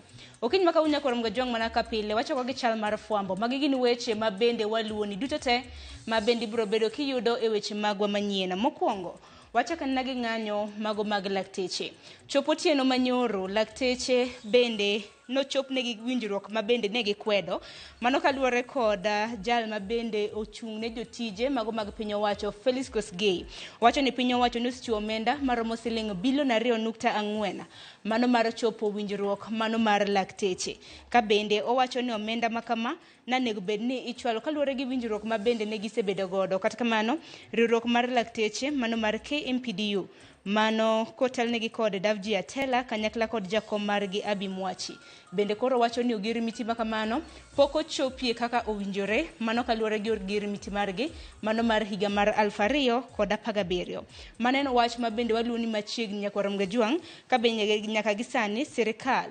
kokalo mano ir jatij piny owacho mano Felix Kosgei nosichiwo omenda kanyo maromo siling bilion 2.4 kata kamano en winjruok ma bende lakteche pod okwedo.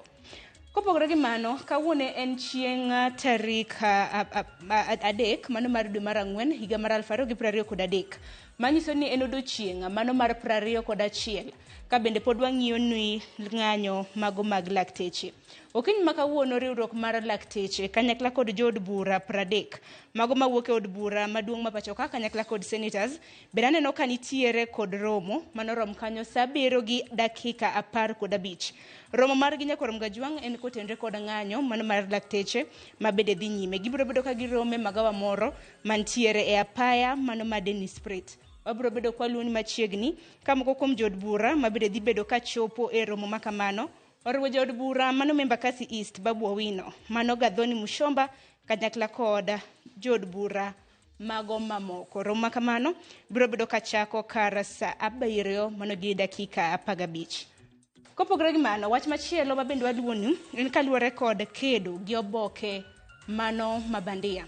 Riwruok makedo kod mibadhi e pacho ka EACC bende okinyi makawuono nomako jal mong'ere kaka Noah Oluoch Okech jal maen general manager mano kaduol mar rere kata mana kiero Rural Electrification and Renewable Energy ma bende wacho ni noyudo tich kaluore kod oboke mano mabandia.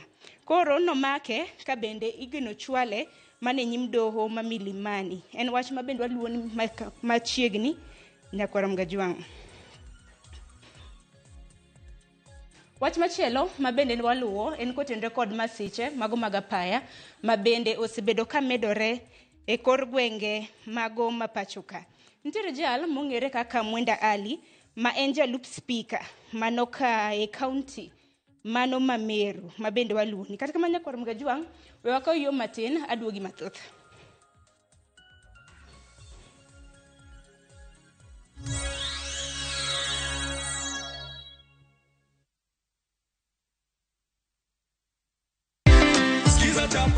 Skiza chapa, ushinde. Soma jina lako. Bernard Wafula Msungu. Bernard Wafula Msungu. Unapata shilingi ngapi? 50,000. 50,000. Yeah. Kuna gift hapa ambayo must. Ndio. Nambari ya sikiza chopani moja. 0709 767000. Asante sana ndugu Bernard. Nashukuru sana. Asante, chukua check toka nayo. Unasikia vizuri? Asante sana. Asante, barikiwa.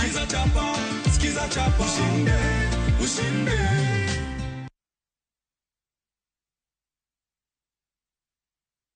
Sasa kwa tao moja tu unaweza pata third party cover for your private motor vehicle valid for 30 days. Say goodbye to expensive motor vehicle insurance. Pata bima kutoka Direct Line Assurance. Kujisajili bonyeza *487#. Weka namba plate ya gari yako, ID namba yako, email address yako na ulipe thao moja tu. And your digital cover will be sent to you instantly. Collect your sticker at your nearest Total service station. Dial *487# upate third party motor insurance valid for 30 days. Pap, ni thao tu.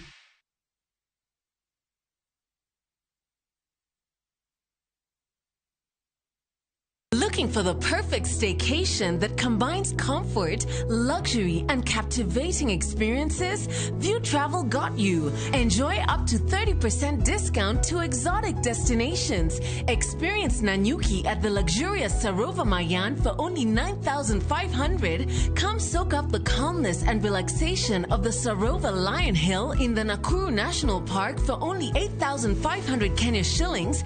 Get to relax at the magnificent courtyard at Sarova Woodland as you lazy away at the wonderful poolside for only 9,000 Kenya shillings. Experience the lakeside city through an extraordinary stay at Sarova Imperial Kisumu for only 6,000 Kenya shillings. Book with View Travel and make every moment of your stay a cherished memory of unforgettable experiences. Visit viewtravel.com and book your perfect staycation for discounted prices now. View Travel.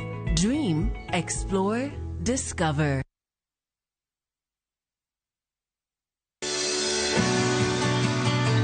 Donje chuny pur kama kodhi ka kodhi nyiso sigande.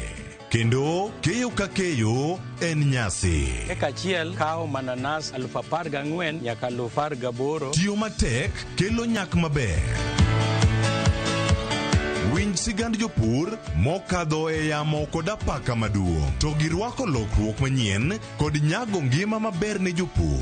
Farmyard manyiwa gi compost is the best. It berne nango oduoko lo kaka lo ne chalo chon. Bi kodwa sama wakedo gi pek ma waromo godo kendo yudo gweth ma kit ngima maber. Sama wachako tich mar lowo nyaka bed gi kwer. Kae tabedo gi beti, kae tabedo go pao. Kaluo wakae dhano owuok oko ne pur. Pur gi ohala. Tich adek ka tich adek, saa 1:45 otieno.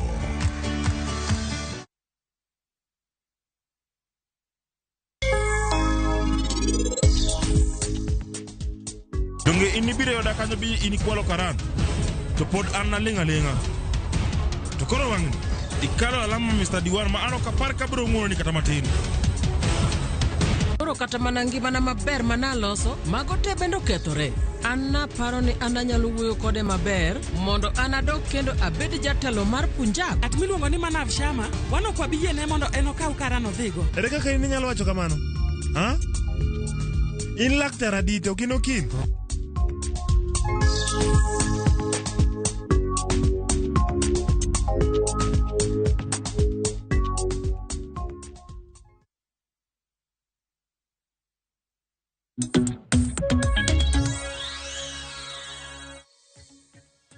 Nyakor mgajwang machiegni wadhi nyime gi chal mar fwambo. Kiny makawuono wach mabende waluni machiegni en kaluwore kod medruok mago mag masiche mago mag apaya.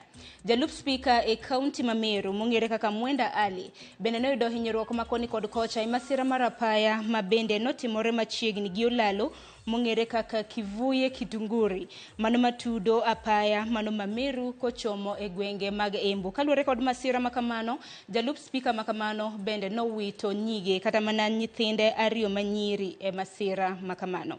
En wach mabende waluni machiegni nyakor Mgajwang kanyaka gisani nosetere e od thieth ka bende pod oyudo thieth makoni kod kocha. Kopogore gi mano, Hatiri nyaka kaunti mano ma Kisumu siem ogol kar gik od thieth mano mar Jaramogi Oginga Odinga Referral Hospital, mano mar golo ringre ma bende osebedo ka medre subtal makamano. Kaluwore gi jata chenro mano ma Jaramogi Oginga Odinga Hospital, mano mong'ere kaka Dr. Richard Lesiyampi, owacho ni nitiere kunruok mago mag ringre mathoth ma bende jogi okosebedo kakao ka bende chiwo siem ne oganda ma bende ong'eni samoro nolalo wedegi e tho kata mana masira mopogore mar mondo mi ochope kar thieth mano ma Jaramogi Oginga Odinga Hospital mar mondo mi oranga ringre makamano. Gichiwo siem mar mondo mi oganda odhi otim orang ringre makamano nyaka chieng' tarik 7 mano mar dwe mar 4 mar higani. Ka jogo eko ma bende osetho kanyo oriwo nyaka nyithindo 2 ma bende wachre ni notho e od thiedhno mano chieng' tarik 2 mano mar dwe mar 12. Kopogore gi manya kod Mgajwang e kaunti ma Kisumu, wach ma bende waluni machiegni en kaluwore kod ywak mago mag jodak machon ma Lumumba. Kinyalo paro piny owacho nokwayogi mar mondo mi gidar kama bende ne gidakie mar mondo mi chulgi kaluwore kod dwaro mano mar gero udi manegogi ogonyore. Jodak machon ma Lumumba wacho ni piny owacho nosingo mano mar chulogi siling 96,000. Nyaka gisani giwacho ni giseyudo mana siling 24,000. Nadeni Millicent Adhiambo biro bedo katwak kodgi okiny makawuono, wabiro bedo kwatudre kodgi e chenro mano mar mbaka oromo. Adaro nwati gi kaunti mano ma Mombasa kama wantiere gi jafambo marwa mano Joja Oko. Okiny makawuono olonwa nok mano mar arita e gwenge mago mag Kisauni. Ka bende wachre ni nitiere rochruok mar arita e gwenge mag Kisauni, ma bende wachre ni nitiere kweth mano mar njore mamoko e gwenge mag Mishomoroni ma bende nomonjo jopiny otieno mana piny Rugodo odiochienga makawuono. Bende odhi bedo kwatudre gi Joja Oko mar mondo mi ochunwa ler mathoth ahinya nyako tenre kod nok mar arita e gwenge mago mag Kisauni. Nyakor Mgajwang yiena mar mondo mi atiegi kanyo dakika 24 tok saa 3 mar okinyi. Moko kuom weche ma bende biro bedo katimre kwadhi nyime gi twak marwa e chenro mar mbaka oromo, wabiro bedo kwakeloni achiel kachiel. Koko mano we akayo matin aduogi twak e chenro mar mbaka oromo. Kik dhi mabor.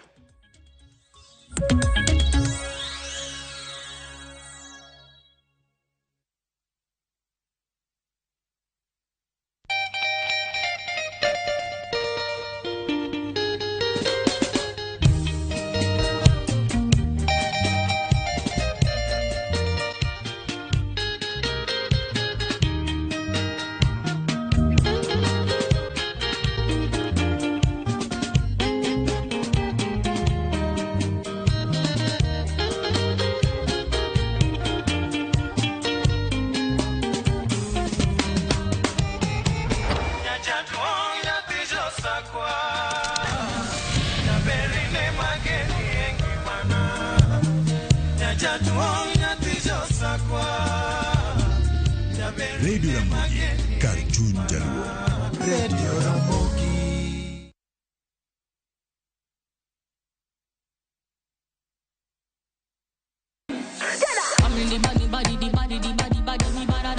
Kik bai, winj mit mar thum kendo imiel radar. Kik od belo bai. Belo number 1. Gi twak mamulo rowere gi oganda duto. Ka in gi nyako ma tiyo, oneno mbele mayot moloyo nyako ma ok osomo. Wakelo ni jongolo mopogore opogore. Mane mbak ndalo chakre wuok tich nyaka tich abich saa 8 odiochieng'. Mane RamogiTV.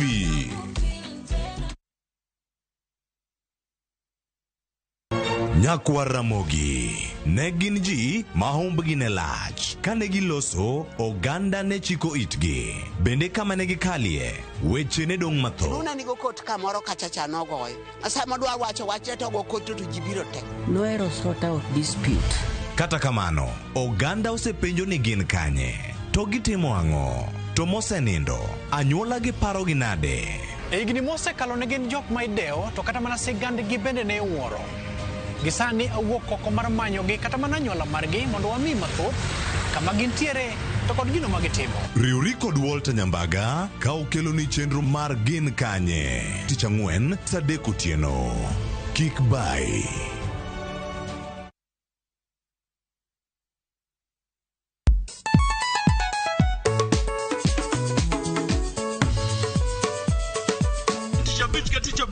Kochakore saa 4 wakelo ni ngoma mobedo pre-design wakare. Ramogi TV biro kanyakla kachiel kod Ramogi Radio kama bende stima riwore kod pi. Yawanya wauntie kikubed mabor ya kod mgenyen kech kai ekumi yudo gik mamit kabisa Ramogi Night this. Maintain your position. Idi udakanyo kika fire gudi local instrumental wawachuni kete manaka. Tich Abich ka Tich Abich saa 4 otieno.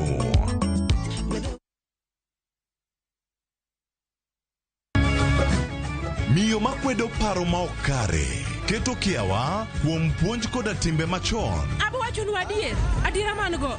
Ng'at ma chunye tek to chung motegno. Ber ahinya ka ng'ato chung gadier kata kadiera mochung godo no boterelo. To gik musiko timore ngimane miyo bedo gi kuyo kod penjo mang'eny. En ang'o marach kodi? Penjo ng'ama noketho gimoro amora.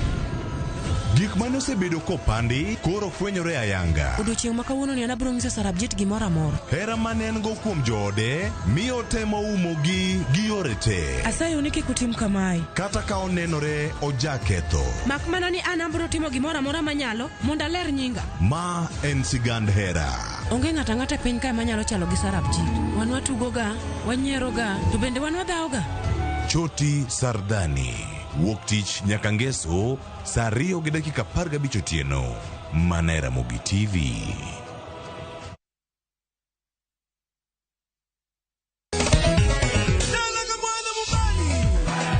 Ngoma Owake en od jothum. Ngoma Owake akelo ni mix mopwe. Reggae, ja, Rastafari.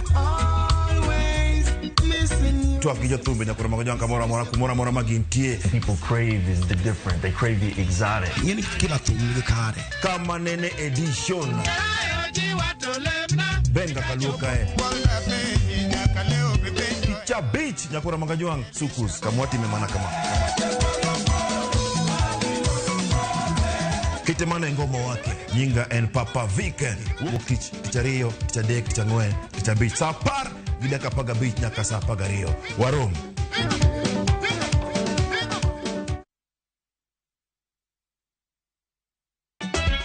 Ikrina nyero ma okru. Riwri kodwa tugo man gi mor gi nyiero mochwere. Ang'o momiyo itimori ka jo Homa Bay? Onge wach moro minyalo mede. Tich Abich ka Tich Abich ne chenro mar Nyarkochia. Adwa ni rudho sufria ni ma ler piat kang'era kama kaneno sucha. Kendo we kinde mag moro bedie.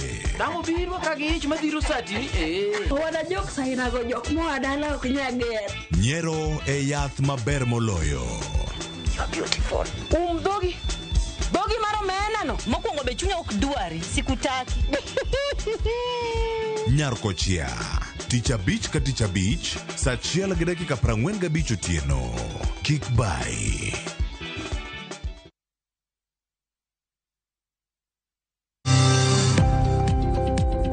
Ohala gi mwandu. Wakelo ni jolony e weche ohala. It is important mondo wan kaka joluo wabed gi dongruok. Wafwenyo ni adiera matut mag timo ohala. Tijni kidwa time en mana mashin mar luoko to gi kuminya yude pi.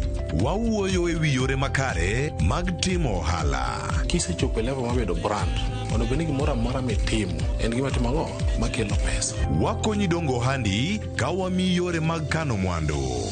Investment group kawache mana gi nyinge no en choko pesa kasto ikete kamoro kasto golo nyinyo. Mabiro konyi e kinde mabiro. Omiyo wakwayo ni ji duto ket pesa gi savings mondo wapuonji kaka gibiro tiyo godo. Riwri kodwa chieng' tich ang'wen saa 1:45 otieno. Mana e Ramogi TV.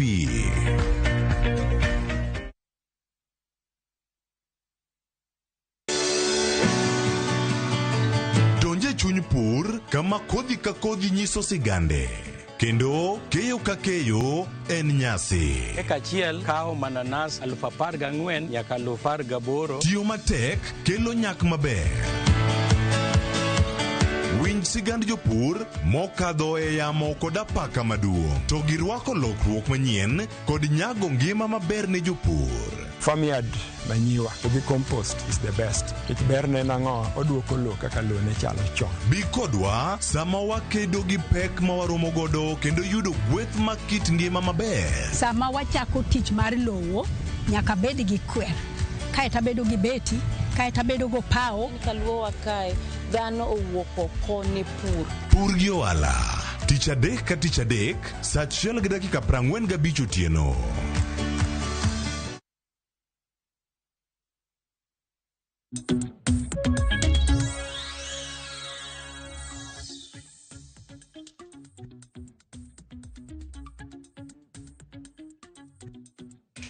Nyakorongo juanga gisani kora rwakini machiegni ma en twak e chenro mar mbaka oromo matayo kinyi makawuono nyinga Sharon Ong'ane no kasabunde serengo dakika ni 32 tok saa 3 mar okinyi. Okinyi makawuono nyakorongo juang kineno thor wach mabende wantiere godo wamenyo ywak mago mag lakteche mapuonjore mabende gi dholiech luongo ni interns. Omiyo kinyi makawuono antiere gi nyiluo 2 gi yawuot luo 1 mabende obiro bedo kwa poro godo wach. Kata kamano parne odiochieng' makawuono en odiochieng' mano mar 21 e kinde ma lakteche pod dhi nyime gi ng'anyo. Otieno manyoro nyakorongo juang Felix Kosgei mabende en jatend jotije mago mag piny owacho. Nowacho ni piny owacho nosichiwo kanyo omenda maromo siling bilion 2.4 mabende koro ibiro bed ka indiko godo lakteche makamagi e tich. Nitiere moko kuom graphics mabende dwaro ni ine nyakorongo juang kaluwore gi romono mabende nobedi e otieno manyoro. Neno kanyo ka bende giwacho ni sirikal osketo chenro mar chulo gope mag osara ma onyuolo e bwo riwruok mano mar winjruok mar CBA manochako tie higa mar 2017 higa mar 2021. Bende Kosgei nolero kanyo ni piny owacho oseketo tenge omenda mar budget siling bilion 2.4 mar ndiko jopuonjre ma osebedo ka yudo tiegruok e weche mag thieth. Mago jopuonjre mag higa mar 2023-2024 kaluwore kod dwach SRC. Bende sirkal mamalo bedo chiwo singruok mar chiwo hola maonge nyinyo ne sombo jogoeko mabende dwaro medo tiegruok rang'iny matok digri mokwongo e weche mag thieth. Bende kopogore gi manya nyakorongo juang Kosgei okoni sirkende mag kaunti bende timo makor ka korgi mar loyo dwach jochiw thieth. Kata kamano riwruok mano mar KMPDU kotelnegi kod Davji Atela to wacho ni gikwedo winjruok makamano ka bende winjruok makamano ok osechopio girimiti margi mano mar higa mar 2017-2014. Kata kamano nyakorongo juang parno odiochieng' makawuono bende waluoni machiegni ka bende riwruok machielo mano mar lakteche mong'ere kaka Kenya National Union of Medical Laboratory Officers bende odiochieng' makawuono biro bedo ka chako ng'anyo margi e pacho kaendi. Mago weche mabende waluoni machiegni nyakorongo juang wabiro bedo kwaneno kaka ng'anyo makamago biro bedo katimore. Kata kamano osuptende ma pacho ka bende nitiere kod achiedh nade mago kaluwore kod jotuo mabende ok nyal yudo thieth. Okinyi makawuono wawinjo na ywak mago mag lakteche mapuonjre ka bende gin ema bende neno kata mana riwruok mar KMPD wacho ni ng'anyo margi en kaluwore kod chudo magi. Nanyisi nantiere gi welo 3 achaka na gi Dr. Akum Waweno nikech ne wuod luo 1 mwantiere godo ka. Nyalo mana moso oganda ichiwo nade? Amoso ni kwa Ramogi ni ichiwo nade? Ageno ni ichiwo maber. Mana ni wato wachwa pod moko pod ng'anyo dhi mbele to gika sirikal wacho sani pok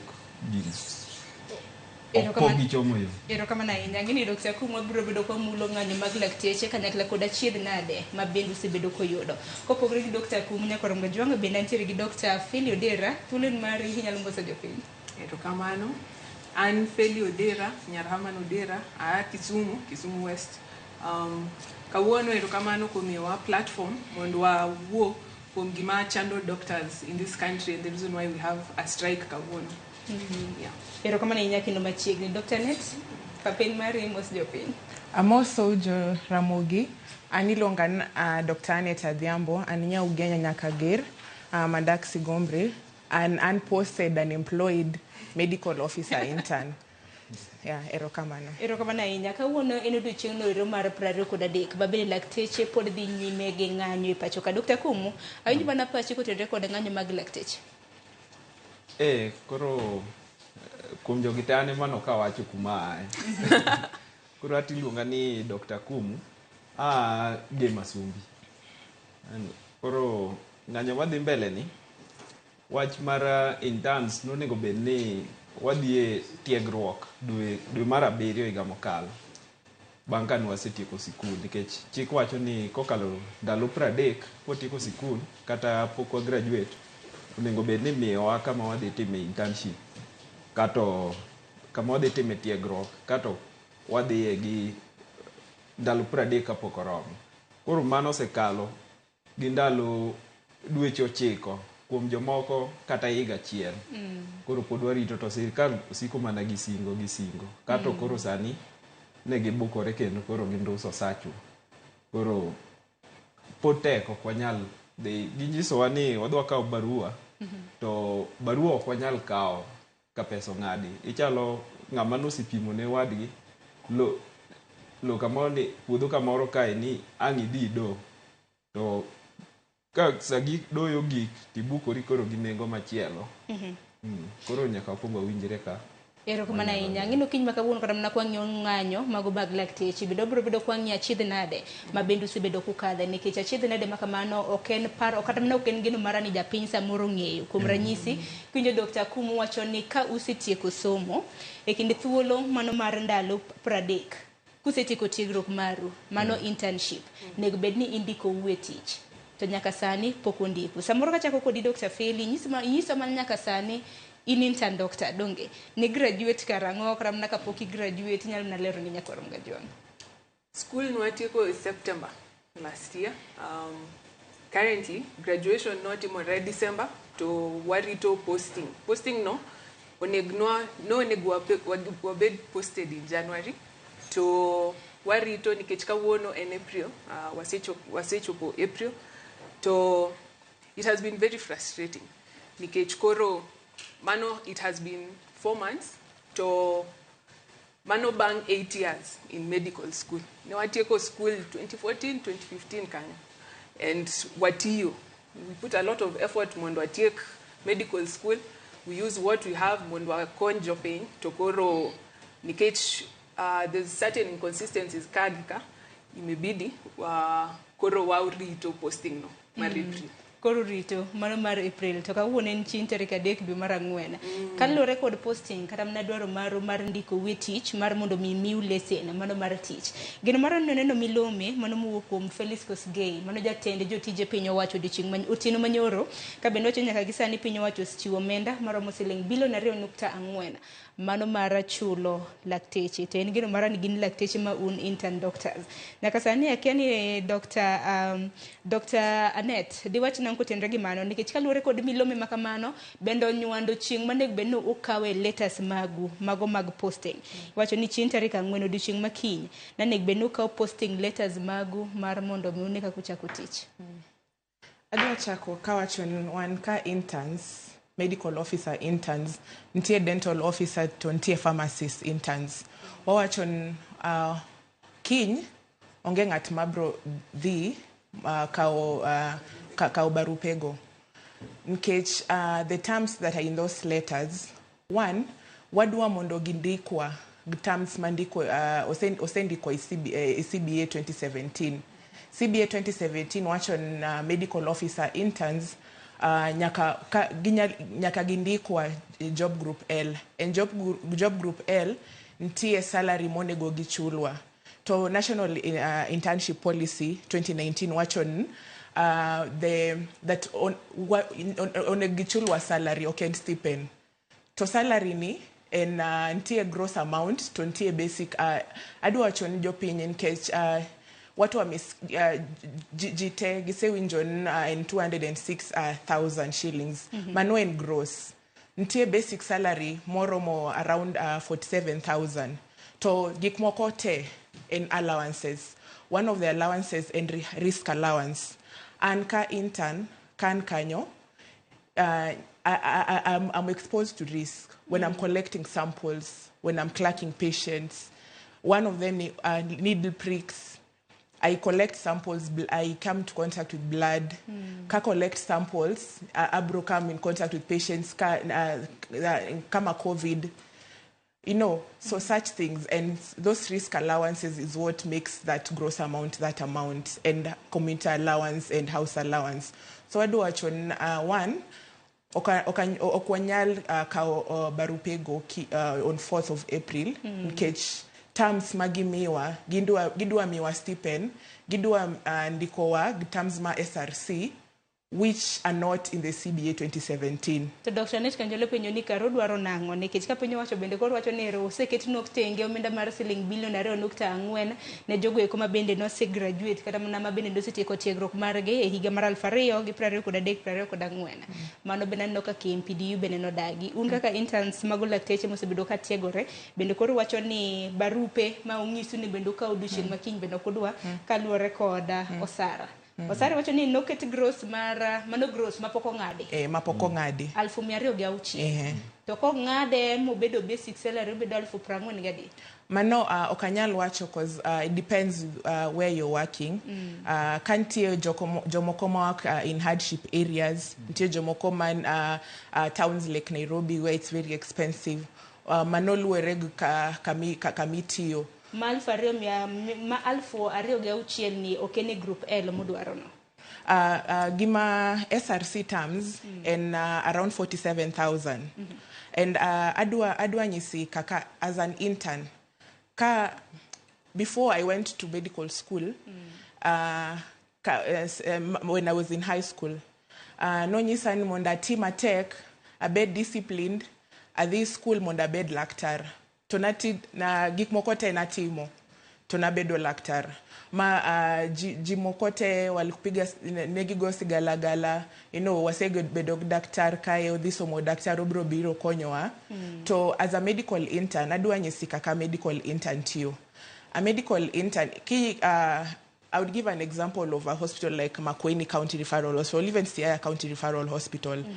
Kanyo inyalo bedo in maybe Makueni County Referral Hospital unyalo bedo interns mulongo lakteche mapuonjore.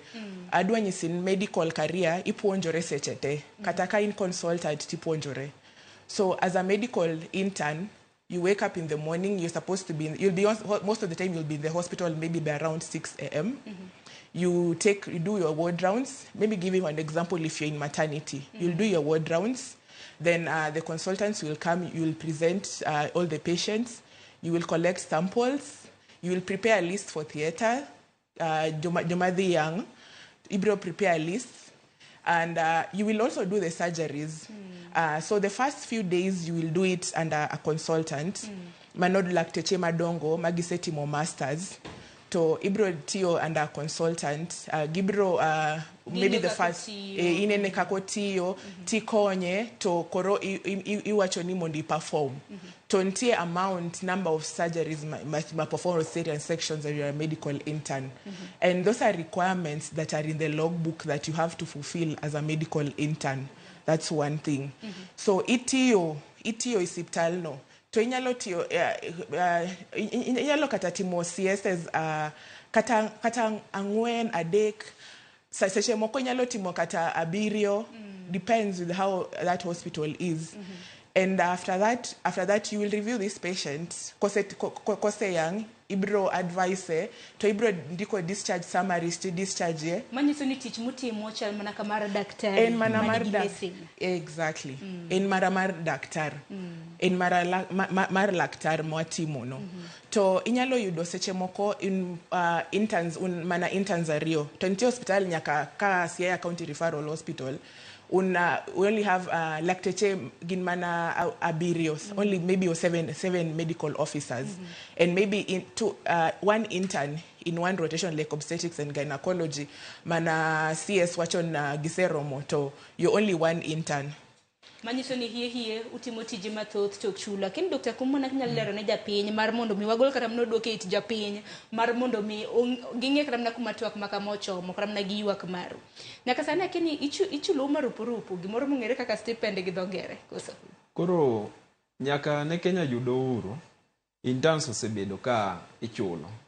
Ma wach mobukore mar ng'ado sarani en gima barua manondik dwe mokalo. Osebed kichulo wadi. Osebed kichulo ji kaluwore gi kama intiere. Koro the highest ng'amichulo mamalo mogik intern mantiere samoro Nairobi kata kama nigi hardship iyudo ka ichulo 206,000.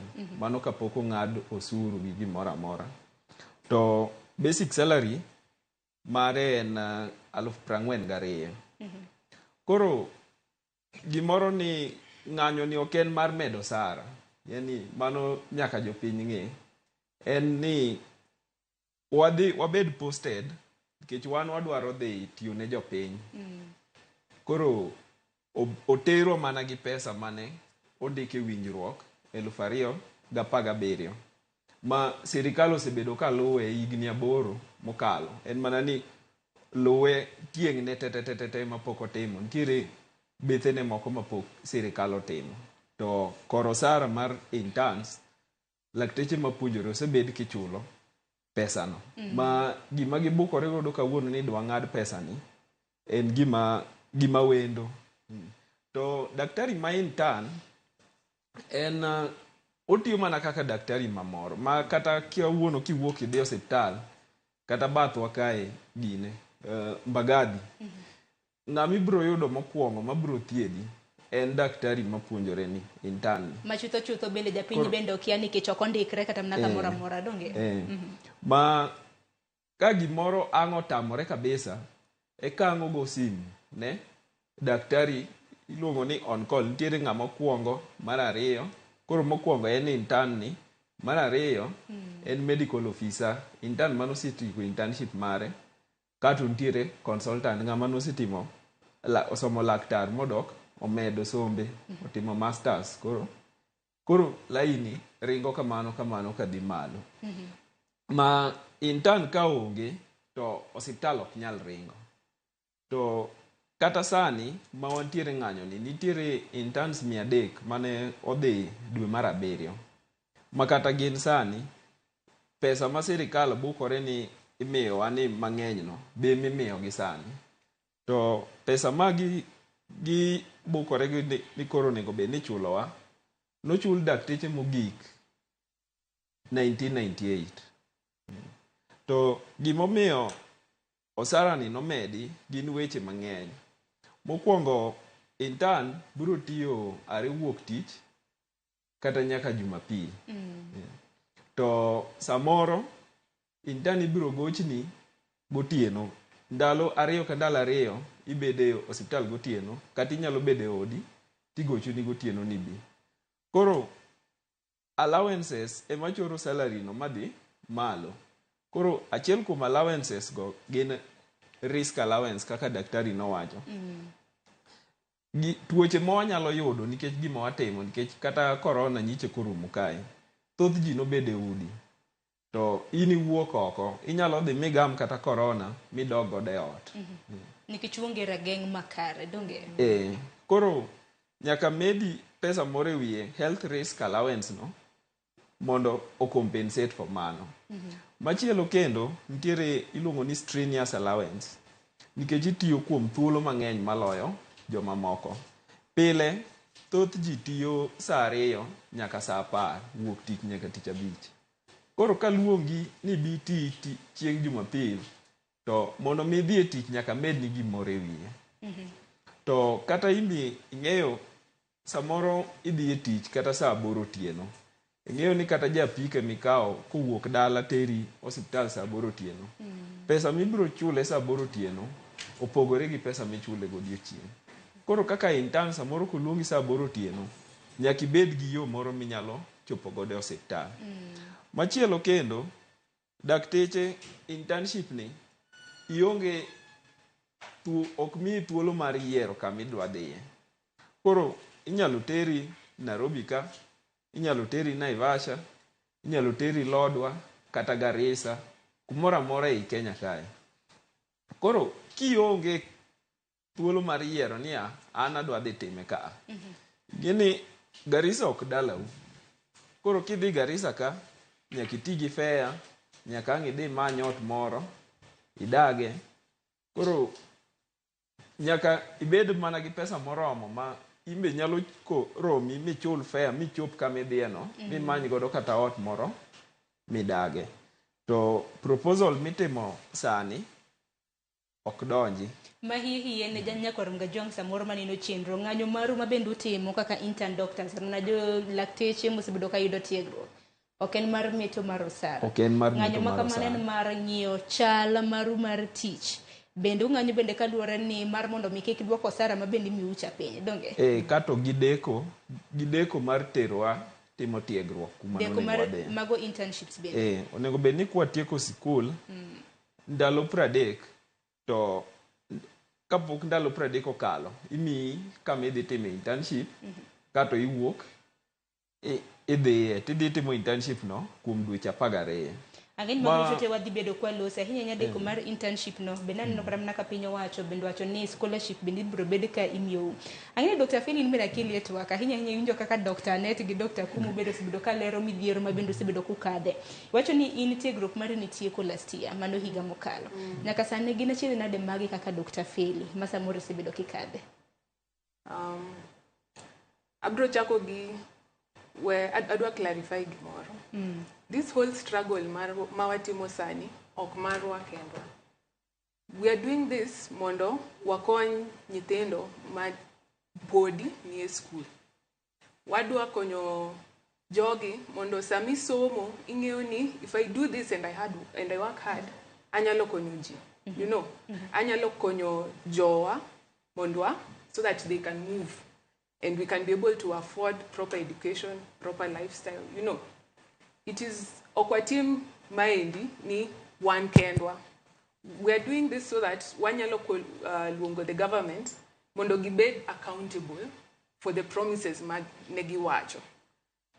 Slowly by slowly Kenya is becoming a country kuma ngato nyalo chung to wacho ni adwa kao a certain seat mondo adhi represent people so that your lifestyles can be better, education can be better, health can be better. But ngato kosebet leader kanyo odhi to they completely forget gimane giwacho. Now us, we have taken the responsibility that we are in this place at this particular time. And we will stand and call for accountability. CBN okwawach ni wadwaro pesa extra. In fact, as far as 2017 is concerned, it has not yet been implemented. So, county governments no sign gino, to national governments no sign. The national referral, 2 national referrals actually, all 3 of them, negi se sign document no. Gike MPDU in 2017. Negi wacho ni we will improve this healthcare mondo.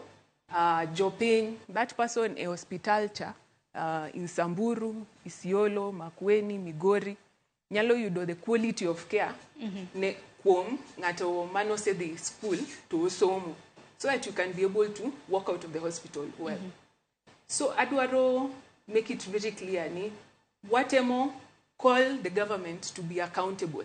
No se sign gi, no se wacho ni udwa konyo Kenyans, one Kenyans, don't. To nitie thousands of other children who are still in schools, primary, high school, secondary, and the families are investing heavily. Mondo, nyathini or you'd quality of education, mondo onyalo konyore eno wuon, to onyalo take a stand, unajua, so that Kenyans can grow. We are not doing this alone. We are not doing this for ourselves. So we really need the support and the goodwill from others. And even if we don't get it, we are strong enough to stand and say that we are willing to take this to the end. So that people don't play around with the lives of Kenyans. Ki wacho ni ibro bedo adwa wacho governor, lakini okwadara we kikawach governor. Mana kuom ranyisi. Adwa bedo leader in a certain post. Ki wacho ni idwa improve healthcare. mondo ladies kagidhi nyuol giyudo a good doctor in a good facility manigi yedhe tim kamano kik idonj kanyo titiyo marach gi resources kasto idwa reduce the expenditure by cutting what the health workforce is getting because you're compromising on the lives of Kenyans. It's not just the doctors, it's the general well-being. For that reason, we are coping. Okanyal wacho ni it's so bad. To adwa ka space ni monda encourage ngamani tie school podi, ngama somo, people who are striving. Hard work always pays. It pays. It's not and Nyasaye benitie onyalo mi favor to favor no akao fully. To awacho ni nyalo yudo imbe. It has been hard. Nikech nitie jomano se invest e somoni. Nitie younger siblings marito mondi take school mondi konygi. There's times. Most of us have timelines. And it's good to have goals in your life. Iwacho ni by this time, adwa timo this, so that kase chopoka, anyalo improve on this. You know, that's how progress is made. It has been a big backlog. Angini gina chiedh nade to kata mana kaka iwacho ga ni singo ene gowi to singo chakre higa mar 2017 en singo mabendo yuago nyaka kawuono. Kawuono makoro wantiere higa mar 2024 manyiso ni higni 7 nyaka sani singo makamano pok ochopie. Ka singo makamano pok ochopie higa mar 2017 noneno ng'anyo mar tipo mabende notimore e piny Kenya. Nyaka rongo jong ne ng'anyo mar ndalo 100. Kawuono pod waloso ogirimiti manego bed ni itime higa makamano e higa mar 2024. Odiochieng' makawuono nanyisi ni en odiochieng' mar 21 ka ng'anyo pod dhi nyime. Hakin Dr. Net neno ka ng'anyo makama nyalo dhi nyime kaka mano mar higa mar 2017 nikech kineno kata na rombe mopogore opogore mabende riwruoge mag lakteche osebedo godo ineno ka onge winjruok moro amora. Odiochieng' makawuono acho ni riwruok mar lakteche mag jolab bende chako ng'anyo mar odiochieng' makawuono. Mana kaluwore gi ogirimiti wach CBA agreement ni mabende piny owacho ok chopie dwaro. Adwa wacho ni wanyalo dhi kata more than 100 days nikech sani kaka gik moko dhi nyime sirkal okwane goodwill sani nikech ka gisewacho ni okan implement CBA part ma medical interns to gidwa chulo backlog salary from basic salary from 2017 mano irongo ni mchezo wa paka na panya kwa Kiswahili. Sani wanyalo we are ready. I think as a medical intern, as one of them, I'm ready to just stay until they give us what actually belongs to us and what we deserve as medical interns and as doctors and even nurses, clinical officers and medical laboratory officers. Jotendwa no achon, it's the government that is on strike. One, wakonyo government be on strike. Nkech neo implement Guinea many years ago. So until now, since January, we have been asking for posting. And we were told February, March, April now. Manochal ntie gimoro magitiyo mo kwangeo main Guinea ma SRC e magibiro buogo wagodo. Nkech union was not involved with that basic salary, SRC basic salary stipend.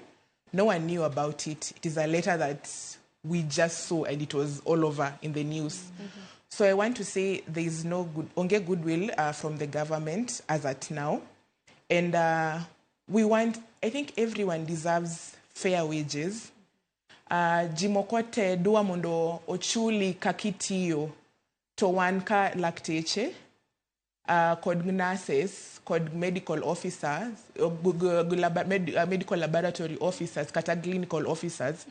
Wange on serikali, they are not actually putting weight on this matter because katasani wadua mondo jatend pin mondo wo in Guinea. He has been quiet and we are wondering if the Kenya Kwanza government negi wachon nyaka gidwa support the youth.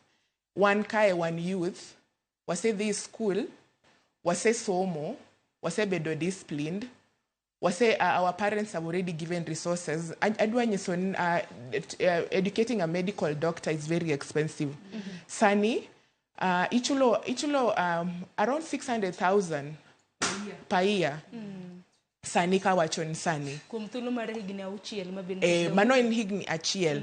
To ki multiply by 6. Mano chopo about 4.8 million. And that means it's expensive. And if our parents, our communities, our churches have fundraised for us, have supported us to be there, right now they are the ones bearing the weight of staying with us at home. And I don't watch one medical interns. We are frustrated. We are very frustrated. We are you at home. Jiluongo laktar konyakae timan. To yonge gimoro. You know, you are at home. You're just looking at your parents. You're doing nothing. The only thing you can do is maybe be innovative enough to it idwar gimoro mondi team. To ado wachoni. This non-practice ntie allowance moroma Dr. Kumu no wacho ma ntie non-practice allowance ado wacho kawa the internship KMPDC nyaka miwa internship license koro kawa tiyo as interns we have a license to kawa sieteko as interns what we get is registration as a medical doctor in Kenya. So this thing of telling us that we are medical students, call a medical student intern up ka anet angeoni manoen ngat mapoko chako being a medical student.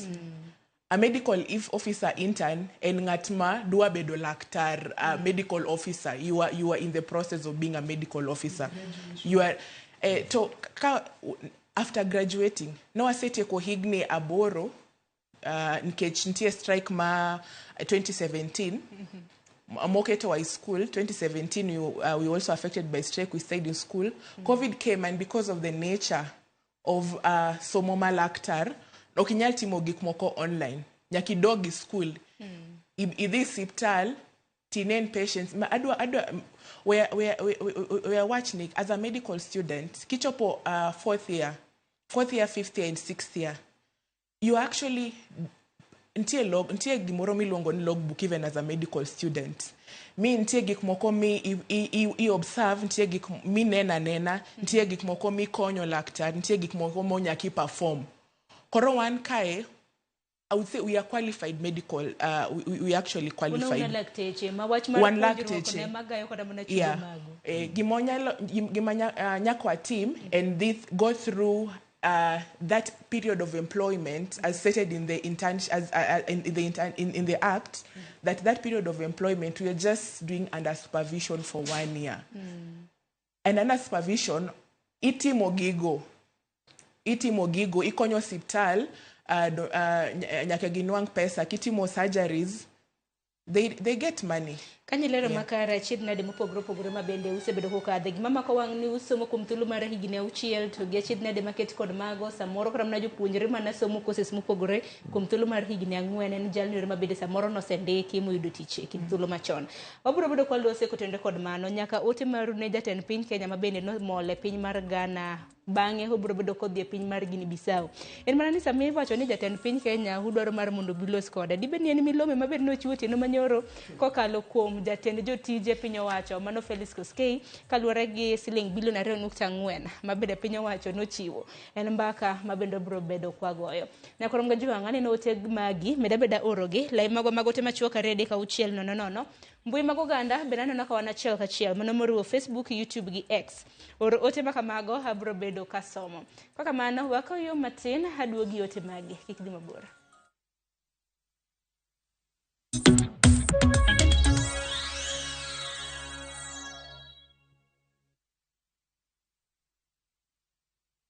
Tinda tikomanya na bongo tenaye kirengaki. Eseki. Asenye nja sobu kimebwana eno wengenjo mono.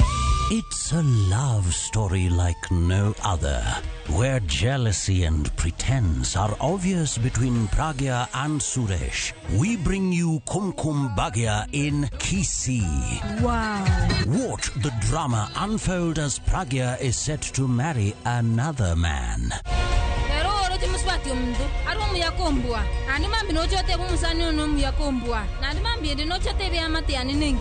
Watch this beautiful love story of Kumkum Bhagya in Kisii, only on Viusasa. Dial *487*1# or visit viusasa.com to renew your subscription. Wanchimbwa maiso ko mio yetamanyaini.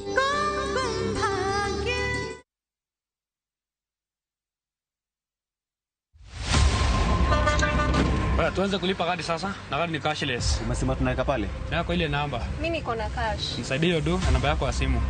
Na kusort.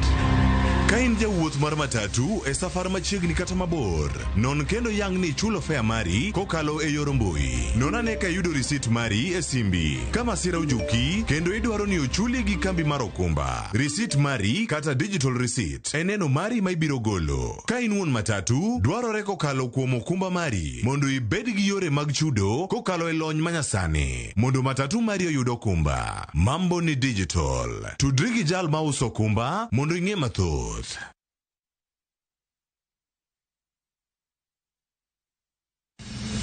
Chieng' tich adek ka tich adek en oketho piny to pod ogo kwe. Ji dhinyore te kanyo kar jopiny. Magi duto yudore mana Ramogi TV. Yani ene ubiroga bora ne ubiro to otengo abiro timo numa gima abiro timo okono timo jo Kenya bu usaol gi wund ma pile pile buch jopiny to tie kunde moko bende japiny mano golo lo los go kembe gi eki nisa ni koro kembe go eki ibro usi maduonde japiny okuwinji e od bura miluongo ni parliament. Nyinga Trevor Ombija jandingo panga jo nyakach dendo nombija tai nyakwar guok kocha pesa. Tich adek sadek otieno kik bai.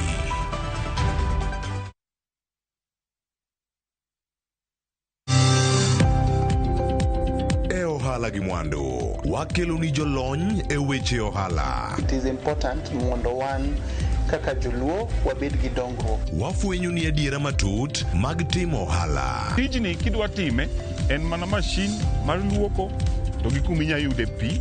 Wawuoyo e wi yore makare mag timo ohala. Kisechopo level mabedo brand, onego ni gimoro amora mitimo en gima timogo makelo pesa. Wakonyi dongo ohandi ka wamiyi yore mag kano mwandu.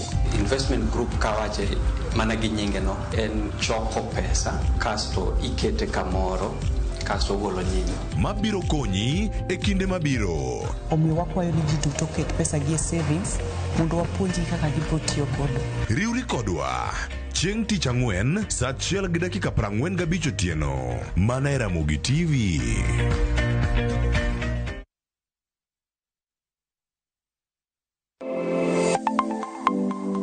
Chenro ka chenro en wuoth makende kama jopiny nyiso kit pok mopogore opogore. Software developer. Gibedo gi lek mar timo duto mondo ginyis chia margi. Okoyot kiterori kendi gi passion no ibro nyalo. Rom gi jogo moseloko pok margi obedo kaka yuto margi mapile ka pile. Ma oloski rabolo be. Iye ka en raffia grass to ko ka en rabolo. Tudri kodwa ka wamenyo kit pokgi kendo wanyiso kaka ng'ato ka ng'ato nyalo loko pok omiye yuto. Talanta mara ng'ato ng'eyo pogore but mare ma Nyasaye omiyi nyaka itigo maber. Magi duto iyudo mana e chenro mar pok opogore. Kwanza duoko ni Ramogi TV erokamano miyo aneno pogruok. Chieng' tich ang'wen ka tich ang'wen saa 2 okinyi mana e Ramogi TV.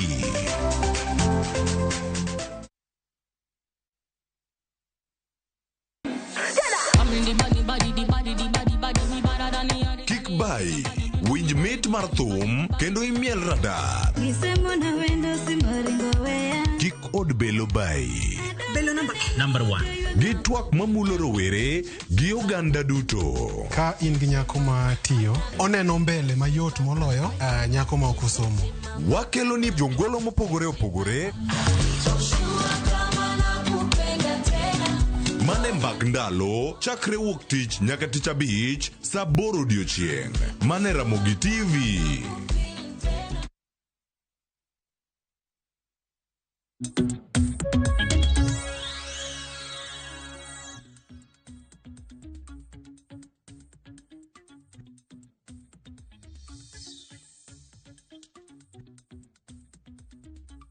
Machiegni nyakoro mga jwang meno kang mar ariyo pod wadhi nyime gi twak marwa kiny makawuono e chenro mano mar mbaka oromo ka bende wang'iyo achiedh nade ma bende lakteche mosebedo ka yudo tiegruok kata mana interns osebedo ka kadhe. Nitiere ote moro achiel mano manor gi David Ochola ma daher mar somo achiel kachiel mano e wang' jowi. David Ochola nyakoro mga jwang wacho ni twak ler lakini mana kinyal ketna ote makamano achiel kachiel nyakoro mga jwang mar mondo mi wasom. Wacho ni twak ler lakini an gi moko mora ni kata mana daktari mondiki kawuono kinyo chako ni pesa tin to pok otiyo kata kendo ringe barabara no di mind right ne. Koro dhieri ni otaratibu kata ni wacho ni otibu kata mana lakteche onge koso nango yawa. Aparo ne mana ni ywak mabende David Ochola wacho kanyo geno mara ni akini achako di Dr. Kumu kinyo kata mana ote mar David Ochola. Owacho ni twak ler lakini gima mako dhoge ni kata mana daktari mondiki kawuono kinyo chako ni pesa tin kendo dhi barabara ka bende dwaro hakine. Wach moko mano di wachango. Na seyo mabende koro. Wach David na winjo maler. Koro kata ji mang'eny osegocho dala ni to nyathini nwa tere no dhi somo to tinde waneno ko go firimbi e boma Nairobi kae.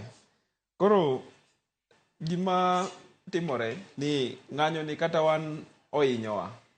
Kech mokwongo joma tuore go gin minewa, gin owetewa, moko gin nyithiwa. Tetete ma kaka jo Kenya ma moko hinyore no, be kaka wambe owinjo matek. En mana ni koro sirikal ok nyal winjowa, waonge yo machielo. Ng'anyo no kende ma wanyalo dhigo. To wach mar owacho mar osara, ng'anyo ni ok en mar wacho ni osara tin. Nitiere winjruok mane sirikal obedo godo gi union mar lakteche 2017 ma nitiere kaka interns onego bed ni chulo. Ma 2017 no interns osebed kichulo kamano. Ma gimotimore sani en ni sirikal obukore ni dhi ng'ado osach interns. Koro wan gima wang'oiwa en ni osach wa ong'adi. To sara ne ing'ade nang'e. Ng'eni kata mana kiwacho ni ng'ado sara bende idwaro ng'ade ne kichango. Mokwongo gima giwacho ni pesa onge sani. Kendo wach machielo ma giwacho ni medical schools kuonde tiegruok mag lakteche no medore. To gimomiyo gimedre kae, ng'eni daktari puonj mare kawo higni 6. Koro sikunde mag puonjo lakteche gi, sirikal ema puodhogi ni mondo gichak puonjo dakteche. To manyiso ni ka gigolo ji mang'eny sani, nyiso ni sirikal nopuodhogi higni 6 mokalo. Koro ka higni 6 okalo, to sirikal kawuono koka bukore ni gini obwogogi, mano wach ma miriambo. Ok gidwa bedo jo adiera. To machielo kendo, intern ka barua mane jatend jotij jopiny owacho ng'ane Felix Koskei ogolo, oluongowa ni medical student interns. Koro gima chalo kamano onge, kata kidhi kawo license mari kuom duol mar lakteche kae, iluongo ni KMPDC, iluongowa ni medical officer intern, kata dentist intern, kata pharmacist intern. Koro nying mar medical student intern no onge chik ma Kenya.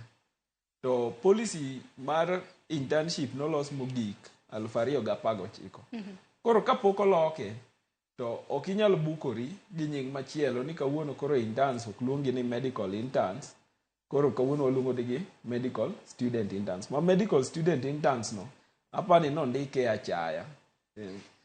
Koro ng'anyo ma wan godo ok en mar medo pesa. Onego miwa pesa wa mana kaka ni wawinjo, nikech winjruok ni sirikal bende nogo sei. Kata SRC me iwacho no, negindiko barua miluongo ni no objection letter. Manyiso ni salary ni, kane sirikal oyiere gi jo union 2017, mowacho ni pesa maka mae mobro bedo kwa chulo interns. To, yani mano nyiso ni negiyie kode kendo negipuodhe, ma negineno ni sirikal nyalo chulo pesa no. Erokamano ahinya Dr. Kumuma, kama kaparo no gi kanyo, nyakoronga jwang' par ni chenro mar mbaka oromo. Wago mbaka e studio, to bende mbaka bende wago e kor gwenge magwa mopogore opogore. Gi sani, adhi achiel kachiel nyaka e kaunti ma Kisumu, watudre gi jafwambo marwa Millicent Adhiambo. Millicent Adhiambo osebedo ka goyonwa turbin, mago mag osuptende mopogore opogore e kaunti ma Kisumu, mago mag piny owacho. Mano mar ng'iyo kaka chenro mar thieth osebedo ka dhi nyime e kinde mamoko. Millicent, kinyalo mana winja, amose ni misawa, kaunti ma Kisumu chio nade, tinyalo mana bagonwa twak. Darbin mag osuptende mopogore opogore wacho ng'eyo e kaunti ma Kisumu. Erokamano ahinya Sharon, achiel kachiel kawuok e akek yo ma kachok mano mayudore e Nyalenda, ka bende adwa ni wago mbaka kod jogo mawuok e alworani mondo ginyiswa ni to ka otenore kod ng'anyo mar lakteche ma bende osebedo ka dhi mbele pacho kaendi kuom ndalo kawuono nyono ndalo 21.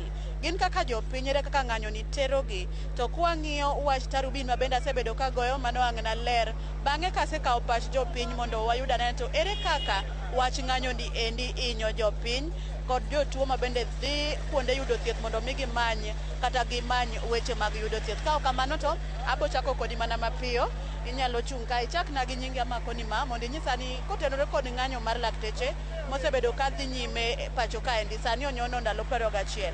Ere kaka wach ni endi inyou kaka japiny kata un inyalo wacho wach mane kotenore kod ng'anyo ma kamano?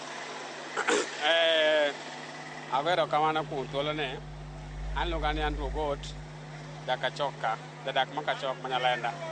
Koro ng'anyo mar lakteche ne ose affect mang'eny nikech yudo kata ka samoro ng'ato tero jatuo osiptal to jatuo koso mokoyudo thieth. Koro kwayo man godo kaka jopiny, waneno ni ka dakteche obed piny gi sirikal, giwinjore ka gisewinjore to gikam into conclusion nikech sama ging'anyo wan ema wahinyore. Koro be en right gi mondo ging'any, lakini giwinjore awinja. Giwinjore giwe ng'anyo, giwinjore gi sirikal mondo giwe ng'anyo. An ka iluonga ni Niko Uma, adak kar dak Mongore ma Nyalenda hii. Kanyalo wuoye, mana kaka ung'e pile kaka wan joluo wachoga niya, ka rwedhi ariyo gore to jopiny ema hinyore. Koro gi sani dakteche ka ng'anyo to sirikal be dwa ni oriembgi e tich, wan kaka wan jopiny ema hinyore. Iyudo ka oter jotuo osiptal githo, sirikal ok hinyre, wan jopiny ema hinyore. Kata ka nyathini tuo kitero osiptal ng'ama nyalo attend ne onge, koro wan pod wahinyore. Koro gima wakwayo sirikal mondo ochul dakteche, nikech dakteche gi gibe gitiyo tich matek, gibe gi demand their rights. Koro onego bed ni sirikal chulogi mondo gidogi, to koketgi mention ok odwa neno gima chal kama kendo. Koro is better mondo chulgi dichiel mondo wach ni orum once and for all. Erokamano ahinya. Ng'ama chielo mana mapiyo, chagi nyingi nyalo wacho ang'o e ng'anyo mar lakteche? Kamera.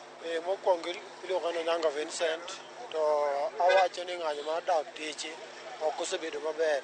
Sirikal tiyo kodwa marach nikech dakteche e joma miyowa ngima. To dakteche ka onge to wan matek nikech kata sani ne wan gi jatuo to ok wanyal tero osiptal nikech dakteche onge. Koro an gima wacho ni dakteche mondo ochul mondo dakteche oti. Aonge wach mang'eny. An iluonga ni Polo Chieng', kada wacho wach matin e weche mar ng'anyo mar dakteche ni. Sirikal onego bed ni ng'iyo kaka ichulo jogi nikech ji mang'eny hinyore. Nitie joma tiyo e osiptal motegemea gima timore kamano. Koro wakwayo sirikal ni ka giyie ging'i kaka gisort out weche mar ng'anyo mag dakteche gi, weche biro dhi maber. Erokamano. Erokamano ahinya. Ere kaka ineno ka ng'anyo mar lakteche inyo jotuo kata jopiny machopo manyo thieth? Ng'anyo ni mokwongo miyo ka idhi kata e od thieth ok yud thieth makare. To kata kamano ne dakteche mose graduate motieko course no yenyewe mondo itieke itiyo gi pesa mang'eny. To government be nyaka consider ni process ma gi take through no ok gi take for granted. Interns monego kaw sani onego government to consider mane gima omo koko ahinya. To king'iyo ratio mar dakteche en 1 to 1700 dakteche gi patients. Ma daktari kawo portion mar achiel, jo patients kawo portion mar 1700. Manyiso ni yande ka wan gi dakteche matin to services be ma imiyo jopiny ok nya biro e yo makare. Koro gini Ruto be nyaka ng'i mategno nikech kipost ng'ate ministry moro to dagi tiyo. Koro jok moyiergi onego wachung godo motegno mondo ginyiswa ni nwayierogi mondo gitim ang'o. Ka ng'ato bet posted kamoro to konya tiyo, mano manyiso ni onego gole to kendo Ruto onego tim gino e yo makare.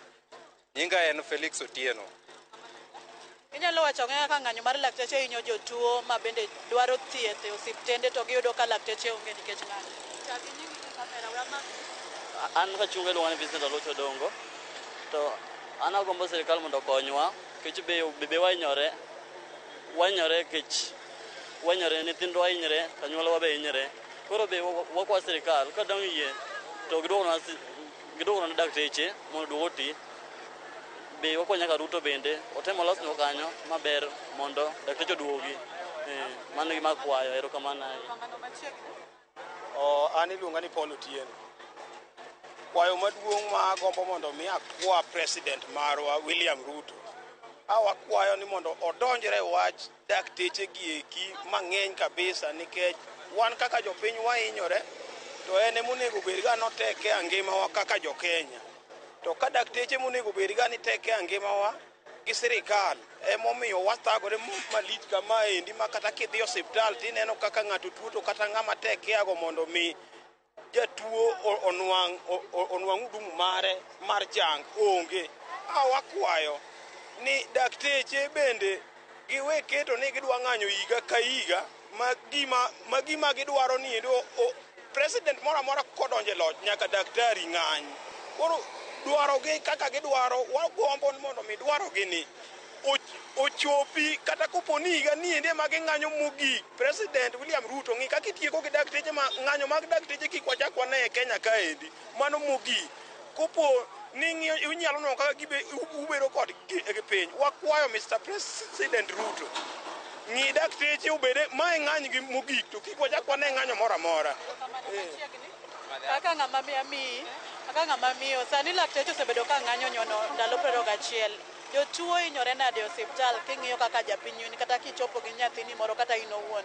Bineno kaka ng'anyo no osebedo ka hinyo kata ere kaka osebedo gi jopiny. An nyinga Mildred Akinyi, anyale gan johala maka. Ka wuoyo kuom dakteche wahinyore sirikal mondo okonywa, ok wan maber. Sani kata kidwa dhi e private, en pesa moro man malo to wan hasla kuma wagole pesa onge. Koro nwakwayo kata minister mar health kod president sirikal mamalo mondo okonywa. Ji hinyore, kidhi Russia onge dhano dakteche oling' aling'a. Koro ji mondo sirikal oriwre mondo owuogi dakteche be gin mana dhano, giwinjo wach. Koro mondo alosa weche mondo ji Kenya odhi kaka dhi mbele. Ji winjo marach. Sani accident ng'eny. Ok inyal onge kata kaka ginyalo yudo thieth. Nikech accident timore ndara mok ber. Erokamano. Erokamano. Kuom nyinga iluonga Cliff Okoth. An kaluwore gi ng'anyo mar dakteche, anyalo wacho ni ka jakri yie to dhi giyie gidog e tich nikech onge gima duong' moingo ngima dhano. Kaka sani ng'e ni ajali osebedo ka timore mang'eny, ng'eny ji hinyore. Jogi kite gidwaro thieth. Koro anakwayo Mr. President ni koyie to at least dakteche mi first priority mondo at least gidumia wananchi. Nikech the more ma accidents bedo timore, the more ma ji medo tuo kidhi hospital yudo ka kaka yudo konyruok onge. Koro at least omi president omi dakteche first priority mondo at least wananchi obed gi afya maber. Erokamano. Mana kamano Sharon, iwinjo paro mopogore opogore kowuok kuom jopiny ma wuok e alwora ma Kachok ka gino ma giywago ahinya mondo mi sirikal mamalo ong'i kaka ginyalo bedo gi aput moro matin, giket winjruok kendo gitwag e yore kaka dwach lakteche momiyo gi ng'anyo mopogore opogore kaka weche osara kod ndiko jopuonjre kata lakteche ma jopuonjre ma ong'ere kaka interns oketi e yo makare mondo mano otimre mapiyo mondo jopiny kata jotuo machopo mondo mi omany yore mag thieth e ute thieth mopogore opogore oyud konyruok. Kadok e chien kanyo kachako tarabun wasebedo kwagoyo ka omegi odiochieng' manyoro bang' kane masira mar apaya moro notimore alwora mar Mamboleo manoweyo ka nyithi sikul moro mag Chavakali maromo 32 ne ohinyore to nonyal telgi e kar yudo thieth maduong' ma Jaramogi, kuma bende otieno noendo kanoteri kachopo okinyi mar odiochieng' manyoro to nyithindogo duto ne ogol e osiptal kaluwore ni onge noseng'igi kata kamano thieth malong'o manimiyogi to ne onge kiwacho ni ne giyudo mana hinyruok moko matin.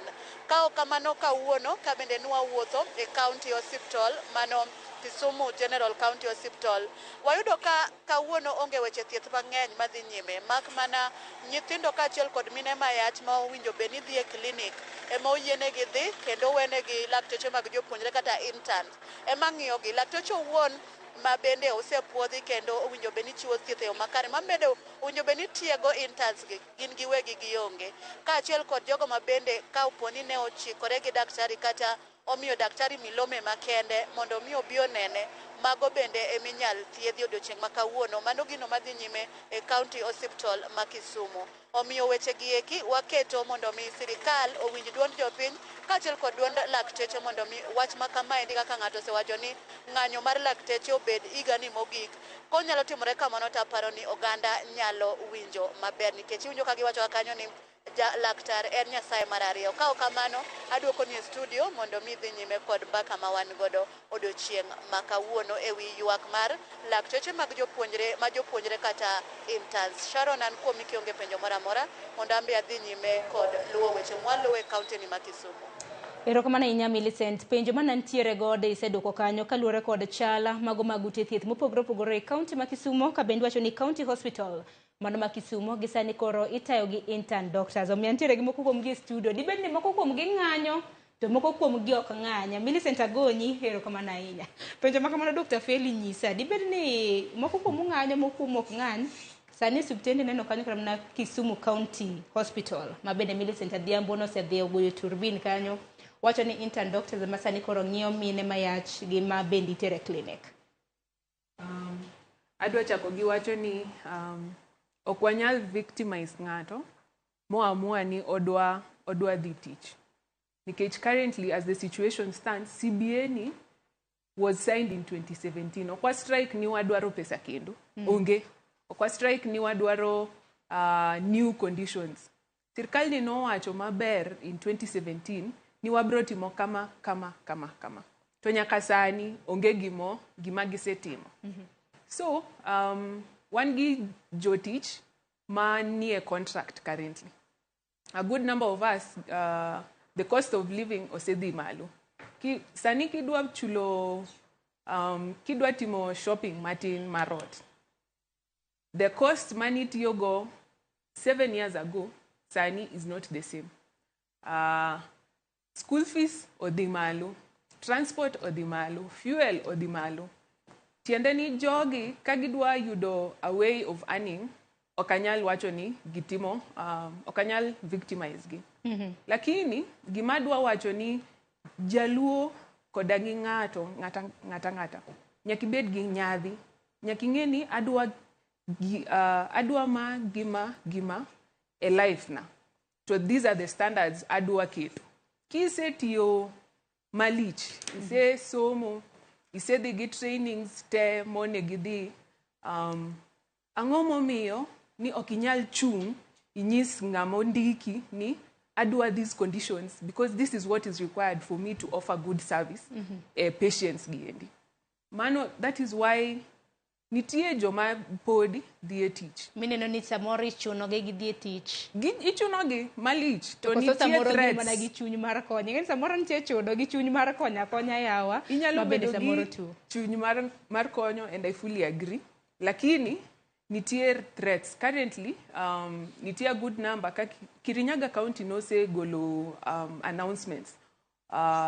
Ni odwa, they're announcing for vacancies for this particular number of doctors. So doctors more lalo teach olal. Gin doctors ma no chung to no wacho ni government ni wadwa, ku wacho ni udwa keto this much money e healthcare. Ket pesa no e healthcare.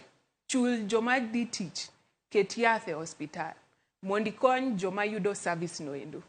Adwa miyi a good example. To ok adwa quote the county. Nitie county kamoro kuma the budget for the county allocated for the county referral was around 110 million of the budget. Ing'eyo ni sama negitimo audit, 10 million kende ema nochopo e hospital no. Tiende ni nitie 100 million ma is not accounted for. To ibro winjo ni corruption. Every day kinindo, when you wake up, nitie corruption case kamoro. Gima doctors timo sani, wanyiso government ni kudwa bedo straightforward kodwa. Fulfill what you say you want to do.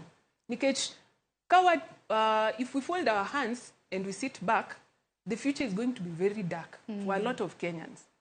Jaduong no wacho ni billion and million aluf achiel. So, as it stands, the national budget in July will be 4 trillion, if I'm correct. That's what giwacho. Tiendeni, of this 4 trillion, they only allocated 4% of the budget to healthcare. Do you know, onge country manyalo di maber ko if you're not invested in education, you've not invested in healthcare. And you cannot take care of women and children, as well as men. Nikech, those are the things that drive the economy. Kudwa taxes, nyaki chul ji maber, mondo tax ma muyudo no endo, unyalo direct ekonyoji. Lakini koro, nitie a lot of lack of accountability kamoro. Tiende ni doctors moko chung kodwa, okanyal wacho ni there's any bad blood. But I'd like to tell them, history will judge you harshly if you're in a position of doing something to change things to itamuri. Ero kama na inyamano kele penjo moro mano mar janeno moro kaunti ma Kisumu mabede na loso gi jafombo maro Millicent Adhiambo. Wacho ni higa ka higa lakteche nyaka ng'anya. Te en adier makende nikech koka higa ni to higa mokalo cha isene kono na higni mosekalo. En lakteche jopuonje nikech ng'anyo mag jopuonje bende nochumi milome ponono ni capitation margi cha ok bi chwal. Gin bende gibro bedo ka ging'anyo. Koro en gimoro moko en wende wang' jopiny. Higa ni japuonj nyaka ng'anya, laktari nyaka ng'anya. Aneta kene dwaro mar ng'anyo makama kene ang'o mabiro bedo ka chunge. Nikech apano ni singo ma bende piny owacho bedo ka singo tok chul. Emomiyo ineno ka mar higa mar 2017 kona kosinge mochul. Emomiyo ni pod wan ka higa kapok ochule higa mabiro pod en mana ng'anyo mosiko. Adwa chako kawacho ok awinj maber ka Mildred Mildred o Millicent. Nitie Mildred nyako moro mama moro mawuoyo kanyo. Owacho ji tuo to ka gidhi hospital onge ng'ato manyalo miyo gi chietho to ok awinj maber nikech an kae ang'eyo ni ka ni hospital tanyalo tien wananchi tanyalo konyogi lakini serikal ema tama dhi kanyo. So right now I am not happy nikech wan kaka lakteche mama na bende tuo agoro kanyo obende otuo to okonyal dhi hospital nikech NHIF ma en go okonyal tigo i private to lakteche ogomo i public hospitals. So okawinj maber agombo na bed kanyo monda adhi hospital akony kata jimoko te to serikal emomiyo gini nikech kaginyalo implement CBA 2017 they should have implemented it long ago in 2017 to avoid what is happening now. Nikech kagi implement just part of it now another strike will come up and people will also want to will demand for their rights also. So I believe that Sani nyakagi implement CBA 2017 completion katakao kinyali implementing completion nyakagimiwa step by step how they are going to do how they are going to handle it and do what they need to do now. It is wrong if the minister, the CS, Madam Susan Nakumincha says that she's going to change the law because that was recorded. Aparon changing the law, no, one person cannot change the law. You have to take this country through referendum for you to change the laws or even come up with policies and such things. So because of the challenge mawan go one kodo sani, idua mondo, ihin jomoko, no, you don't, so that you are not accountable to the budgeting that you are supposed to do. Nkech gini kawani school, ntie gimoro milongo ni indexing. Mitimo gagpeke MPDC. Togi gingeo on how many medical students are supposed to graduate every year. So okinyal watch on one okigingeo, negingeo, or else someone sat on their job somewhere. Nkech what they had the number and they should have budgeted accordingly. So I would say if I think someone should be accountable for what is happening. And this CBA, they need to implement it now. Nkech gini, kaok gi implement gini in total in completion or gionge kakagibro team or gikmoko ma irreducible minimums in CBA. Next year, wabro ntie mgomo moro mabro biro nkech ntie interns, ntie medical students magin in their final year give it yeko. So by July they will have finished. Ntie school the university they already finished in February and they're waiting for Othing and then Othing and Ichamomuma Tiwachon you will do no harm and such things and kan laktar nase chamomuma na wacho no kan okadua timo harm to kadhi siptal antie gik moko maneno mobro hinyo joganda okanyal dhi kanyo to ahinyo gi. Erokamano ahinya Dr. Net make mana gi kanyo ang'eni dakika bende ringo mapiyo ka unaduogo bende wang'iane na weche motenre kod achiedh nade mamoko nikech ang'eni chakre odiochieng' ma kawuono awachana ni juma ni chakre juma mokalo jopuonjre ne osebedo ka loro sikul ang'eni juma ni bende gibiro bedo ka giloro sikul moko kuomgi bende dwaro bedo lakteche ka ging'eyo achiedh nade ma bende samoro kadhe dipani chuny ng'ato nyalo bedo ni tho samoro biro kuleronwa kaka manya kwarom gajwang' wadhi kaunti mano ma Kisii.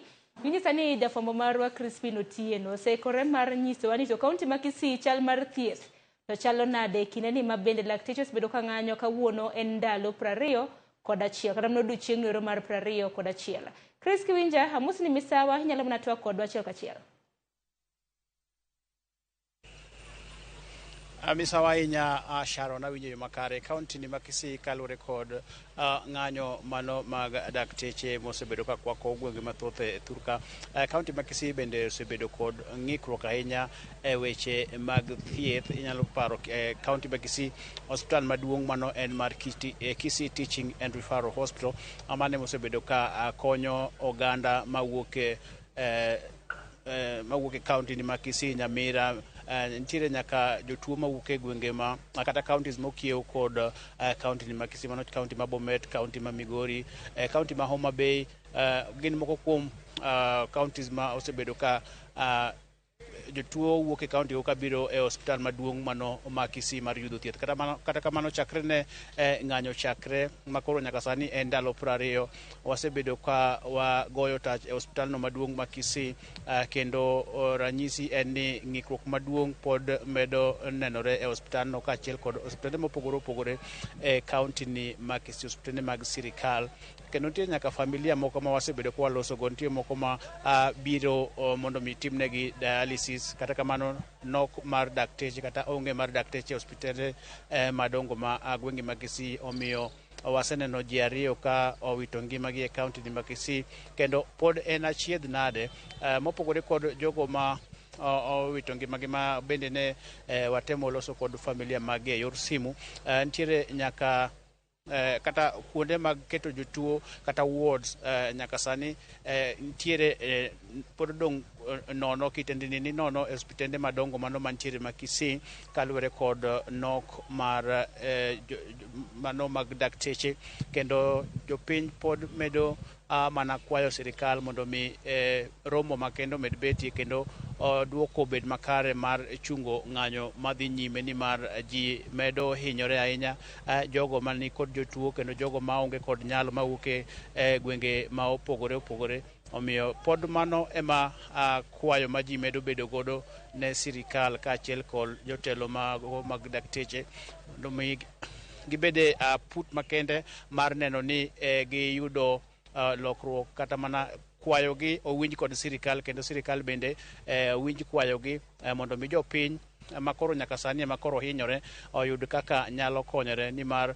nitiere jogo ma ok nyal yudo thieth e hospitende mag ji giwegi kata private hospitals kaluwore kod nok mar omenda. Omiyo pod weche richo. Hospital ma Kisii maduong' mano Kisii Teaching Referral Hospital waneno ka ji nok ahinya kendo dakteche onge. Hospitende mokiewo kod mano mar Kisii, nitiere hospital no mar Marani bende wasebedo ka wagoyo tach kono, mano nitiere Kitutu Chache North, kanyo bende wayudo ka ng'ikruok mar thieth medo dhi nyime. Hospital no mano ma Masimba, mano mantiere Nyaribari Masaba, mano bende wayudo ka nitiere kod ng'ikruok maduong', kaachiel kod hospital no maduong' mano mantiere gwenge ma Kenyenya nitiere sub county no mar mano sub county ma Bomachoge Borabu, ma bende ji medo mana bedo kod ywak matamre gi nono kaluwore kod weche kaka medo dhi nyime pacho ka. Jopiny ywak ne sirikal mondo tim kar ma ginyalo mondo dakteche kata lakteche owach ni ng'anyo orumo. Mano biro mana chopo ka sirikal biro winjo ywak gi. Kata kamano jopiny mosebedo kwa losogo medo mana ywak ne sirikal mondo mi okonygi kinde ni makoro thothgi medo mana hinyore ka jotuo pod ni mane udi kendo ok ginyal yudo thieth kaluwore kod mano ng'anyo mar dakteche ma medo mana dhi nyime. Odiochieng' ma kawuono en odiochieng' mar 20 nyaka ne ng'anyo no ne chakre. Sharo Nya Crispin erokamano ahinya wawinji e yo makare kuom nyiso achala mano mar thieth e kaunti mano ma Kisii. Kopogore kaunti ma Kisii nyaka Ramgajwang' yiene mar mondo mi adhi achiel kachiel nyaka e kaunti mano ma Mombasa kama wantiere gi jafwambo marwa Georgia Oko. Georgia Oko nyaka Ramgajwang' bende osebedo ka ng'iyonwa ng'anyo mago mag lakteche e odiochienge mar 21. Oko chal mar thieth e kaunti ma Mombasa chal nade?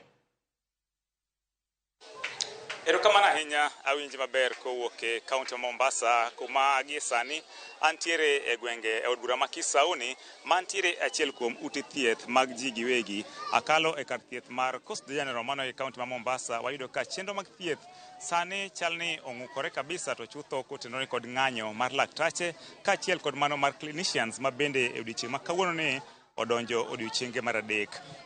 Kama antiere ni antiere e gweng' kama ni weche mag rochruok mag arita nobedo, mantiere monj manotimore to achiel kuom jogo ma wedegi noyudo monj ne otemo dhi kar thieth ma Coast General to nikech ne ok giyudo weche mag thieth kadhi kare, omiyo ne giamua mar biro kode e kar thieth mar ji giwegi mantiere but kama antiere ni. Adwa man to lernwa ni to ang'o manotimore, to chenro mag thieth koro chal nade, ang'o meno oringo wuok pache.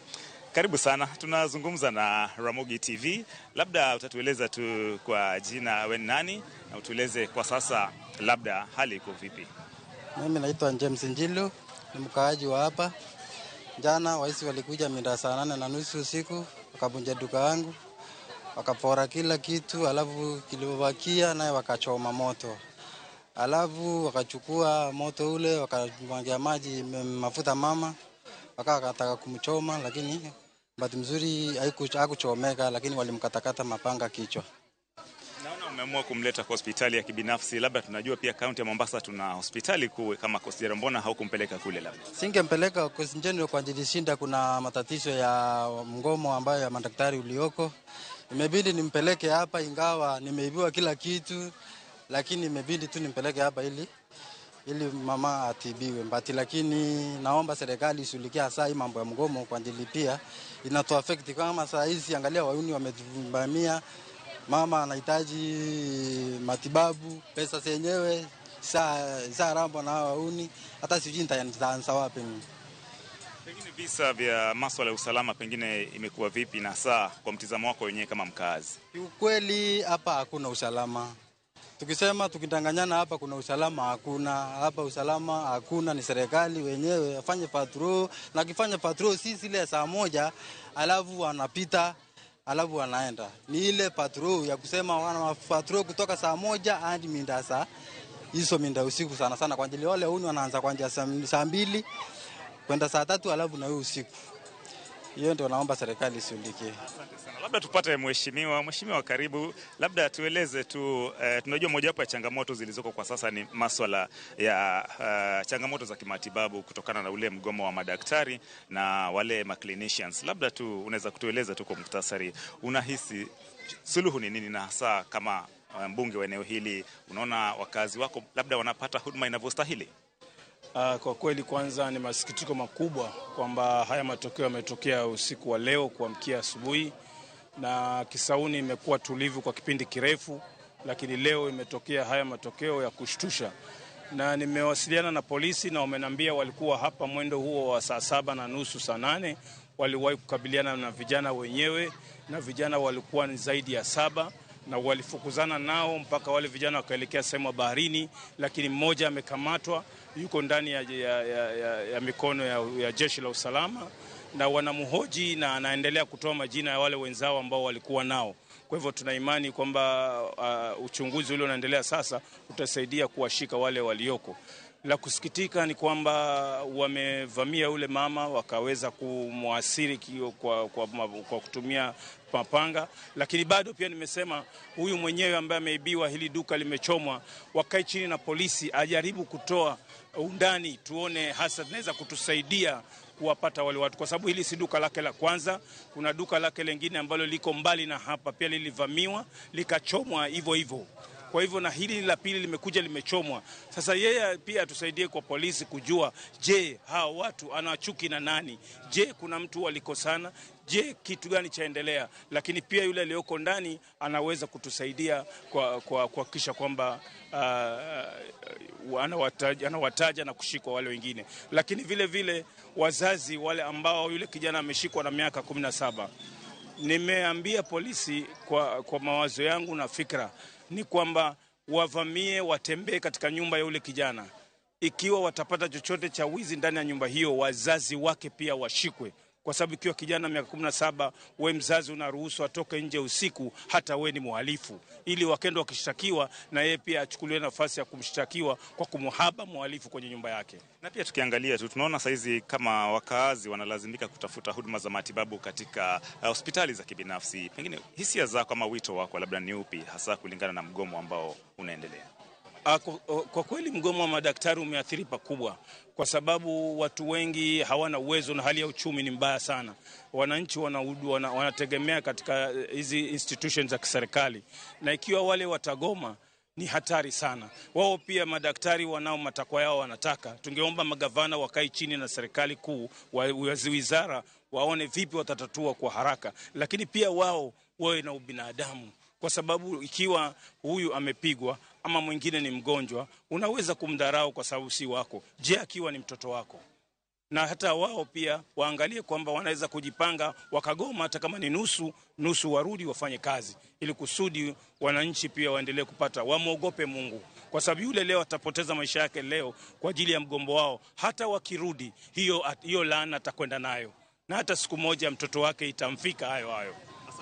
Wacha nipate hisia za mzee. Labda tueleze, tuanza kwa jina na tuelezee tukio kama hili, pengine ungependa kusema nini kama mzee katika eneo hili?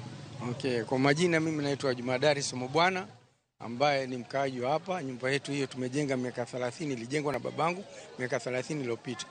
Kwa hakika huu mtaa unaitwa Tua Tugawe, ambao hiyo jina ni unaonesha ni hatari sana. Lakini tukisema ukweli wa maneno ni kuwa sasa kuna improvement ya security, kidogo amani inaonekana. Ingawaje inatokea ghafla kama hivyo. Mimi nilikuwa nimelala kwa nyumba nyingine, nikapigiwa simu, nikakuja saa hiyo saa 8 usiku, kwa maana hiyo duka imechomwa, imeshikana na nyumba yangu, of which room 3 pia zimeshika moto. Lakini nashukuru wajirani wote, kwa sababu walianza kazi, kila mtu alichukua ndoo yake kwa nyumba yake na maji yake, na maji yana shida, lakini na mvua inanyesha hivyo hivyo wanateka, wanakuja kuzima moto. Kwa hivyo majirani wamefanya kazi mzuri sana. Pia vile vile natoa pongezi kwa Kenya municipal county, kwa sababu ile fire iliyofika hapa ni fire imetoka kutoka Changamwe. Mimi nasikitika, kulikuwa na fire ambayo ilikuwa hapa Kisauni Village Polytechnic, imeondolewa.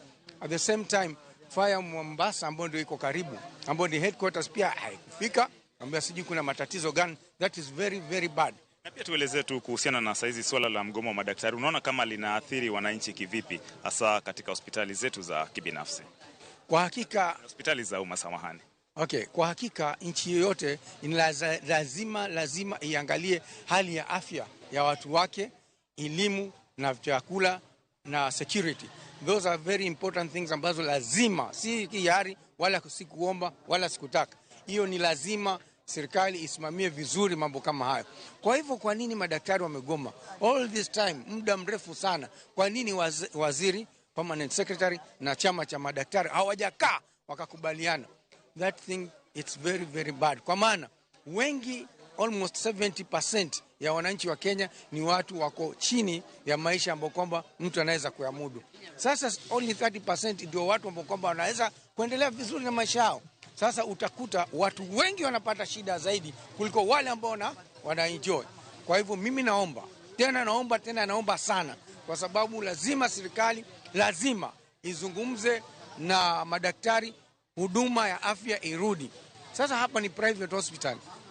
Sindano moja uambiwe 200, 300. Mtu huyo amekatwa, huyo mama karibu mara 3. Kidole kimekatwa. Hiyo kila stitches uambiwe stitch moja shilingi 400. Maskini kama huyo tayari juka imechomeka. Tayari amekuwa down. Kisha atatoa wapi hiyo pesa nyingine? Kwa hivyo naomba serikali ifanye bidii, na nimesikia hawa medical officers, clinical officers wanafanya mgomo ama wanajitayarisha. Naomba clinical officers, mjue nyinyi mlipokuwa mnaenda kwa medical, muliambiwa kitu muhimu ni kuangalia afya ya mwananchi, na ni muhimu mtibu wananchi, si muhimu pesa. On the other hand, lazima muangaliwe maslahi yenu. Sijasema ati msiangaliwe, muangaliwe, lakini pia na nyinyi lazima muangalie wananchi vile wasipate shida. Asante sana. Thank you. Asante sana. Mana kakiwinjo janeno mar Ramogi wantiere od bura makisaoni kuma achiel kuom jogo mane oyudo hinyruok kaluwore gi monj mane otimore otieno mane puonjruok kawuono ni ne ochunogi kele e kar thieth mar ji giwegi bang' kaluwore gi ng'anyo madhi nyime e ute thieth mag piny owacho e kaunti ma Mombasa. Wamedo luwo wechegi kendo wabro medo lero kata nyiso janeno mar Ramogi kaka gimedo tuch kata kaka okange mamedo dhi nyime kotenore gi weche mag ng'anyo mag latache kaachiel kod rochruok mag weche mag arita e kaunti ni ma Mombasa. Ne RamogiTV, nyinga en George Aoko. Erokamano ahinya George Aoko, winje maber kowuok e kaunti ma Mombasa nyaka Ramgajwang'. Mana ka George Aoko wacho ni ong'luwonwa weche mag nok mag arita kwe ahinya gwenge mag Musho Moroni kama nitiere kweth mag njore mago mag rowere ma bende nomonjo jopiny otieno mana piny rugodo odiochieng' ma kawuono ka bende gimanore gi beti gi pelni. Aoko luonwa chal mar wach makamano. Bende nitiere wach mabende dhi nyime nyaka Ramgajwang', riwruok mano mar nurses e pachoka bende dhi nyime gi bago twak margi gi jofwambo. Judith Omondi nitiere e romo makamano, obro bedo konyisowa matucho ka bende riwruok mar nurses e pachoka bende okiny makawuono romo gi jofwambo. Kata kamano iwacho ni mbaka kamit bende saa bende riore. Wadongi matine dakika 5 mar mondo mi watiek twak makama. Okiny makawuono ido thuolo mano mar bedo gi lakteche adek e studio. Hadar mar mondo mi watiek thor wach kaka nwachake godo. Dongi Dr. Kumu, in mana chako kodi ka nwachako chenro makama. Yiena mar mondo mi alor kodi donge gi wach ni mogik ma bende ni nitiere godo e chenro makawuono.